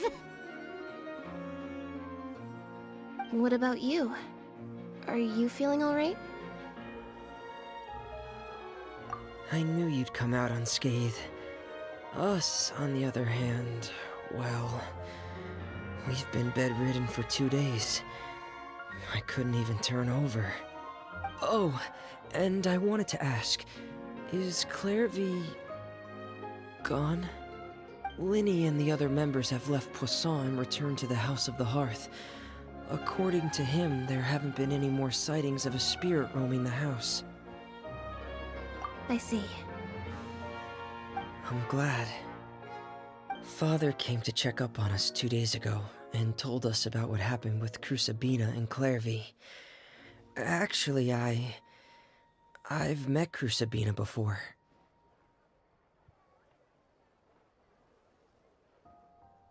ไปเจอได้ไง Wait, what? You've met the former knave? Crusabina died a year after Clairvy. It was during the year between their deaths that I joined the House of the Hearth. Crusabina had an extremely cruel and radical way of doing things. While she was alive, the atmosphere in the house was suffocating. When I joined, though, the experiment she valued so much had already come to an end, and all the people involved, dead and injured alike, were gone. Crusabina never talked about the past with us newcomers. A couple of months after I joined, Father killed Crucibina and burned all her files. With that, the names of all the people subjected to her experiments, Clairvy included, were lost to the flames, along with the painful memories they represented. Father took in Lenny and me a couple months after that, but she never mentioned anything about Crucibina or Clairvy. It really seems like something she was planning to keep to herself. The last time you talked to her, did she mention why she kept it a secret for so long? She said she didn't want us to be affected by the darkness of the past. She was worried we'd develop a false sense of gratitude towards her if we knew about it. The foundation of a family should be free of any corrupting influence. Whatever happened in the past, it has nothing to do with who we are now. And that's what Father told us in the end. But I still thanked her for everything. It was only after hearing about what Crucibina did that I finally realized how insignificant our lives could have been. The members of the house meant nothing to her. To say that she valued them in any way, even just as a tool, would probably be giving her too much credit. If Father hadn't taken over the House of the Hearth, I probably would have already... Father rarely brings up the fact that she saved us. She doesn't believe that being indebted to her should be what ties us together. But even if we didn't owe her anything, we would still choose to stay. Because this is our home. We may have arguments or times when we feel wronged. Some people may even choose to leave. But as long as Father is here, we will always have a home. Whether the path before us is bathed in sunlight or shrouded in shadow, we'll follow Father wherever she chooses to go. So I wanted to say thank you for helping us make it through this crisis. Without your help, we could have lost a lot more along the way. Oh, we didn't do anything, really. Of course. You're welcome anytime. Are Filial and Nantoy okay? I actually saw them at a cafe this morning. They didn't recognize me. From what I could tell, they were drinking coffee and talking about one of the operas that started running recently. They seemed happy. If I had to take a guess, I would say they finally found the kind of life they always wished for.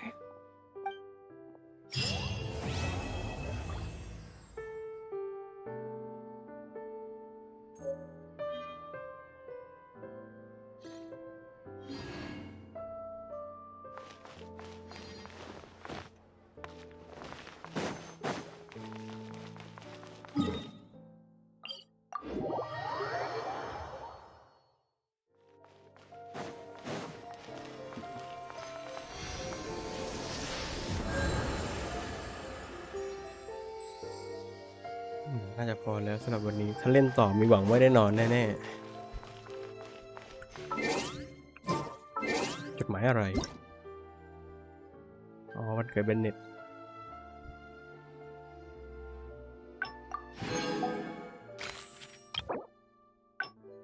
จดหมายล่าสุดที่เคยได้รับมันปีไหนแล้วนะ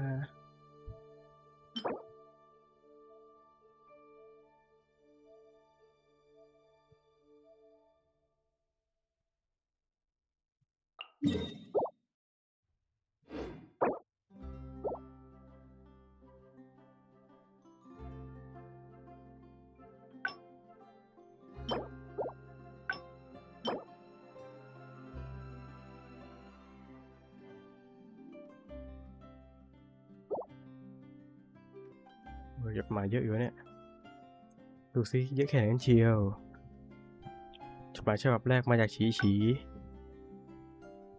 ประมาณ5 ปีที่แล้ว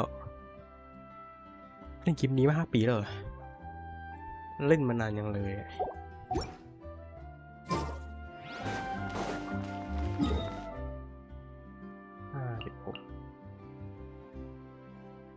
56ตอนนั้นเหมือนจะไปที่น็อตคอร์แล้วเจอคนขาย ไม่ได้เจอคนขายไอ้ขนมมาแล้วอย่างจันทราใครไม่รู้มันซื้อได้ไหมเนี่ยเหมือนร้านค้าจะรีไปแล้วก็เอาไปดูก่อนนี่ขายอะไรก็น่าจะไม่มีเควสอะไรแล้วต่อจากนี้มาตามหาของกันดีกว่ามีอะไรให้ซื้อบ้าง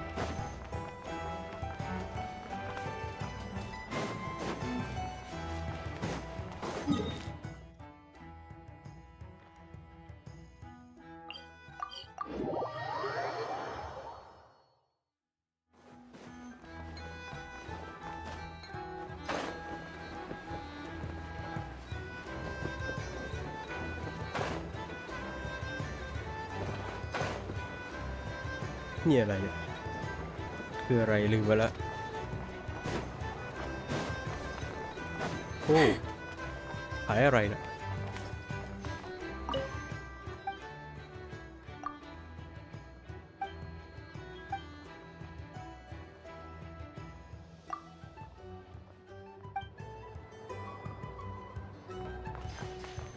เราสามารถทำนี้ได้ไหมแบบ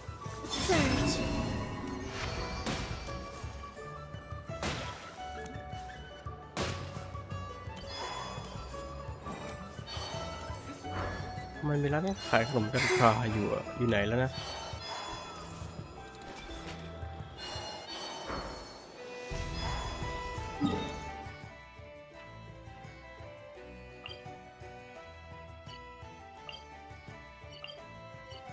ไม่เป็นไรช่างมันไปดูนี่ดีกว่า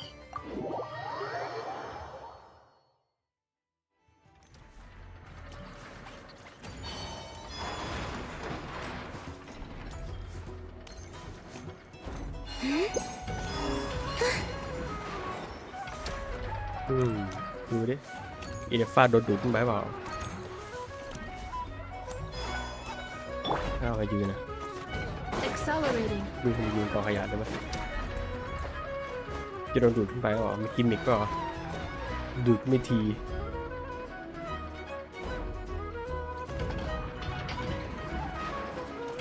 อ๋อคงไม่โดนไปก็ได้น่าจะไม่มีอะไรแล้วสำหรับวันนี้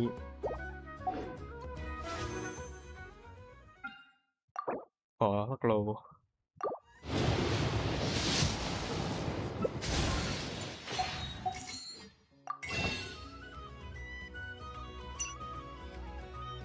หรือว่าโอ้พรุ่งนี้ตอนตี 3ก็รีแล้ว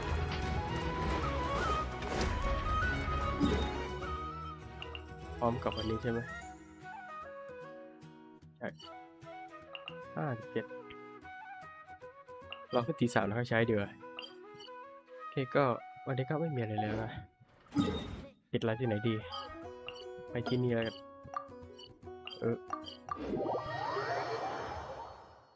ไม่มีคนดูไม่เป็นไรไลฟ์ดูไลฟ์คนเดียวสบายใจ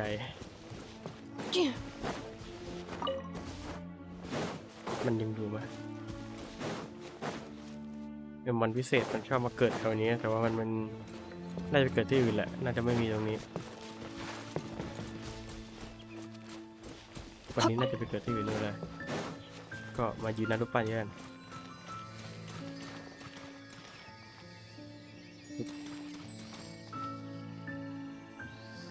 ปิดได้ทุกคน5 ชั่วโมงพอดี